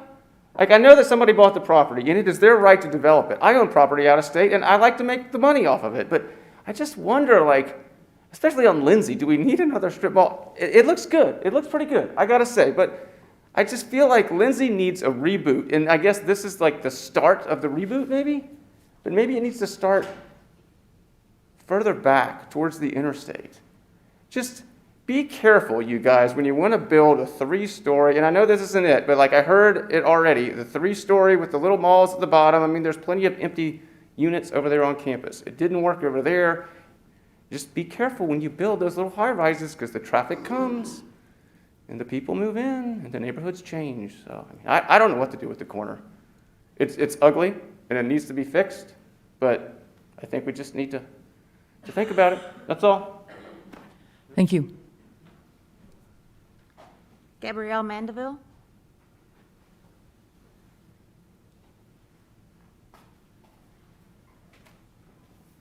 .905 Cary Drive. My property is within 200 feet of the project. And as I said earlier, I think all the objections have already been voiced. And what I started to say earlier, Sooner Traditions attorney keeps painting it as a beautification project. But there's nothing beautiful about having a strip mall pushed into your backyard. And the traffic is already heavy on that corner, mainly because there's no turn lane. The city of Norman did not put in a turn lane from Berry going onto Lindsay, going west on Lindsay. So traffic backs up unbelievably. To have a business project sitting there, which would increase this beyond our imagination, is just unacceptable. I would like for you to ask you to deny this rezoning request. to me, what it comes down to, if it's approved, it will just show that legitimate concerns of your citizens do not really matter, but money talks. I hope this is not the case. Thank you very much. Thank you. Dennis Yarborough?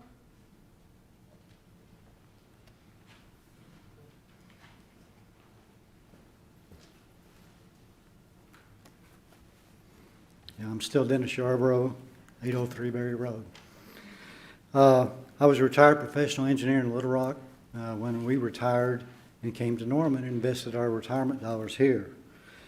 Most people have spoken a lot of things, but I was at a previous meeting here when this council was really excited about changing the parking space requirements on a lot of the big existing lots. There's lots of space out there. It's already paved. It's already zoned. It's already had whatever impact it's going to have on the neighbors. Changing this property to a spud fundamentally changes the nature of that whole intersection. And the support map that was shown is a little misleading because it counts area, not people. I understand that's the way that it's depicted, but it still just counts area, doesn't count people. My training as an engineer and working with city government for over 30 years encourages me to seek solutions. And so I want to offer this general transition that's talked about. And then picking up on Council Member Lynn's suggestion, maybe there's an alternative. For one, it provides an off-ramp for current owners which does not negatively impact the neighborhood. It wouldn't add any impervious surface.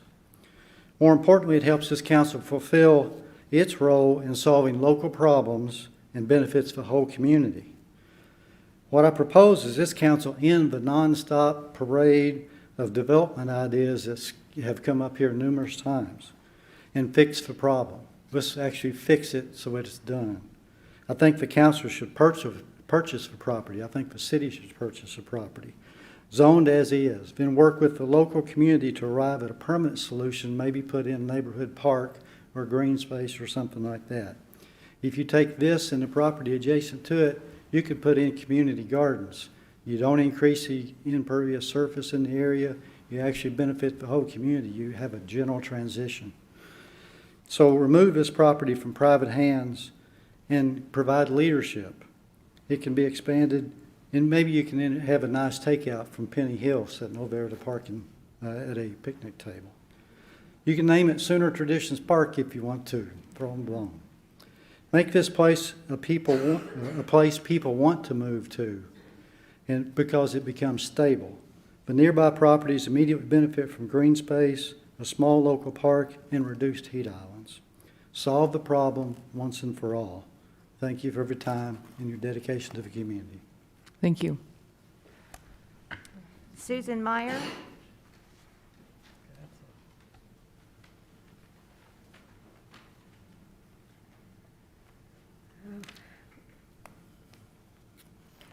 I'm going to change a little bit. You all need accurate information to make a good decision. And the Planning Commission didn't exactly receive accurate information, but that's a whole other discussion on how you get your information. But receiving accurate information is so important because zoning is a contract. You buy property that's zoned R, that's zoned commercial. That's a contract that you have for usage of your property. You can do whatever you want to do with your property that you bought that's zoned with that zoning designation. Every time you rezone, you change that contract. And a lot of times it's for the good, the wellness, the public things. You've just done that. Now the question is, why did you make that change? Was it for the public good or was it for speculation? And again, please remember that your role as our city council is for the prevention of harm. And again, police, fire, code enforcement, building inspections, all of that's prevention of harm. And again, the second thing is quality of life. I live in a wonderful neighborhood. The quality of my life is great. That's why we're fighting so hard to keep that. Do you want to vote for an age-in-place, long-term neighborhood that this is? Or do you want to vote for greed? Again, please be good financial guardians. You've got an intersection there that you haven't mentioned about it's two-lane curb and gutter. Making a left-hand turn on a two-lane road into commercial structures takes time, and the traffic is so heavy. You just saw that. And the traffic backs up there. So, as good guardians, do you want to have to fix that intersection before it's zoned or after it's zoned?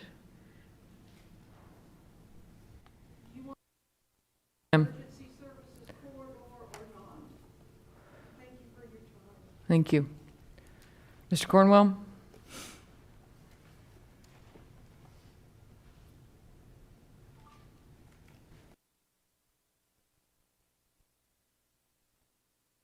I've got some slides.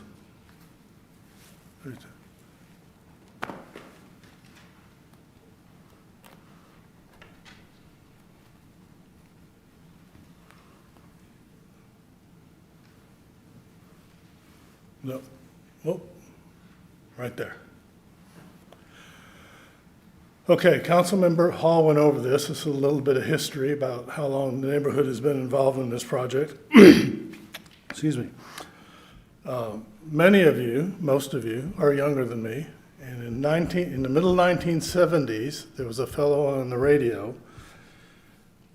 His name, I got to pull my glasses out here. His name was Paul Harvey, and he had a radio show in the mid-70s that preceded CNN and preceded Fox News. So this is radio talk show, which we still have now, but this is back in the 70s. The applicant has told a story, and the name of Paul Harvey's show was The Rest of the Story. So everything I'm going to show you is in the public domain. There's nothing hidden, nothing under the table, nothing I'm going to come back with later. Let's see. That's backwards.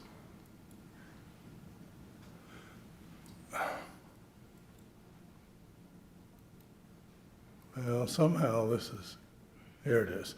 This is a picture of what these potential lots or these lots looked like in 2013. The two on the lower left-hand corner are the two we're talking about tonight. The two on the right, in the very middle of the picture, just north of Lindsay Street, are two purchased by the previous applicant, not this applicant. And then there's the house that's north of what's labeled 1027 South Berry Road that was recently purchased. Now, I'll get this right eventually. This is what they look like today. The previous applicant came in and leveled those two lots to the right. The current applicant or some employee has basically removed the trees for the middle lot on the left and the lot to the north of that, which, as Councilmember Hall pointed out, is an employee of Sooner Traditions. So this has been going on for 6 or 7 years. It's slowly the destruction of this corner. Destruction as far as removing houses, removing trees. This is what was presented at pre-development in 2015. Okay, strip mall in the middle. This is what the current applicant brought in July 2020. strip mall in the middle. In Spud 2, what they're currently talking about is the strip mall put up at the corner, not in the middle anymore. That's really the only change. We keep talking about setbacks. He's talking about setbacks from the property line to the north or to the east to the building. He's not talking about setbacks from the north or the east to the parking lot. That's where the noise comes from. That's where the pollution comes from. That's where the majority of the lights are going to come from.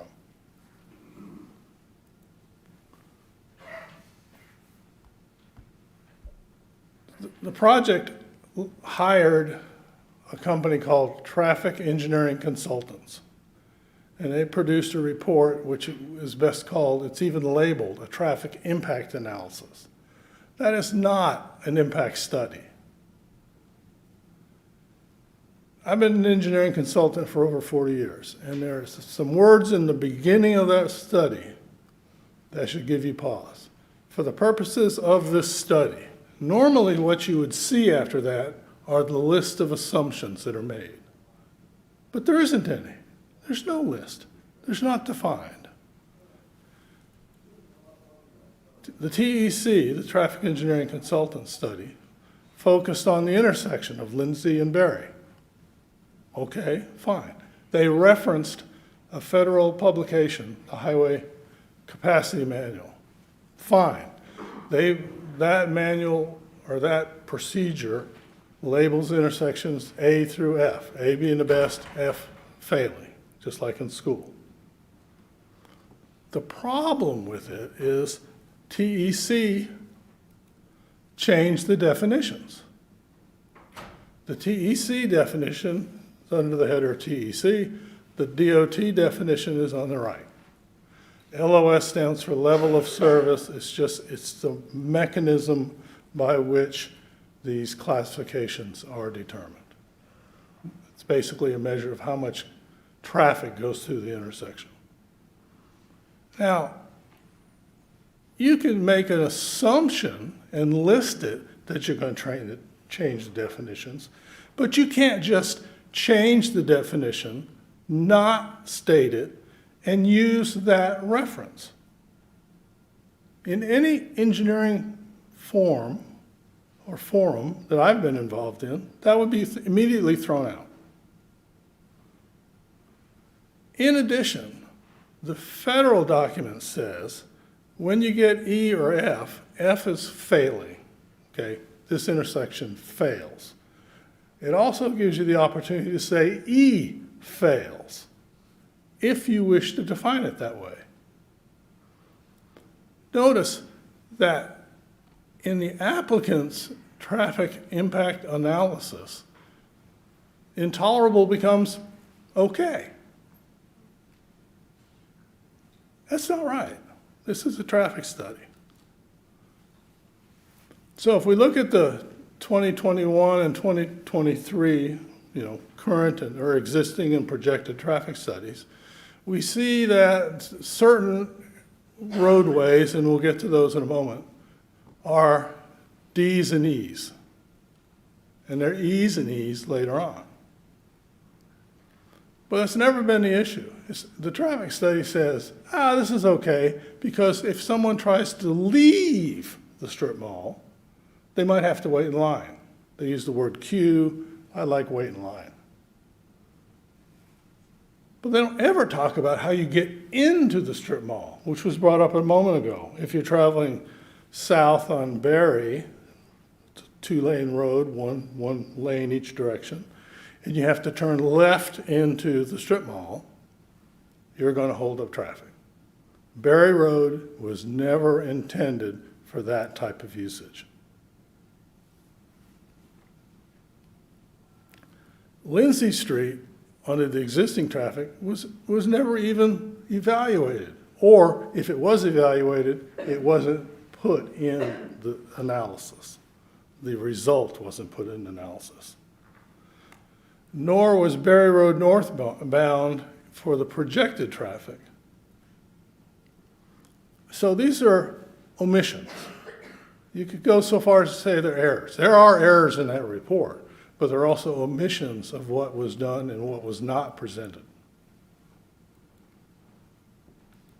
Let's look at, this is from the applicant's planning commission presentation. And the argument was that it is possible to have commercial and residential neighborhoods coexist. That was the argument. If we look at the upper left-hand corner, that's the intersection where Brookhaven Village is. The upper right-hand corner, the green big blob is Griffin Fields and the white is Griffin Hospital land.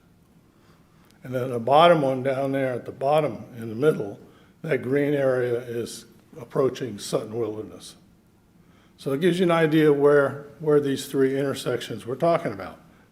None of them are remotely similar to Lindsay and Berry. This is Robinson and 12th Avenue Northeast. Okay, this is Griffin Park up on the upper left, Griffin Hospital on the lower left, commercial on the right, residential farther off. But it's important to note, and we can go through all of these if we wanted to, it's important to know when these different areas were zoned. Some of them were zoned simultaneously. This is commercial, this is residential. Okay. Some were zoned, this is commercial, residential moved in later. None of them were zoned, this is residential and we're going to change it to commercial.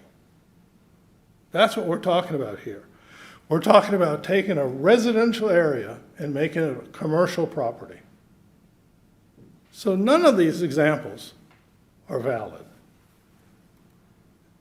In addition, if we look at Berry and Lindsay, all of those other examples are 4 lanes north and south, 4 lanes east and west.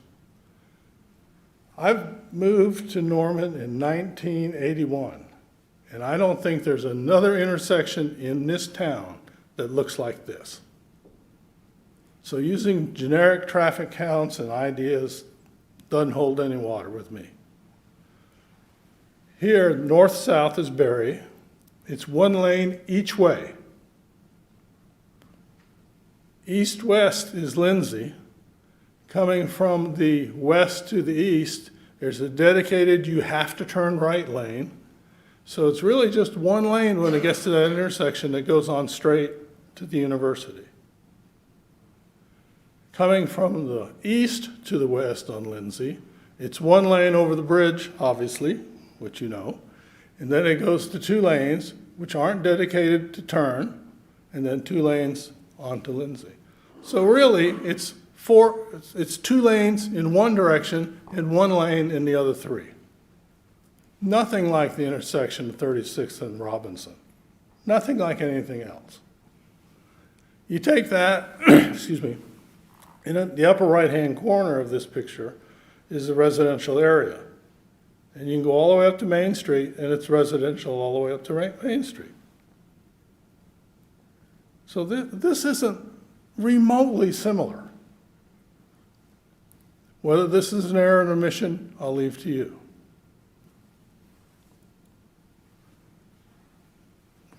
We went through this, okay. Okay, the SPUD requirements.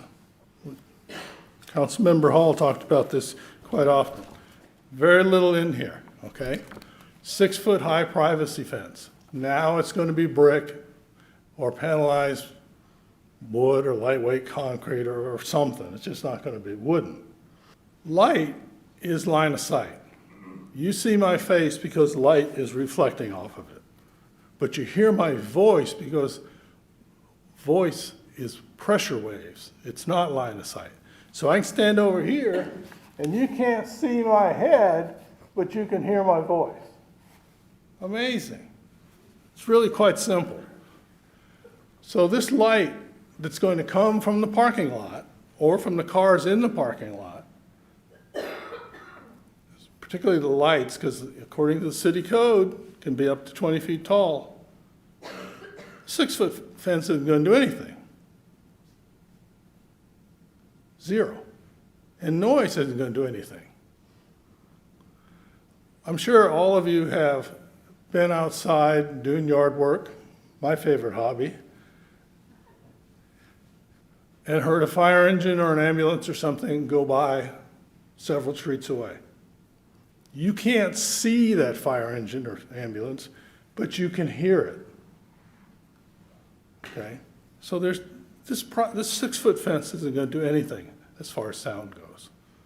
As far as light goes, if the light is below 6 feet, maybe it'll help. But if it's above 6 feet, it's not going to help. Odor is also not line of sight. And there's no odor restriction. I mean, the fence isn't going to do anything. So it's not going to do anything for odor. It's not going to do anything for noise. It's not really going to do anything for lighting. So why do we have a privacy fence? To keep people from looking in, because generally people, like me, are not 6 feet tall.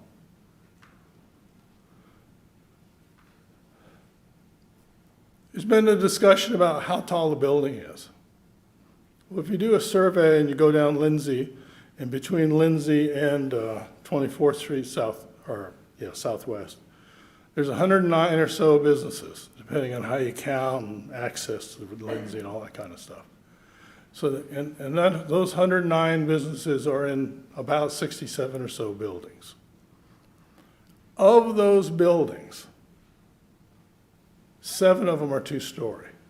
5 are apartment buildings, which makes sense. 1 is a church, and 1 is now a daycare, which is it's a bank that's being converted into daycare.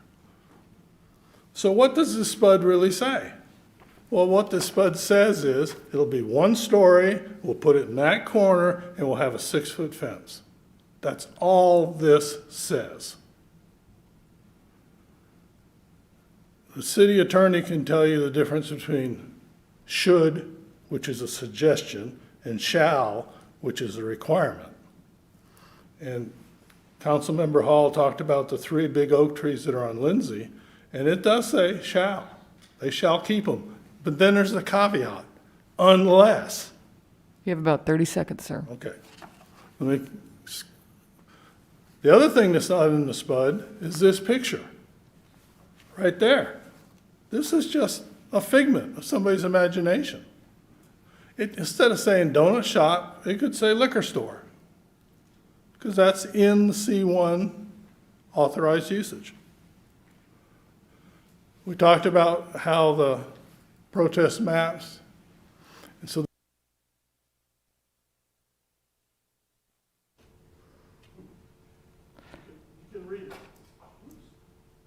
Thank you, sir. Okay. All right. Do we have any comments registered supporting this? Okay, seeing none, this is an opportunity for council to make final comments. Councilmember Hall. So I have a few more things to address because we have 2 agenda items, number 15 and 16. But first, I'd like to address one of my favorite topics and address process, because it can be so easily misunderstood. It's important to remind everybody present here tonight or watching from home that the only reason this application is being considered by the City Council is really simple and straightforward. This project cannot be constructed under our current land use plan or our current zoning ordinances. The assumption that you have to make in this case is that the property owner was aware when purchasing this property that the current zoning and land use did not allow for the proposed project. His only option then was to submit an application to request changes that ultimately have to be approved by the City Council. This applicant has chosen this path and is requesting changes to both land use and zoning. When this occurs, legal notification is sent to property owners within a 350-foot radius, along with an invitation to attend a pre-development meeting. This is an opportunity for interested neighbors to meet with the applicant, or in this case, the applicant's attorney. These meetings are currently limited to 30 minutes, and this time limit is strictly observed whether or not the project was able to be fully discussed. I've talked about this before because in most cases, this is adequate amount of time. But in a smaller minority of cases, at the pre-development meeting, it's pretty easy to determine that much more discussion is needed, and I believe we can have an alternate path to allow for that extra time and to be able to do mediating upfront instead of being confrontational at the end. So the next step is the Planning Commission, where the applicant is allowed all the time needed to make a presentation, while public comments are limited to 3 minutes by each resident with the warning that they will be cut off after their time is expired, just like tonight. The Planning Commission is an advisory body to the City Council. The Council respects highly the work of the Planning Commission, but it is not bound by their recommendation. Another issue that we are having currently is that the Council is no longer provided a transcript of Planning Commission meetings. So unless council members make the time to attend or watch the meeting, we no longer have an understanding of the deliberations of the Planning Commission, and I find this to be very unfortunate. So in regards to this application, if I only have access to the written October 14th, 2020 minutes, which are attached to our agenda packet and are available to you as the public to review, I know that there was a staff presentation, that the attorney for the applicant made a presentation, but we have no access to the slides that were presented unless we attend or watch the meeting. I know that 12 members of the audience spoke in opposition of the application, but I have no idea what their objections were. I know that no audience member spoke in support. I know that 4 of 6 planning commissioners asked a question and that 1 commissioner made a comment, but I have no idea how they arrived at their decision to vote for or against the project because there is no longer any written record of their questions or comments. The final step is a presentation before City Council to request amending, in this case, both the Norman 2025 Land Use and Transportation Plan and Section 460 of Chapter 22 of the Code of the City of Norman. This is a legislative function of the City Council, and the final decision rests with this body. And as I mentioned before, at the forefront of all decisions we make is the public health, safety, and welfare of our community. Agenda item number 15 addresses land use changes. The Norman 2025 Land Use Plan never anticipated the northeast corner of Lindsay and Berry to be developed as part of the commercial corridor that's clearly planned for the mile along Lindsay between I-35 and Berry Road. In fact, this parcel at the intersection of Lindsay and Berry Road is intended by both current land use and zoning to be the transition to a historic neighborhood and is also considered by many to be the western gateway to the University of Oklahoma. The recent multi-million-dollar Lindsay Road project suggests this by making the transition from a 4-lane road to a 2-lane street at this intersection to support the current land use plan and current zoning. So there's nothing in either the land use or zoning plan to support making the changes that the applicant is requesting. The land use plan is a long-range plan for the future development of the city. It's a vision for the future and a foundation for managing the city's growth.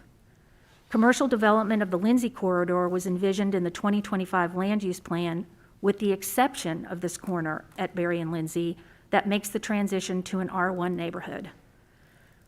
I was also curious to take a look at the final draft of the 2040 land use plan to take another look into the future. In January 2018, after 2 years of work by a diverse steering committee and community dialogue, this corner is envisioned and defined as a compact neighborhood type. This was 3 years after the first application was made to the City Council for a retail strip center. The compact neighborhood type is described as having a high proportion of single-family home options on small lots and a predominance of residential living. The compact design of this type makes these areas highly walkable with access to a variety of amenities and active recreation spaces. This model encourages mixed-use residential development along corridors in limited locations. While this remains in draft form and has not been implemented, it does give us a glimpse to what the thinking was in 2018. So this is the future, a vision for the future of Norman. So the requested amendment for land use is not supported by the current or future land use goals. Agenda item number 16 addresses zoning changes.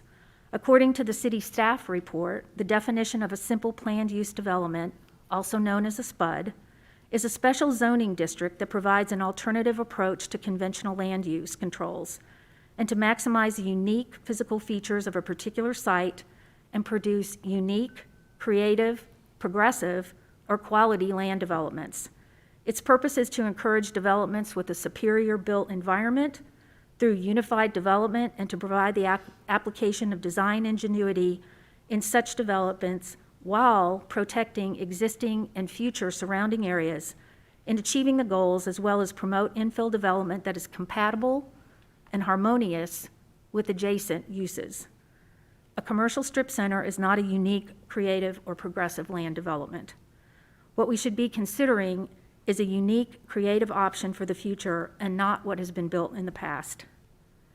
There's also a concept of a neighborhood commercial node that can be found within the compact neighborhood type. It's defined as small-scale, mixed-use, commercial activity on the ground floor with residential uses on upper stories that serves the local residents. The node should be sympathetic to and integrated into the existing community and the existing neighborhood fabric, and provide a walkable destination for families and residents to gather and to live. This commercial node envisions a walkable destination with 5 parking spaces, not 55. A project that could provide residential housing types not currently available and result in a unique, creative, and progressive project. So the requested amendment to rezone using a SPUD does not meet the definition or the purpose of a SPUD. Our highest obligation and responsibility, as I've said over and over, is to consider the public health, safety, and welfare of our community. In Core Norman, the impact of any project that affects our watershed and stormwater has to be reviewed carefully. Because we have yet to adequately address the need for stormwater utility and millions of dollars in stormwater capital projects, it becomes even more important to focus on this parcel by parcel. The proposed project will likely generate large volumes of additional stormwater in Imhof Creek. Imhof Creek is an integral part of our watershed and is under great stress already. The failure of the bridge on Imhof and the millions of dollars of unfunded stormwater capital projects to mitigate and address the erosion and bank instability along Imhof Creek cannot be ignored. So this parcel with the added impervious surface has to meet the best practices for stormwater management. And finally, this is something that we've talked about before. There is a concept to consider called highest and best use. In my mind, this project does not meet the spirit of highest and best use. Quoting from those that are more qualified than I am to address this topic from an article entitled, "What do planners mean when they refer to highest and best use?" Structuring cities based on the principle that each individual parcel should be put to its highest and best use is an idea that has come into prominence over the last century. Intensity, as opposed to density, measures the degree to which mixed uses are found at any one location or with any individual project. For example, a mixed-use project that combines office, retail, entertainment, and housing has a higher level of intensity that is solely residential or office-based. People may fear that urban growth, development, and changes increases congestion and lowers property values. However, allowing the highest and best use to work in an environment where, as Mr. Farrell pointed out, where a community consensus has been reached as to what constitutes sound, sustainable development will often produce more variegated, interesting, efficient, and sustainable communities. This leads to a better understanding of what constitutes excellence in urban design. For all of the above reasons, I will be voting no on these companion agenda items tonight. Thank you. Councilmember Schuler. I will keep my comments short because Councilmember Hall has so eloquently laid out concerns about this project and the process that has kind of transpired over several years. What I will note that is in addition to what she said, that since I have been working with her on this project, since I have come to council, we have talked about this so many times, but the 3 council members that preceded me have also worked on this project with her, and all of them have not been in favor of this project and on this corner. So the residents of Ward 2 have also spoken to me and to my predecessors that have held this seat that they are not in favor. And so I have heard my constituents of Ward 2 loud and clear, and I will not be voting in favor of this. Thank you. Seeing Councilmember Tortorello. Sorry about that. I had to get this out. This is a complicated issue, and I feel for the residents here tonight and for how long you've had to endure this. And I also feel for the applicants too. I see this as, this is a basic rule of law issue. The applicant has met all the requirements from the staff to move this project forward. Whether you like it or not, they did ask for the zoning. They did ask the staff if it met the requirements to go forward. They have mitigated the light and sound issues. They have discussed the traffic issues. I don't see any harm in this development going forward. We talk about, the quality of life. That should be applied equally to both the applicants and the residents here. So we ask for you ask for the quality of life in your neighborhood to remain the same, but what about the quality of life for the applicant and his private property? Now, this is not about private property rights. This is not what I'm here to say, but I stand that we shouldn't tell a person or an entity what they can do on their property if they get the requirements to go forward. I know it's a hard thing to swallow, but the rule of law still stands. They did ask, and the staff made the recommendations. The Planning Commission, which I don't agree with all the time, they recommended, 5-2, that this project go forward. The only alternative to denying this is that they sue the city. And that puts us back in square one. If they sue the city and we lose, they're going to start over again, and they may get a judgment against the city. So as complicated as this sounds, and as my colleagues here on the dais have eloquently discussed and shared their thoughts with us, and the residents for being here, the reason this is a long project is because nobody can come to the middle and compromise. There was no compromise to be found. Either side wouldn't budge, or they wanted more. And I feel the applicant did give and listen to the request to a point where they could do no further. There's nothing else they can do to make this go forward. The fact that it has to come down to a vote and possibly another lawsuit, I just ask that we look at this objectively, and do we trust the staff to make the right decisions? Do we trust the Planning Commission to make the right decisions? I think they have made the right decision, and we should support this. If not, this is going to continue, and it's going to continue and continue. It's a waste of time and resources. We've had applicants or the residents say that they've had to take time out of their Tuesday nights to come out and discuss this. It's been going on for far too long. And for the sake of the rule of law and the staff doing their work and their job, I am going to vote yes for this so we can get past this and get on to the next phase. And I just find this thing to be taking too long, and I see no benefit in denying this project. So I'm going to vote yes. Thank you. Thank you. Councilmember Foreman. Really brief. This is not a rule of law issue. We're not denying anyone the right to do residential stuff on their residential property, and no one is legally obligated for a zoning change. So just that information out into the ether. Councilmember Holman. Thank you. I can't really add much more to it than I think Councilmember Hall explained very thoroughly. I do think that this corner should be redeveloped at some point. I drive past it every day, very well aware of the circumstances around it. And I'm the one that suggested that it be a higher use than just a single-story strip mall. with lots of parking around it. As mentioned before, we have lots of that in Norman. And as a gateway to the campus area, to the historic neighborhoods, that intersection really means a lot, in my opinion.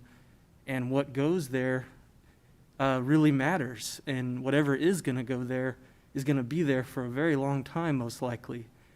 And it leaves an impression on every visitor into Norman when they drive in and they drive past there. What's there is the impression that they're going to be left with of Norman when they're coming in. And as mentioned, we have plenty of buildings and things on Lindsay Street and other parts of the city that are not very attractive and don't leave a good impression. And we want to see those get fixed up. And so my hope was that there would have been able to find a way to come to some kind of project here with this proposal that neighbors could accept, that the surrounding area and the businesses could accept, and something that all of us could feel some sort of pride in supporting, because there's definitely been projects I've supported in the past that did not turn out the way that it was presented, and now every day when I drive past them, I just feel like a pit in my stomach that I voted for that, and that's there, and now everybody gets to drive by and comment about who approved that thing. Well, now I'm that guy, you know. And so that's been kind of my feelings about this particular project is I don't know that it remaining residential is viable on that corner. It would make sense that that corner would be some type of commercial or more intensive than R1 residential use at some point. I did like the suggestion someone made about, I don't know about our ability to buy the property, but a large city park on that corner for that area of town would be pretty interesting. It could be pretty nice too. So that's an interesting suggestion. So I do think changes do need to be made at this corner. What's there now isn't acceptable in my opinion. And I don't foresee anybody building a new house there ever. So if this doesn't pass tonight, I think that is correct that somebody, whether it's this property owner or another one, is going to keep trying to get this developed in some way from what's there now. And so my hope is that if this doesn't pass, that we're able to figure out a way with the neighbors and their surrounding areas to come up with something that addresses all those concerns and can make, I think, the best use of that property that protects the Imhof Creek, because that is one of the biggest concerns I've had about that is the massive backlog of stormwater issues we have, no dedicated funding source to address any of it, and Imhof Creek is the one that's in the worst shape of all of our urban streams, as mentioned with the bridge and the millions of dollars in bank erosion repair that are needed to prevent further property loss along there.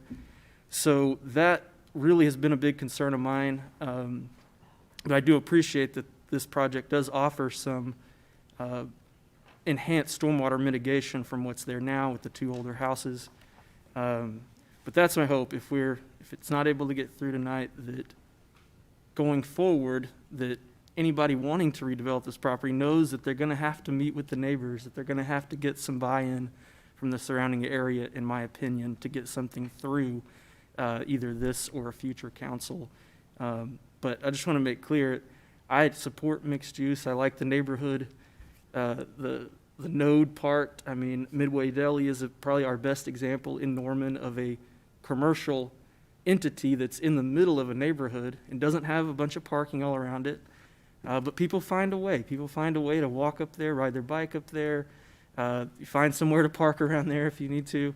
But that's a really good example of a lower intensity, maybe than would be desirable on this corner. But that there are examples in Norman of things like this that support the neighborhoods and create economic growth in an area. So that's my feelings about this property, and I appreciate Councilmember Hall and her thoroughness explaining her position on this. Thank you. Thank you. Seeing no other comments, the motion on the floor is to adopt the land use plan amendment. Council members, you may cast your votes.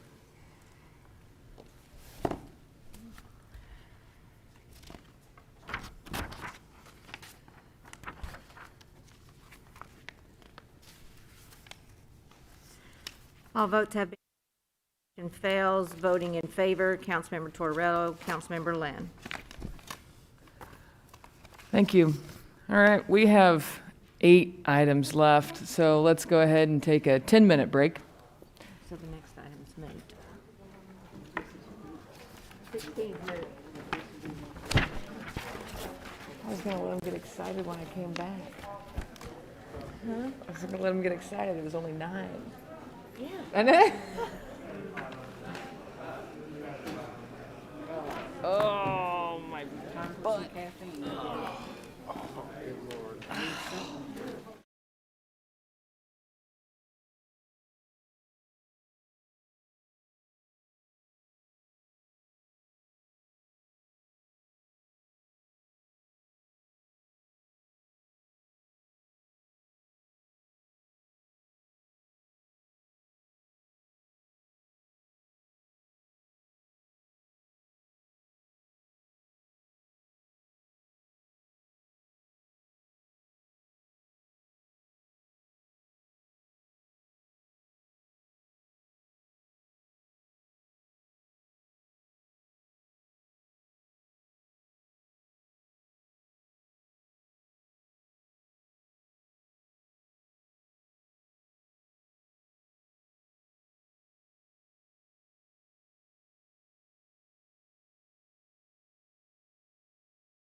Oh, I know, that was adorable.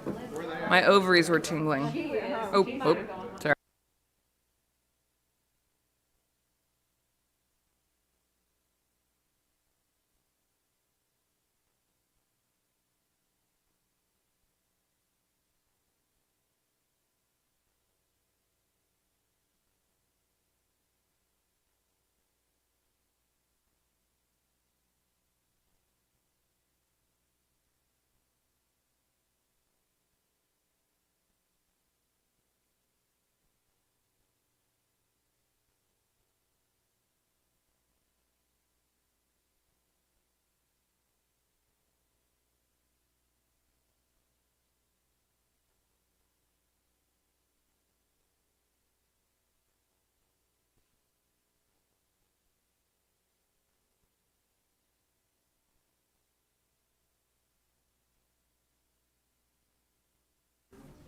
All right, we ready?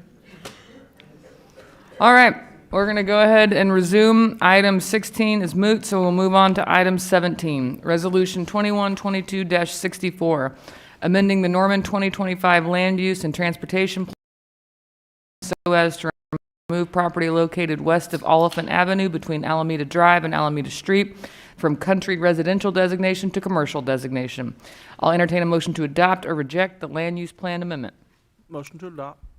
Thank you. Is there a representative for the applicant to make a presentation?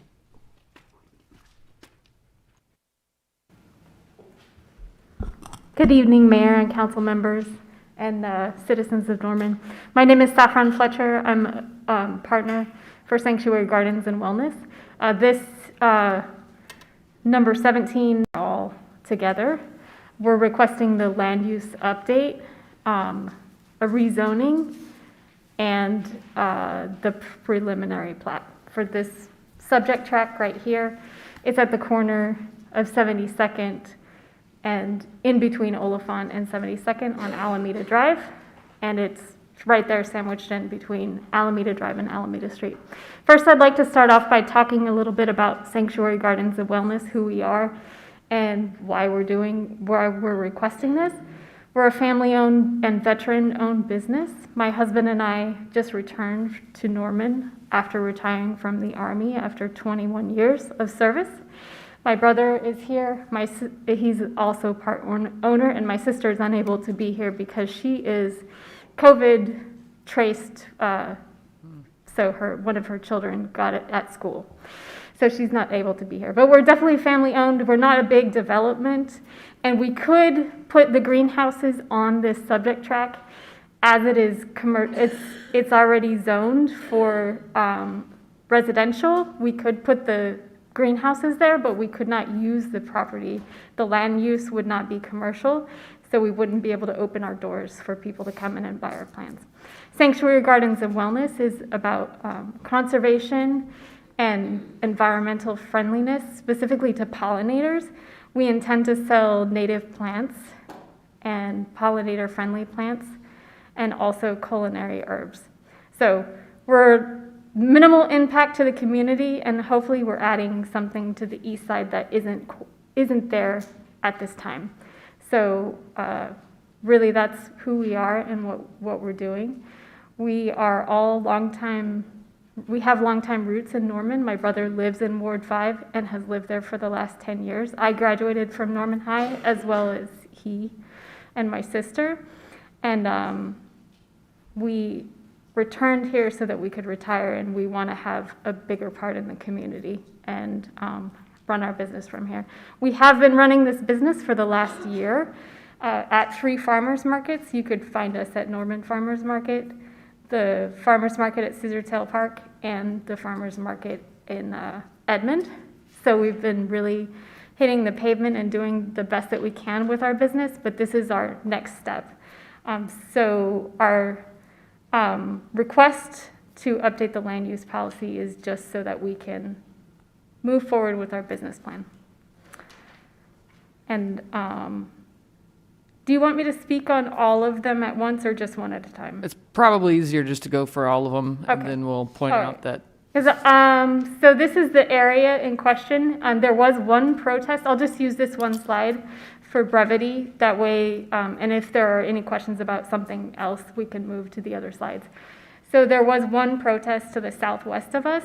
They were concerned about the traffic and people coming onto their property, which should not be actually, I do need to go forward. So you can see the proposed, here it is. The proposed driveway is actually east of where the property for the one protest was. And the reason that we have the driveway going from one section of Alameda Drive all the way through to Alameda Street is for deliveries, because we'll get soil delivered and that requires bigger trucks. So we want to have ease of delivery so the trucks could come out and not make that left-hand turn onto Alameda. They can go onto Oliphant. But we can put a sign up, if that's a concern for the one protest that we did have, to direct traffic to make a left-hand turn. No one has any reason to make a right-hand turn to go into the residential areas south of Alameda Street.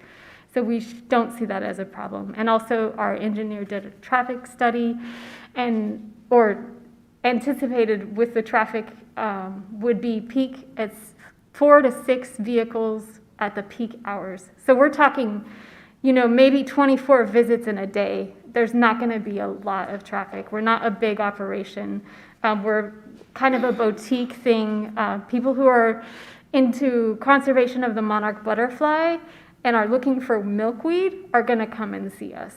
And we'll be on the Okies for Monarch website. We already are, so that people can come and see us and get native pollinator plants so they can make their, and we're actually, possibly you'll see our plants around in the gardens. In the parks in Norman, there are some of our milkweed plants already that Scott Peak has planted on his trail to making sure the monarch butterflies have habitat.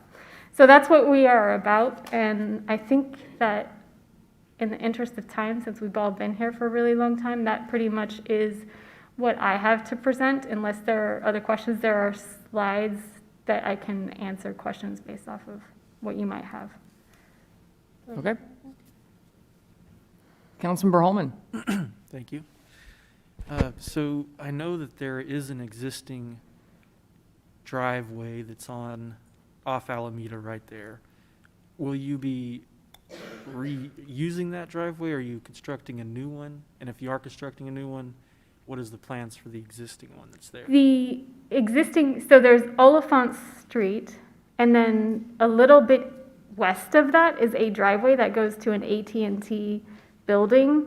That is an easement. Most of the property that is here is actually easement. So out of the 5.93 acres, only 2.5 acres are usable.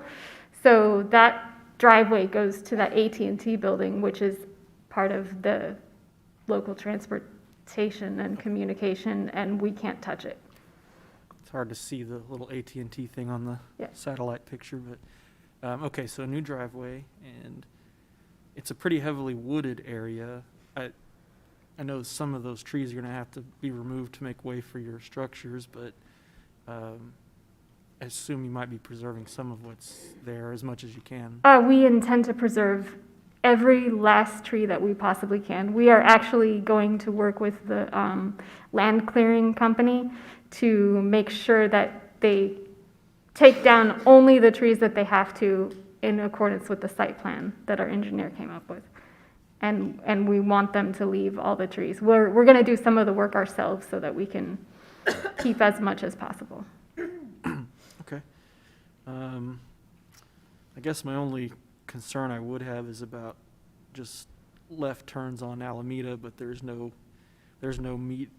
center turn lane anywhere around here that I can tell. So that was another reason for the lane entrance and exits to be on both sides so that people can go through and make that left turn off of Oliphant. It did require a waiver, but there was no issues from the traffic section in the city planning. Okay. Could city staff maybe talk about about that intersection of Alameda and Oliphant, if we envision any improvements needed at that, not just because of this, but even the existing condition. I don't know if there's any, if we have anybody to talk about it, but may not necessarily be pertinent to your project, actually, just in general, that intersection and Dollar General and the market there and our fire station. Yeah, Scott Sturt, city engineer. There currently are no projects involving any improvements at that intersection. It's a pretty minor intersection. It's a dead-end road, not far to the east of here, dead into Lake Thunderbird, and it's already been dead-end back at 72nd. So it really just serves as residential properties and then this property too. So there's really currently there's no plans for that, but we would be able to watch traffic counts. If we did see there was a large traffic count increase, we could consider whatever improvements would be required at that time. Not a lot of accidents or anything right there that we... Not that I'm really aware of. but- Not in this area. Okay, thanks, Scott. That's all the questions I have. Thank you. Thank you. Councilmember Studley. I just had a few questions. I wanted to know, because I know one of the concerns was opening up the old Alameda Street, and so that is not what is actually on this drawing, correct? You're not opening up that intersection there, so okay. The only thing that that does concern me is that does go through. Oh, sorry. The only thing that concerns me is that does go through, so you're building a drive basically where you're bypassing that kind of cutoff, and then you're allowing the trucks to go through. And there's a lot of residential houses that are right on the other side of that. And so I know, like with Dollar General across Alameda, and then you have the Alameda Market store here, but they have like a really large driveway. So if there's like diesel trucks that need to drop off fuel and things like that, there's an easy turnaround. But in your area, not so much. And as Councilmember Holman alluded to, that area has a lot of trees, and so it kind of protects all of those homes that are right there from having to see the businesses that are not too far, but they kind of protect them from having to see that. They've got their kids playing out there in the area, and so it is concerning to me. I'm curious, where are your current greenhouses? Because you said that you do a lot of stuff at farmer markets. We have a greenhouse on my brother's property, because like, as I said, the greenhouses are allowable for a residential property, so we have it already on and we did have a delivery truck. They made a mistake and they had a semi truck come and deliver it off of 80th Street in a residential area. And that wasn't great, but it happened. They made an accident and they did that. Our deliveries will only be once a week, and that's at the peak of our production. So it'll probably more likely be once a month where we have a truck coming through. So I don't foresee it being a huge hazard for families and young children playing. And we're all, like, my husband and I just left the military, so we're very safety conscious, because I don't know if you know, I'm sure you guys do safety briefings too. We're very big on making sure that everything is operating safely, and we've got a lot of experience with that. So we will make sure that our drivers who come in and deliver are being safe when they enter and exit the property. So you said that your greenhouses are on your brother's property, which I'm assuming is not this property. Correct. It's a different property. Okay. Correct. Yes, we do not currently own this property. The owners have given us permission to go through this process. Oh, that was, okay. You answered my next question then. Thank you. Thank you. Councilmember Foreman? So I had some of the residents in this area reach out to me, and we sort of talked about it. And one of their concerns was that it is a private road maintained by them. And so if your trucks are going on there and they do damage to the vehicle, then the responsibility then falls on the residents. Have you talked to them about that? To my knowledge, Alameda Street is not a private road. So there would be no reason for... They're not going on that residential road at all? There's the residential roads that are north-south, those are private roads, but no, the truck driver would not ever have any reason to go down there, nor would any of our patrons, I don't think. Like, for the same reason that they wouldn't turn right and go down and look for rose rocks on somebody's property, they won't be leaving our business and then going down the residential roads, unless they're lost but it's not too hard to find Alameda Drive where they came off of. Okay. So I don't see it being a problem. Thank you. Councilmember Tortorello. No, you just answered my question about that private road. I know it wasn't a private road. I mean, it wasn't going to be a effect for you, so she already answered, and you answered the question, so thank you. Thank you. Okay, this isn't seeing Councilmember Studley. That is a private road. Alameda Street is a private road. Alameda Drive is not. Is that wrong, Sean? They're both public roads. They're both public roads, so you guys do maintain that roadway? All right. Okay, thank you for clarifying. Seeing no other questions from council, this is an opportunity for members of the public to make comments regarding this item. Madam Clerk, are there any speakers signed up to speak? No, ma'am. Seeing none, are there any final comments from council regarding this item? Seeing none, the motion on the floor is to adopt the land use plan amendment. Council members, you may cast your votes.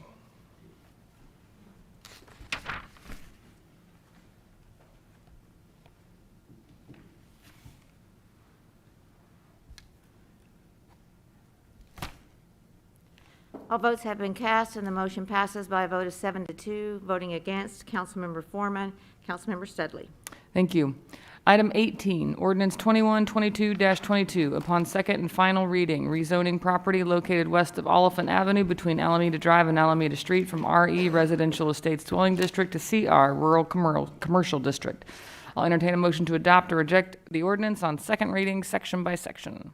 So moved. Second. Thank you. This is a companion item to the previous item. Are there any further questions from council regarding this item? Seeing none, are there any further public comments regarding this item, Madam Clerk? No, ma'am. Seeing none, any final comments from council regarding this item? Seeing none, the motion on the floor is to adopt the ordinance on second reading. Council members, you may cast your votes.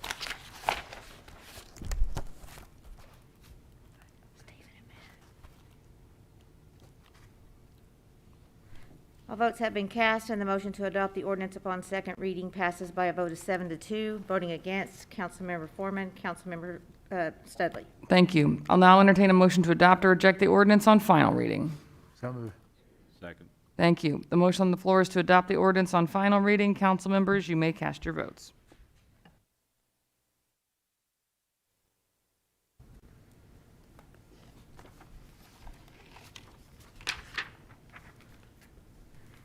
All votes have been cast, and the motion to adopt the ordinance upon final reading passes by a vote of 7-2. Voting against, Councilmember Foreman, Councilmember Studley. Thank you. Item 19. A preliminary plat for Alameda Garden Center and a waiver for driveway spacing generally located west of Oliphant Avenue between Alameda Drive and Alameda Street. I'll entertain a motion to approve or reject the preliminary plat.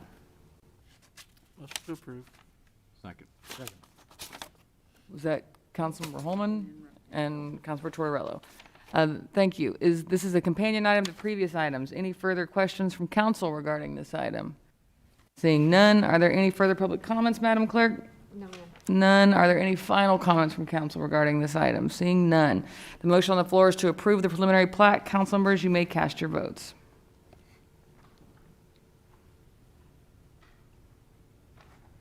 All votes have to approve the preliminary plat passes by a vote of 7-2. Voting against, Councilmember Foreman, Councilmember Studley. Thank you. Item 20, Ordinance 2122-27, upon second and final reading, granting special use for a medical marijuana processing Tier 3 in C2 General Commercial District located at 1228 Lindsay Plaza Drive. Adopt or reject the ordinance on second reading, section by section. Motion to approve. Second. Is there a representative for the applicant to make a presentation?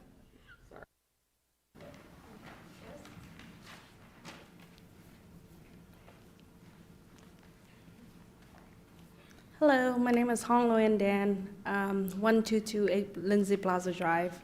I'm here just to request for a special use for the location.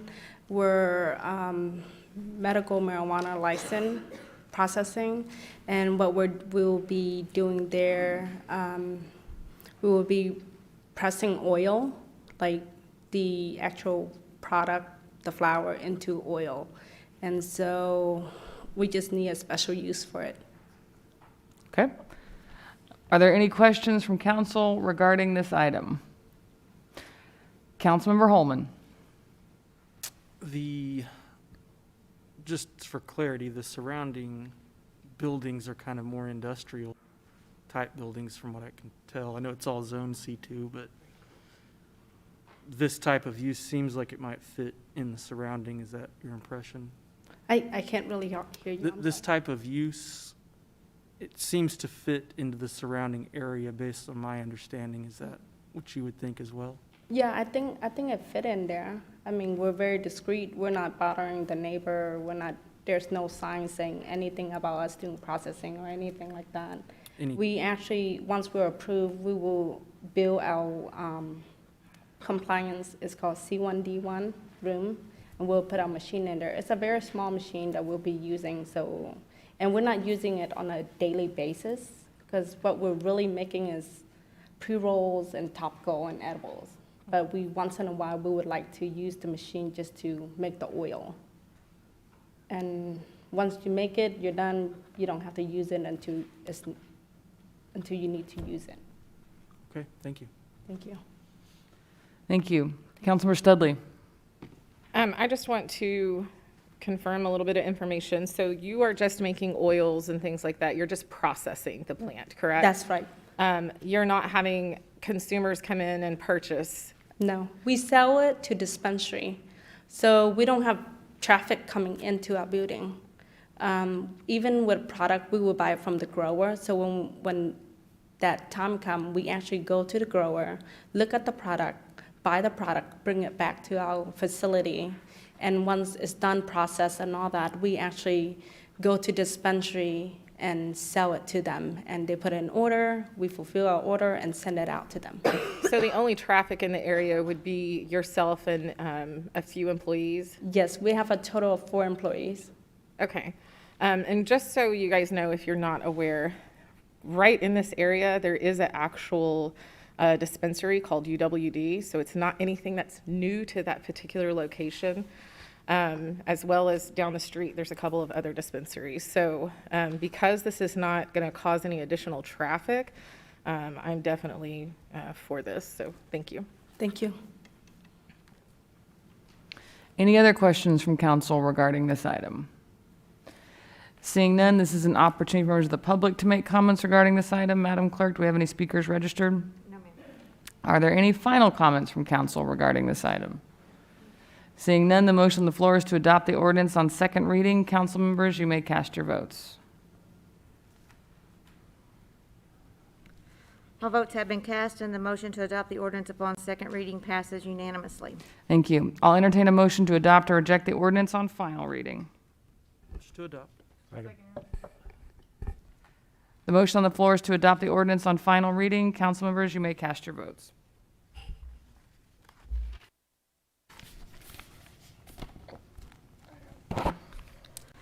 All votes have been cast, and the motion to adopt the ordinance on final reading passes unanimously. Thank you. On to item 21, Resolution 2122-58, adopting the historic preservation guidelines to be used by the Norman Historic District Commission in reviewing proposed additions, alterations, and demolitions to structures located in the historic districts. I'll entertain a motion to adopt or reject the resolution. Second. Thank you. I'd like to recognize Anais Starr to make a presentation. Anais Starr with the Planning Department here at the City of Norman. And it always takes me a minute to get this, so bear with me. I wanted to start off by just giving you some background on the historic preservation here in the City of Norman. In 1993, the Historic District Ordinance was adopted and allowed for the creation of historic districts and allowed for the establishment of a Historic District Commission and then allowed for the development of preservation guidelines. And it skipped one. That was followed shortly thereafter by the establishment of the first historic district, which was Chautauqua, along with a set of guidelines. And then a couple of years later, in 1997, the Miller Historic District was established along with another set of guidelines. So in 2007, the commission and staff realized they needed to do some updating, and part of that reason was to combine those 2 sets of guidelines and also to kind of go over and get some of the items that had been missed initially. So in 2008, after a year and a half of working on it, they adopted a revised set of historic preservation guidelines. And in March of 2009, the staff put together a historic preservation handbook, which included the guidelines. And it is a much beloved item that all of the historic district residents love. And have a copy of. It was distributed to both Chautauqua and Miller at that time. In 2016, after many years of no new historic districts, the Southridge Historic District was established, followed a couple of years later by the Chautauqua Historic District expanding by one block, which was College Avenue between Boyd and Sim Street. And then that same year, the Southridge Historic District, which had just been established, expanded to the west of Classen Boulevard between Brooks and Boyd Street. And I did not do that. And then a little background on the guideline history. In July of 2018, the Historic Preservation Commission established an update committee and identified some edits that they felt like needed to be made to the preservation guidelines. And then in 2019, with CLG grant funds, along with matching funds from the city, a consultant was hired to revise the Historic Preservation Handbook along with the Historic Preservation Guidelines. That draft was delivered by the consultant in December of 2020.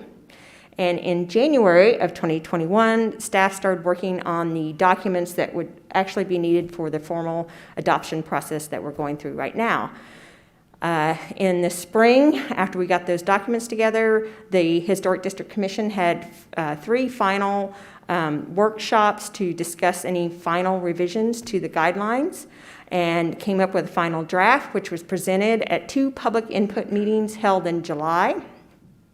And then the Historic District Commission recommended adoption after incorporating comments that were made at those public input meetings into the guidelines. They made a recommendation for adoption at the August meeting, and that was followed by the Planning Commission recommending adoption at their December meeting. The revisions, a highlight of what those are, corrections, clarifications of conflicting code, the addition of items that were missed, such as storm shelters, solar panels, alternative materials. And one of the big highlights is the addition of about 20 new administrative bypass work elements. Administrative bypass is a process that they go through staff instead of having to go to the Historic District Commission. All of these are located in the rear yard with limited or no visibility. And along with those being added to the Historic Preservation Guidelines, we set up a set of standards for each one of those items to meet in order to go through the bypass process. And it skipped one again, sorry. Just a few more highlights.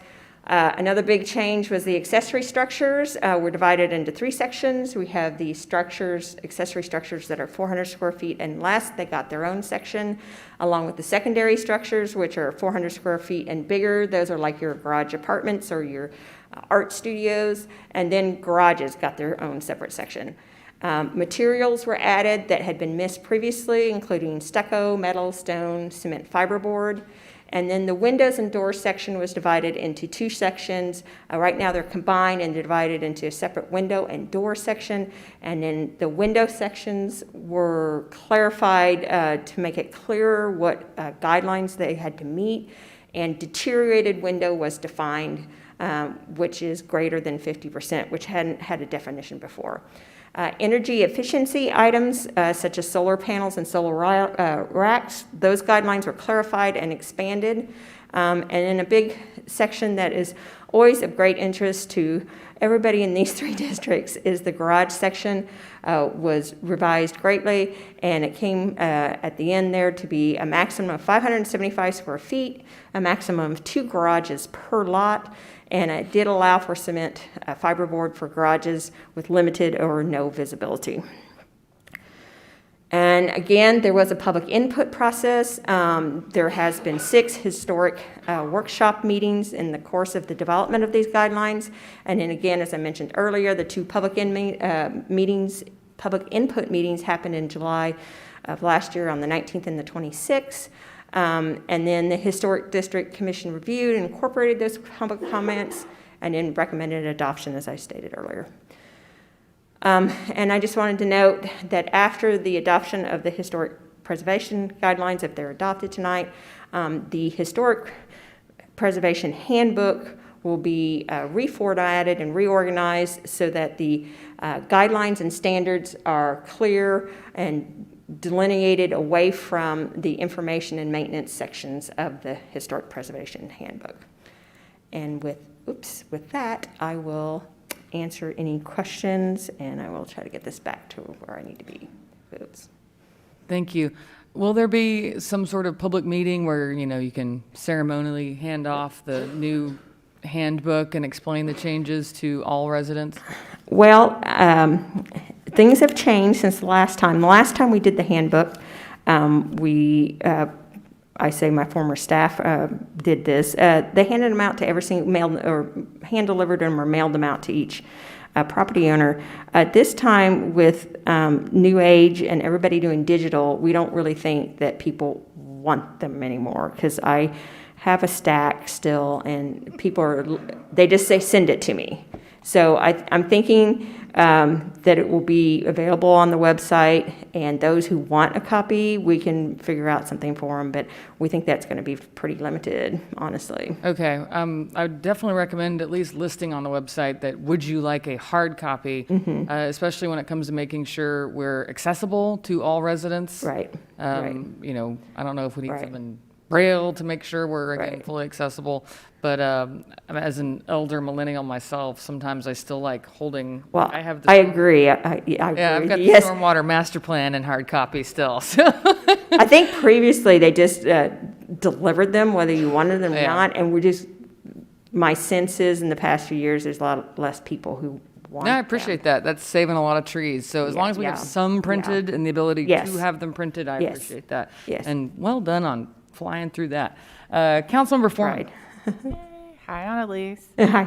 So I used to serve on the Historic District Commission before I became a council member. I served with Councilmember Hall's husband on the Historic District Commission, and I was still on when we got the consultant and started the work. So I know just how frustrated the residents would be not having clear instruction and how important this is to the residents and to what you all do. So I'm going to keep it short, and I'm just going to say I'm very happy to support this for you tonight. Thank you. All right. Any other questions from council regarding these changes? Seeing none, this is an opportunity for members of the public to make comments. If anyone signed up, seeing none, any final comments from council regarding these updates? Councilmember Hall. I'll make it short too. I've actually had 2 family members serve on the Historic District Commission. We've been before the commission ourselves. I live in the Chautauqua Historic District. And I just want to do the shout out for Ms. Starr, because this has been a gargantuan undertaking. A little bit. And there literally have been, not only did she work on this, but our former historic preservation officer, Susan Atkinson, literally had a handbook that is covered with Post-it notes and every single case that's come along that has pointed out a discrepancy. So this has been a massive undertaking. I also had the privilege of serving on the original subcommittee, and we're just all doing our happy dance when we found funding to actually get a consultant to help us do this work. So I just want to applaud you for hanging in there. You've had a lot of starts and stops, but this is something that has really been needed for quite some time, and I think it's going to be easier for residents who want to make changes. The fact that we're increasing the number of administrative bypasses, so that literally means there's just a meeting with Ms. Starr. I think we're clarifying, we're making it easier for the Historic District Commission to do their work. So congratulations on a job well done. Thank you. All right. Seeing no other comments from council regarding this item, the motion on the floor is to approve the historic guideline changes. Council members, you may cast your vote.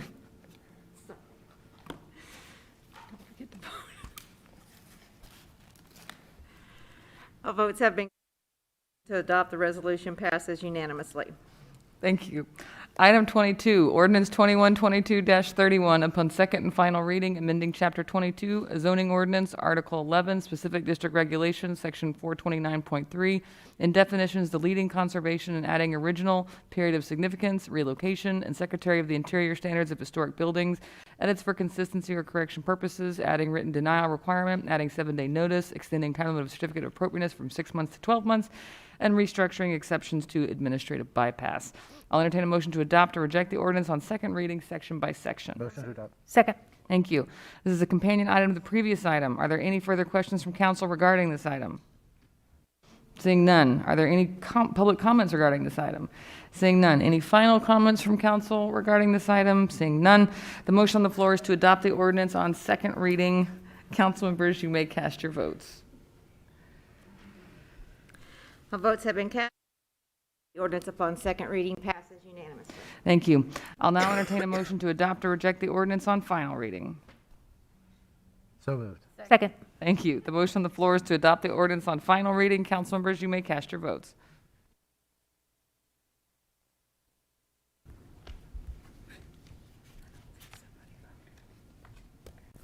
All votes have been cast, and the motion to adopt the ordinance upon final reading passes unanimously. Thank you.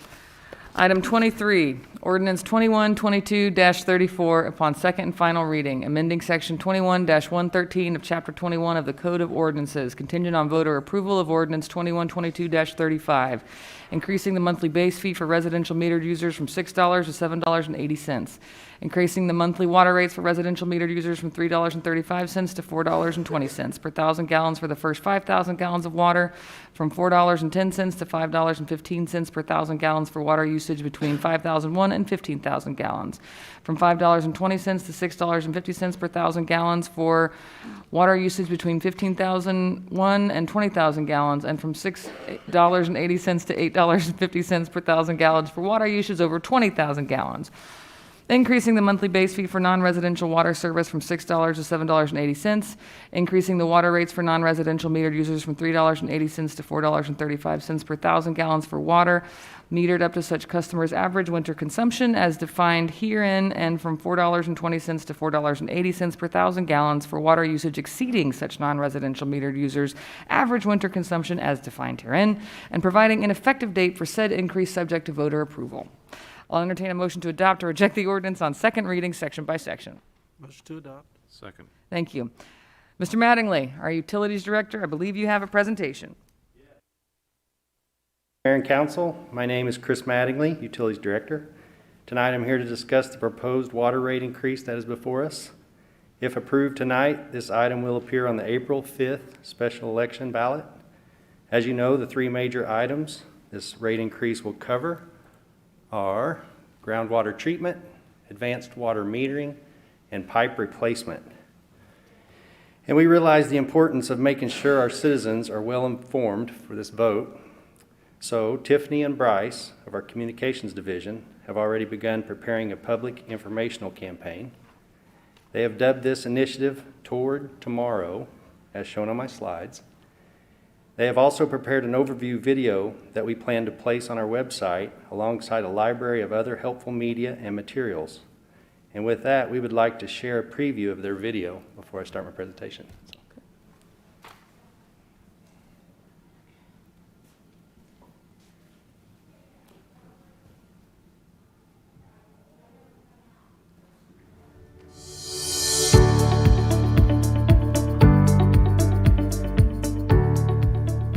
Normanites will take to the polls on April 5th, 2022 to consider a citywide proposition that would allow funding for the following projects: advanced water metering, groundwater treatment, and pipe replacement and operations. Let's take a look at each of these.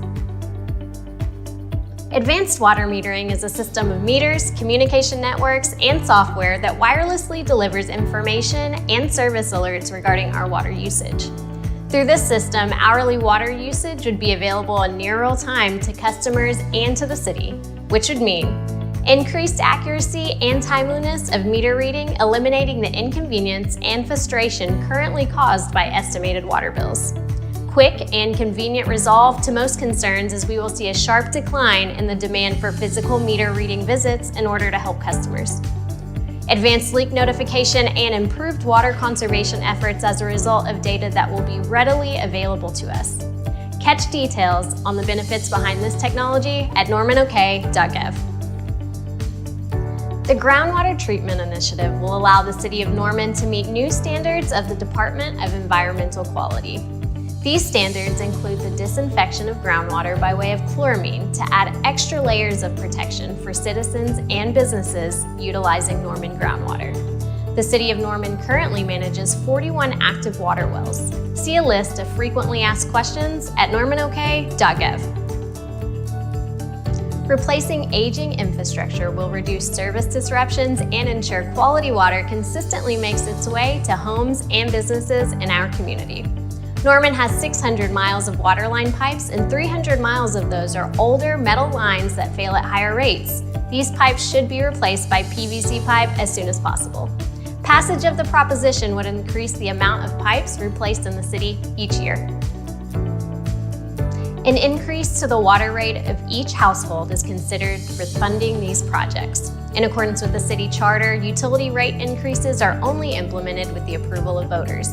The City of Norman has not seen a water rate increase since 2015, though costs for associated equipment and chemicals for service has continued to rise. The City Utilities Department also retains the same amount of staff as it did in 2015, though our population has grown by 15% in the last 10 years. Norman's water billing structure consists of multiple tiers. 73% of bills show household usage of 5,000 gallons or less.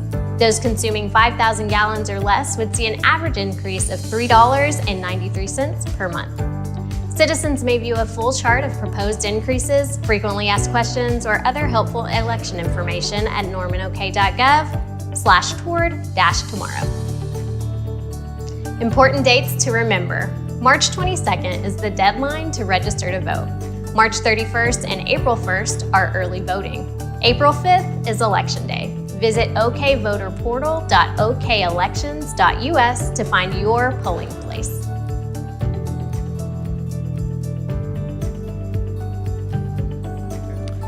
Bravo, Tiffany. Again, we're so glad to have you in Norman.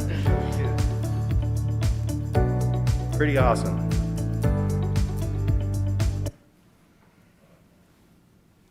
So, again, communication is key, as we've seen in these past votes.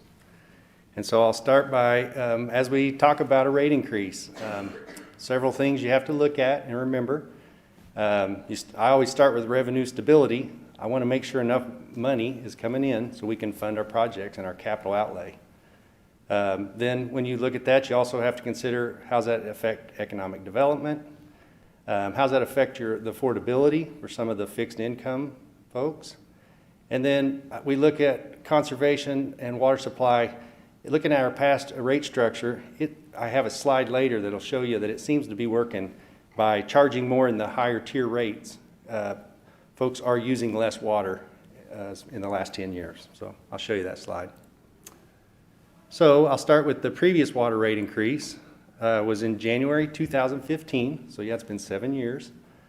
And that one passed 67% vote, and it allowed us, it was proposed to allow us to do $47 million in capital projects and increase our $1.8 million in operational costs.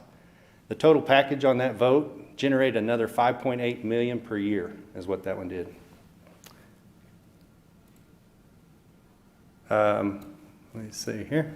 I did a quick clicker. So what we usually like to do is show in our past rate increase, we did what we said we would do with the money. Oh, my margins are off there. So proposed, though we did the water treatment plant for $31 million, we thought it came in at $36.2 million. Blending, we thought was going to be, we had some wells around the water plant that we thought we were going to have to put in pipes and blend those. We actually, working with our consultant, found a way to do additional testing, proved to DEQ EPA that those wells were actually okay to go on and use as was, or as is. So we saved that money and used it somewhere else. We never have money we put back somewhere and don't use it. We're always constantly replacing pipe, buying more chemicals, whatever it takes to improve our water system. And then the new wells, we drilled 9 new wells. The price tag, we were figuring around $9 million. It's going to be closer to $11 million, but that just completed. So now we do have 41 operational wells. Purchased land for a treatment. We had thought about purchasing land back in 15. We were actually, chromium-6 was a topic that we thought might be coming with regulations quicker than it did. So we were kind of keeping our eye out for a piece of land to buy. And now that kind of slowed down. The EPA is still studying that regulation and hasn't tightened it. But the new one is DEQ with the disinfection, wanting chlorine residual. So we are actually in negotiations for a piece of land right now. So it'll fit in nicely with, that's also where we'll do future treatment. And then the water line replacements, we had proposed $3 million. We were going to try to fix some lines along Robinson. We ended up spending more than that because we kept having line breaks and line failures. So we just continued. Again, we look at our capital projects, our capital outlay. We try to fix as many lines as we can afford each year. Okay. Oh, I did it again. Okay. So as far as the water treatment plant, picture on the left shows the our plant. You can see the tent actually lower left there.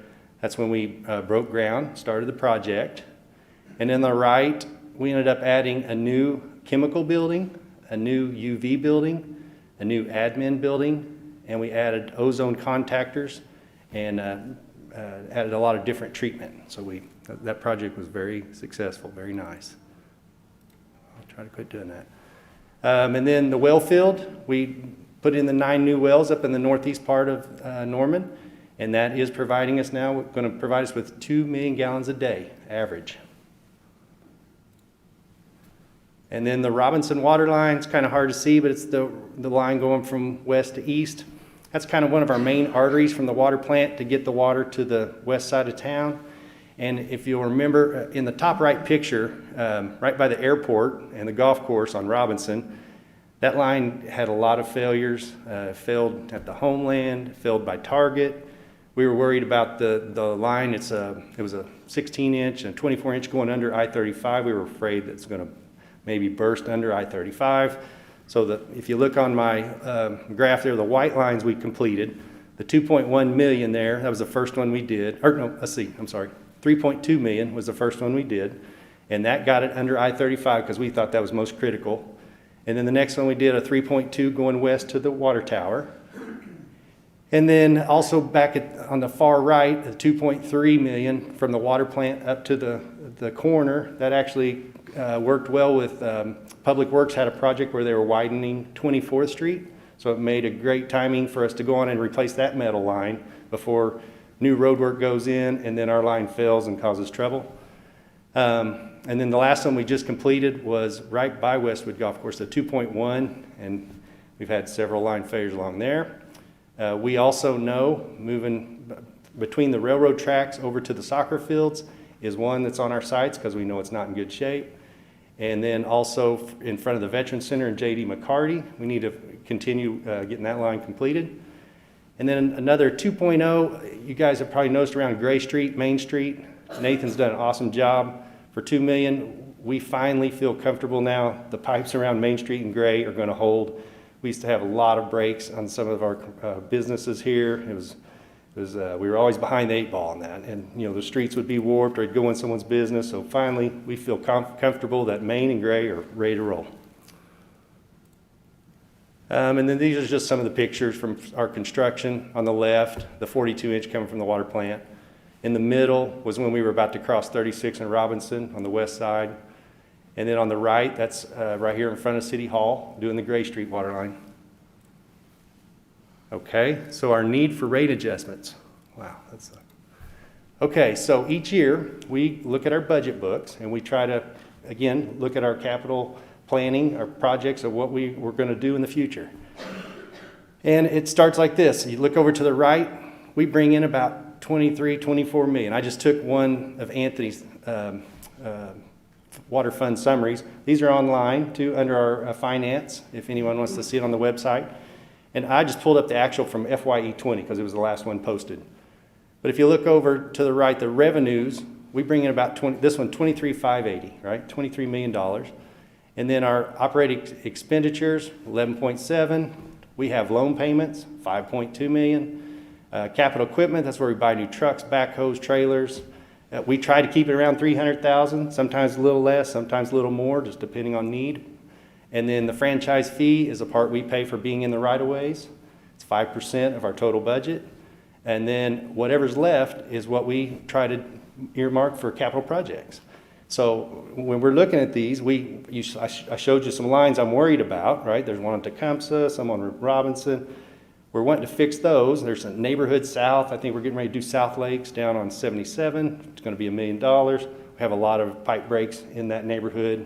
I think the folks are getting frustrated because we just go Band-Aid it and we come back and have to do the next one. But anyway, we look at that. You see 5.2 in this year. And so we can't budget the next year for in the red, right? And so we're starting to tighten that up, and we're not able to do as many pipe replacement and capital improvements as we want to.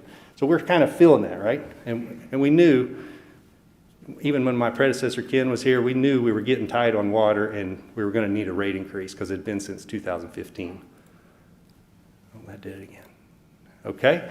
And then to show you our increase in operating costs, it's going up about 3%. I think this came up the other night at the library when we had a study session.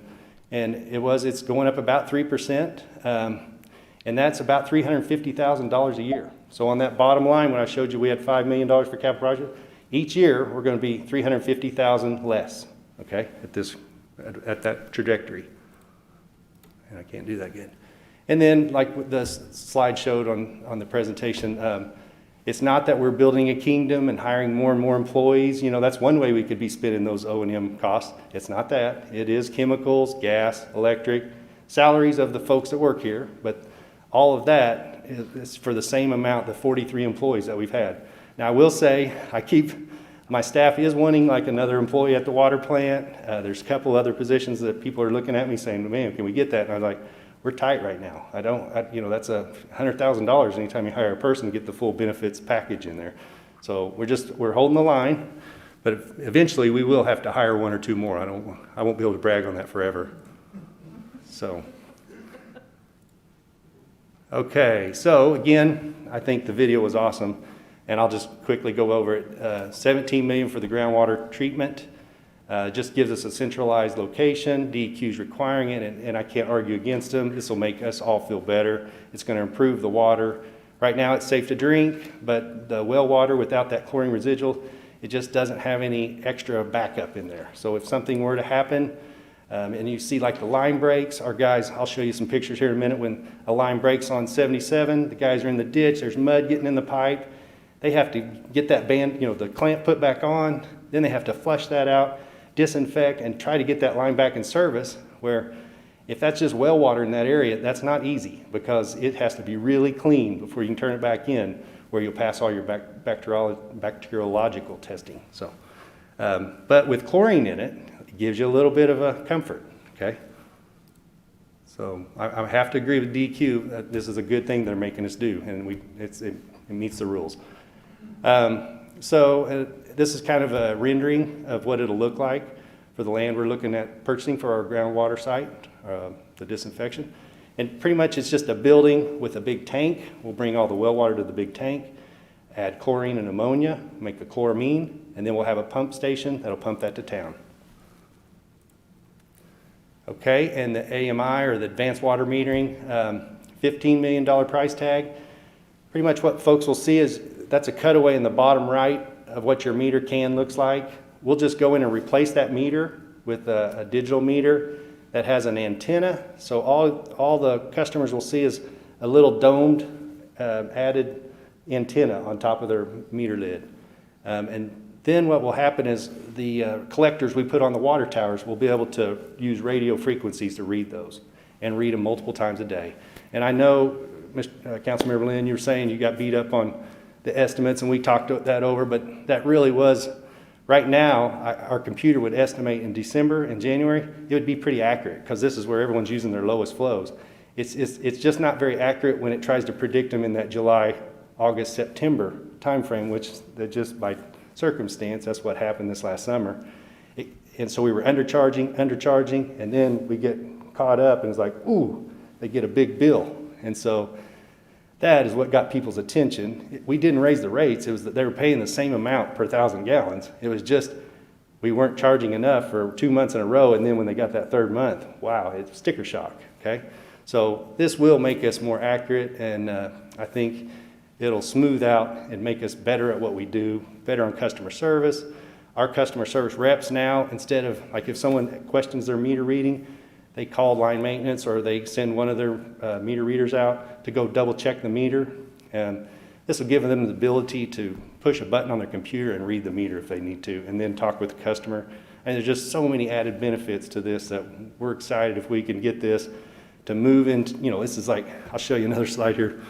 It's going to move us up 50 years in technology. We're using 1970s technology here in Norman, and I just think we could do better. So here's like the house in the lower left, the water towers. We're fortunate right now. We have a lot of fire stations next to our water towers. So, and all the fire stations have fiber optics cables leading to them that lead here to downtown. So if we get our collectors put up on the water towers, we'll easily be able to tie those into the fiber optic system, get it downtown for Anthony's billing, and then the really added bonus is the customer engagement piece. Folks will be able to use their smartphones and watch their bills more often if they choose. And there's a lot of studies that show if people are more engaged with their bills, they might say, ooh, I'm going to use a little less. If something's wrong, my bill's getting big by this middle of the month. I might check my sprinklers, or, so it kind of starts promoting that conservation piece, or living within your means of what you want to pay for your water bill. Gives you that option. Okay, and here's the one that shows the technology. Look back, the third bullet from the left, 1970s. That's where you go pull the meter can, and you have electronic handheld, and you type in the number you just read. And we're wanting to move that to where the radio reads are doing all that, and we're not driving trucks around. We've told you this, when we're fully staffed, we have six guys reading 41,000 meters a month. That's a lot of reads, and everything has to go perfect. If you got sick kids, COVID comes through, a couple quit their job, you get down to a staff of 4, now you're really struggling. And if you don't get them read that month, you have nothing else, but you have to estimate it, because next month you got to go read them again. And everyone needs a bill, right? So this will make us better. Okay, and then this is a good, in the video, 600 miles of pipe, 300 are metal. The red are all the metal pipes. Really to only raise it $1 million more, to go after $1 million more of replacement per year is not enough. But we'll just keep trying at it. One day we will get there, but we have a ways to go. Roughly, if you average the cost of a mile of pipe, it's about $750,000 every mile we replace. We have 300 miles to go, so we have a lot of work to do, okay? And again, these are disruptions. These always break when we're at the worst time for the business, for the residents, and then it wastes water on the ground, and then we have to go fix it, and we don't replace any pipe. We always put the Band-Aid on it, then flush it out, have to disinfect it. It's just not, we need to be proactive and going out and replacing these lines before they break if we can. Okay, and here's that picture I showed you on Highway 77 this last summer. We had over 20 breaks going north out of town. They kept calling me the next day saying, Chris, we got another line break. I was like, you gotta be kidding me.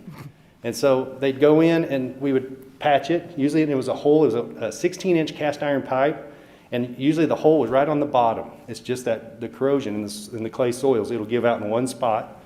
So they would go dig it up, and then you notice there's an orange line in there. That's a fiber optic, so it's really not supposed to be laid on top of our water line, but sometimes they are, and you don't want to cut that or you'll disrupt someone's service, right? So, but they get in there, they put the clamp on, and then you see them in the mud over here on the left. Meanwhile, we damage streets, sidewalks, the yard, the driveways. So we have to pay for all that to be put back. The claims will come in, we pay all that. So last summer I said, David, keep a tab on how much did we spend on that flood line? Over $30,000. So if we can lay line for $175 a foot, we could have laid about 175 feet of new line versus going out and just doing patches where we didn't replace any line. So again, that proactive is much better than just going out fixing old water lines that keep breaking. And then I used the same slide and just kind of show you that I put the 4 million, the latest one was that Land Run. It was a 24-inch. It was put in the 90s. That's not very old. It's a metal line and it's failing. It had the typical corrosion in the bottom of the line. Our guys were like, oh man, and it was 24 feet deep. So we barely got to it. You don't have a trench box that you can get 24 deep. So what you do is you dig a big hole. They call it benching down. So you dig, and then you put your track hoe down on the next bench, and then you start digging again to get down to this water line that's 24 feet deep. Meanwhile, the businesses, the hair care, need to wash hair, Land Runs needing to have a party and do football, and they're yelling at us, and we're like, I'm sorry, we're here to fix it, but we can't go any faster. We have to be safe. The first thing you do is you call it an Okie spot, and you have to wait 2 hours before, so everybody marks so you don't hit a gas line, electric line. And everyone's thinking, well, you guys are standing around looking at a ditch. Why don't we start digging, right? And you can't. You have to follow all the rules. It just takes your time, and our guys are trying the best they can. But anyway, it just puts you in that position where you feel defensive, and you want to do better, but you can't. That's all you can do. So, but that is on our radar to fix that line because we know it's probably going to break again. The guys identified another part of it going north to the military buildings there. We're worried that line going north there is not in good shape. So we're going to address that. We're going to get that in our budget somehow. And then I showed you the south one. We are started that, the $1 million. So hopefully we'll get that neighborhood South Lakes going. I put off Parsons. That was over by McKinley. I actually did half of it for $1 million. And then the other half I had to put on delay because another one got hotter. So that's on delay. We are going to get back to it, but we're just juggling, trying to go the worst first. Okay. So I mentioned those two big projects, capital projects, the groundwater disinfection, $17 million. We don't have $17 million. And the AMI, $15 million. But what we would do is we would finance those to get a loan payment that's more reasonable that we can't afford. I financed the groundwater disinfection. Those are like 20 to 30. That assets will last about 20 to 30 years. So I thought it was good to use about a 15-year time frame at 3%, just a guess. A loan payment would be about $1.4 million a year. And then the AMI, $15 million total. It's about 10 years, I figure, financing that because those last about 15 to 20 years. The batteries are guaranteed to 15, but 20 years, it tapers off on the warranty when you get to 20 years. And then AWWA, American Water Works Association, they recommend we replace water meters every 15 to 20 years. Norman is not doing that. We are probably replacing about 600 meters a year, as I think of the count. So when 41,000, if you do the math, it's like we're on a 68-year replacement cycle. That's not good. We should be on a 15 to 20 to catch up with what's recommended. Now, everybody can't afford that, but those are the meters that run your cash register, and so we do need to do better in that category. Okay, so, and then the water line replacements for $1 million, and then a one-time, I just took the O&M cost and did a 3.5%, just add to it a one-time bump for chemicals. I know usually each spring our chemical bids, a lot of the companies will honor their bid and just say, we want that bid for the next year, so we'll hold our price. None of them did it this spring, just because this year is not good. You know, everything is on the ups. So I'm a little nervous on that. So, but if we could get that, and then you add our loan payments were $3.2 million plus the $1 million for water lines and the 0.5 for the 3.5% increase. It makes a package of $4.7 million is what we're looking to increase. Remember I told you in 2015 we did a $5.8 million. That was a little larger. It was like a 38% rate increase. This one is a little smaller. It's a little bit of goodness. But still, it's a big number, $4.7 million. So our $24 million that's coming in the door each year, we want to get that up around $29 million so we can afford more. Okay, so designing rates. Here's that graph. I put this in here. So if you draw that's the five at the bottom of the screen, that's 5,000 gallons usage. And then you see in 2009, that's the blue line, 66.4% we're at 5,000 or less, okay? And now that shifted to the left. That's where I think the conservation is working somewhat. So in 2020, now we see 73.1% are using 5,000 or less. That's good. And that could be also from the new plumbing fixtures, new plumbing code. Everything is becoming more, I think Daryl mentioned that today in our study session. There's other things driving that, so people are using less water.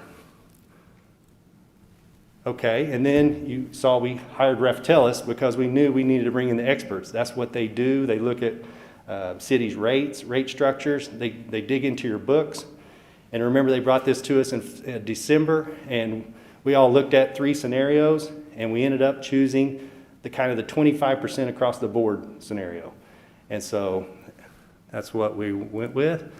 And so pretty much what we're doing, that's easy to say, actually. So the base, everyone's base meter fee is going to go up 25% from $7.50 to $9.30.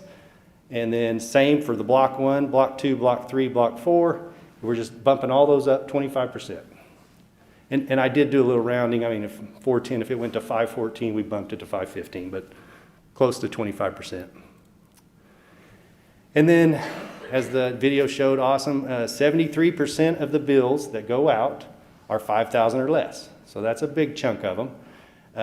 And you'll see at $5,000, that's a $6 a month increase, $6.05. If you average that $5,000 down to the zero, that is a $3.93 increase. Another number I want you to note on there is the $10,000, because at that $10,000 mark, my final slide will show you that. That is 89% of the customers are at $10,000 or less. So that's really getting up there. And those folks are going to see $11.30 increase per month. And then, as we were talking in our connection fee discussion earlier, we take our base fee and we kind of compare to these cities that we've been comparing to for, seems like the last 10 years or so. And it's kind of nice that we keep using the same comparison cities because we watch how everyone's doing on this. And so on base fees, pretty much on water, we are, I'd say in the middle, a little low to the middle. But if you define it by, if you take the average of all those users in that block, we are 36% below the average of that group. And we're proposing, at the very bottom there, we're proposing to go to 19% below the average. And every one of our proposals, you'll see, we're still staying below the average of the groups, okay? But I'll read them off pretty quick here. And again, you're welcome to get on our websites. We're going to provide all this information so people can get on and look up the information particular for their bills. On the right is the cost per 1,000 gallons. Again, you see there we're currently 31% below the average of that group, and we're moving it up to where we're 7% below that group, okay? And on the 5,000 or less users, that's, again, covers that 73%. Right now, we're 30% below the group, and if we get this rate increase, we'll move up to 12% below the average of that group. And then for commercial, we stuck with the same thing. We said, let's go 25% on commercial as well. So we took their base fee, 25%. We took the AWC or less, we went 25%. That is, I think I missed a slide there. That's where you adjust what we saw is, we put that in 2015 for the commercial accounts, where some of them were irrigating outside. Most commercials just use like restaurants, they're just serving their business all year round. But the ones that were irrigating, we put in this special extra tier to try to, we determine in December, January, February, whatever that usage they're using in those 3 months, we figure is their base amount they need for their business. And then when it goes up in the summer, we're going to charge them a little extra because we want to discourage too much irrigation, right? But we don't want to punish a business that's just trying to do their business. So again, that's the 2 rates there for commercial. And those are both going up 25%. And as you look at this, for a commercial, 69% of the bills that go out for commercial are 10,000 or less. And they will see a $7.30 increase per month. And just looking at their base rate, I kind of wear these graphs out. But they're currently 68% below the average for the base rate, and we're going to move them if this vote passes. They'll go to the 59% below, and then on the unit cost, they're currently 24% below the average, and they're going to go to 13% below. And then I show a 5,000 and 10,000, maybe like an office. That has lower usage water, and 10,000 would be more like a restaurant or something using more water. And again, you're seeing on the left, the 5,000, they're 38% below the average, and the proposed rate will take them to 27% below the average of that group. And then on the right, the 10,000, they're 33% below the average, and they'll move to a 22% below the average. Okay, and then my final slide is this one I love is Kim from our accounting and finance group, works with Anthony. She puts this out every April when we look at our fund summaries for the enterprise funds. And she takes water, sewer, and trash and puts them all together just to see how we're going against this same group. And if you look at all three, so the total bill that each Norman customer is going to get is really for their water, sewer, and trash. And currently, at the bottom, second to the bottom there, we are the cheapest of the whole group. And when this proposed rate, if we pass this, is going to remember I told you it's going to raise it like $11 for that 10,000 or less. And that puts us at, goes from like $94 to $105 for the full bill. For that 10,000 gallon or less, now a lot of folks aren't 10,000 gallons. 10,000 gallons or less, though, are 89% of those bills that go out are that 10,000 or less. But 73% of those were 5,000 or less, so they'll see a less number. Remember, we showed you $6 increase.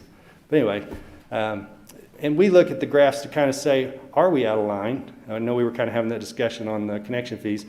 Are we too high? Well, this one we see if we're at the lower end, it seems justified that other cities are paying a little more. We have room to move it up, and we're not getting out of line with the other communities. So, okay, I had my last slide. It was kind of like the video said. March 22nd, it's a reminder that's the deadline to register to vote. March 31st and April 1st are the early voting dates, and April 5th will be the election day. All right.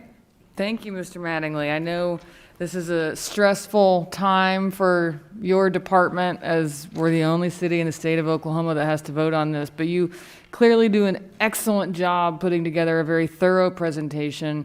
You have a track record of doing what you say you're going to do.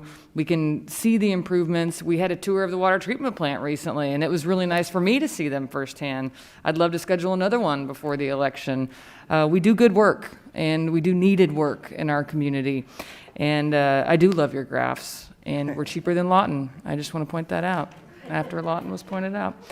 Okay, Councilmember Holman. Yes, thank you so much, Chris, for the presentation and detailed information. I think it's extremely helpful to all of us and to our constituents as we go out and pitch this to them. That last slide is one I think we need to be publishing that. We need the paper to print that.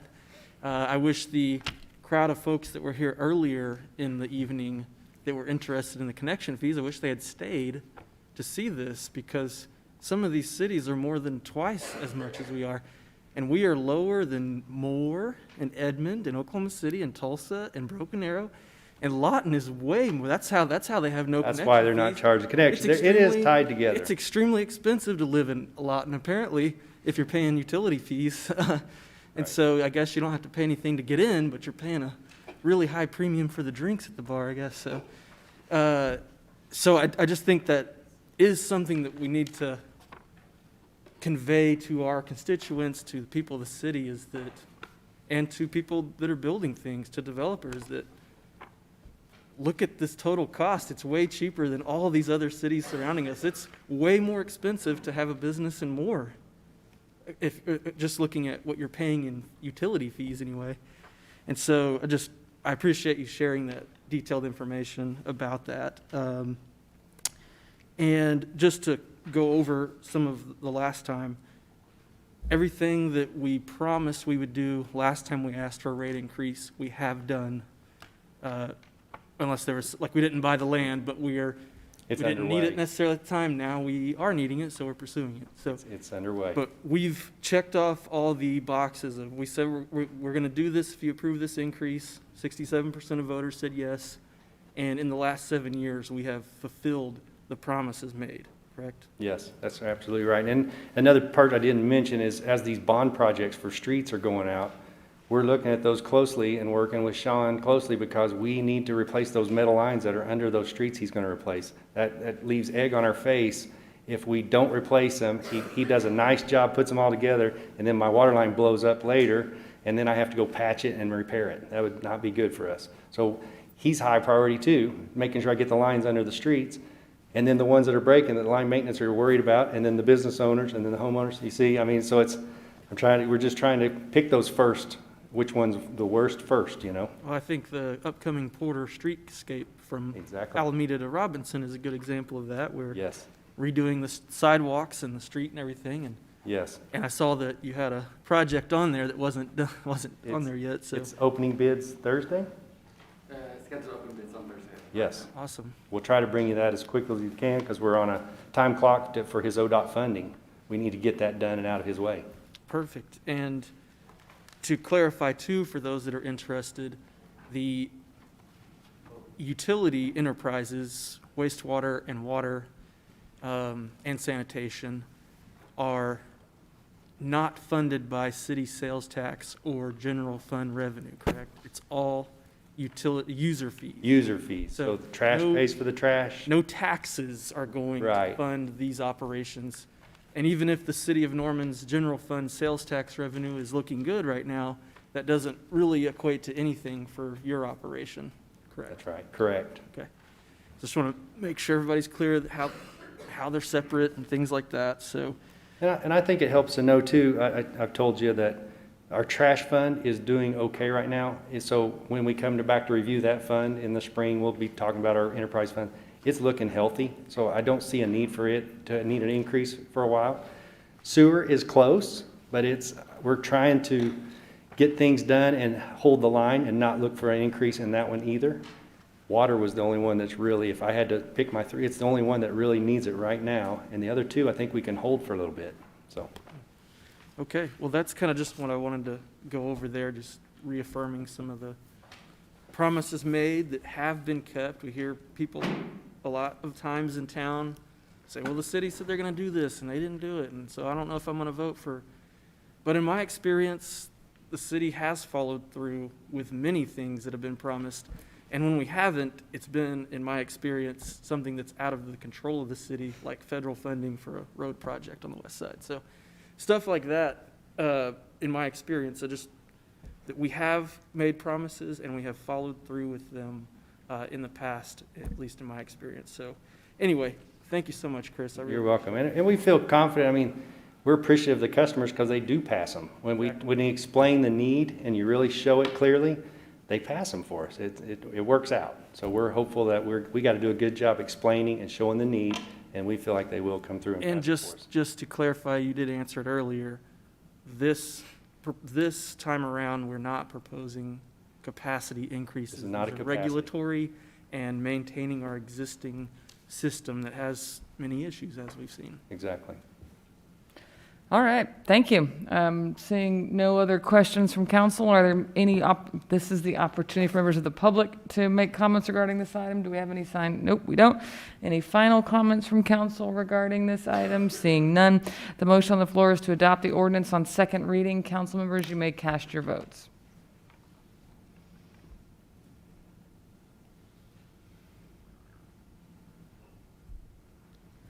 All votes have been.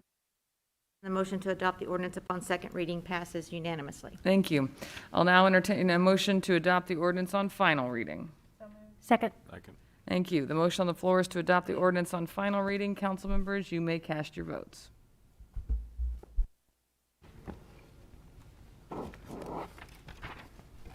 All votes have been. Adopt the ordinance upon final reading passes unanimously. Thank you. Item 24, ordinance 2122-35 upon second and final reading, authorizing the calling and holding of a special election on the 5th day of April 2022 for the purpose of submitting to the registered voters of the city of Norman the question of approving or rejecting ordinance 2122-34, increasing the water rates as stated in the prior item. I'll entertain a motion to adopt or reject the ordinance on second reading, section by section.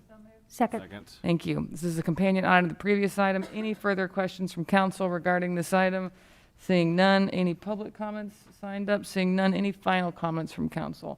Okay, Councilmember Hall? No, I'm just ready to vote. Oh, look at that, she's on it. Ready. my final comment would just be to council members, go ahead and start scheduling those ward meetings now. Let's all do our part to get this across the finish line. The motion on the floor is to adopt the ordinance. Council, cast your votes.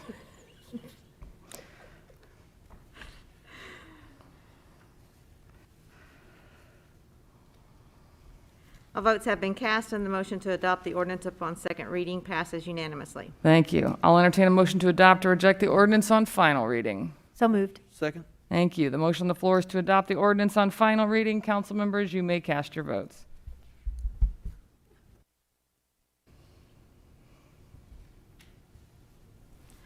All votes have been cast, and the motion to adopt the ordinance upon final reading passes unanimously. Thank you. I want to thank you guys for saving that agenda for me. Now, we're going to move to miscellaneous comments. Do we have any signed up? Madam Clerk. We have one I read earlier that I don't think was here. Alex Stein. All right, seeing none or no Alex Stein, this meeting is adjourned.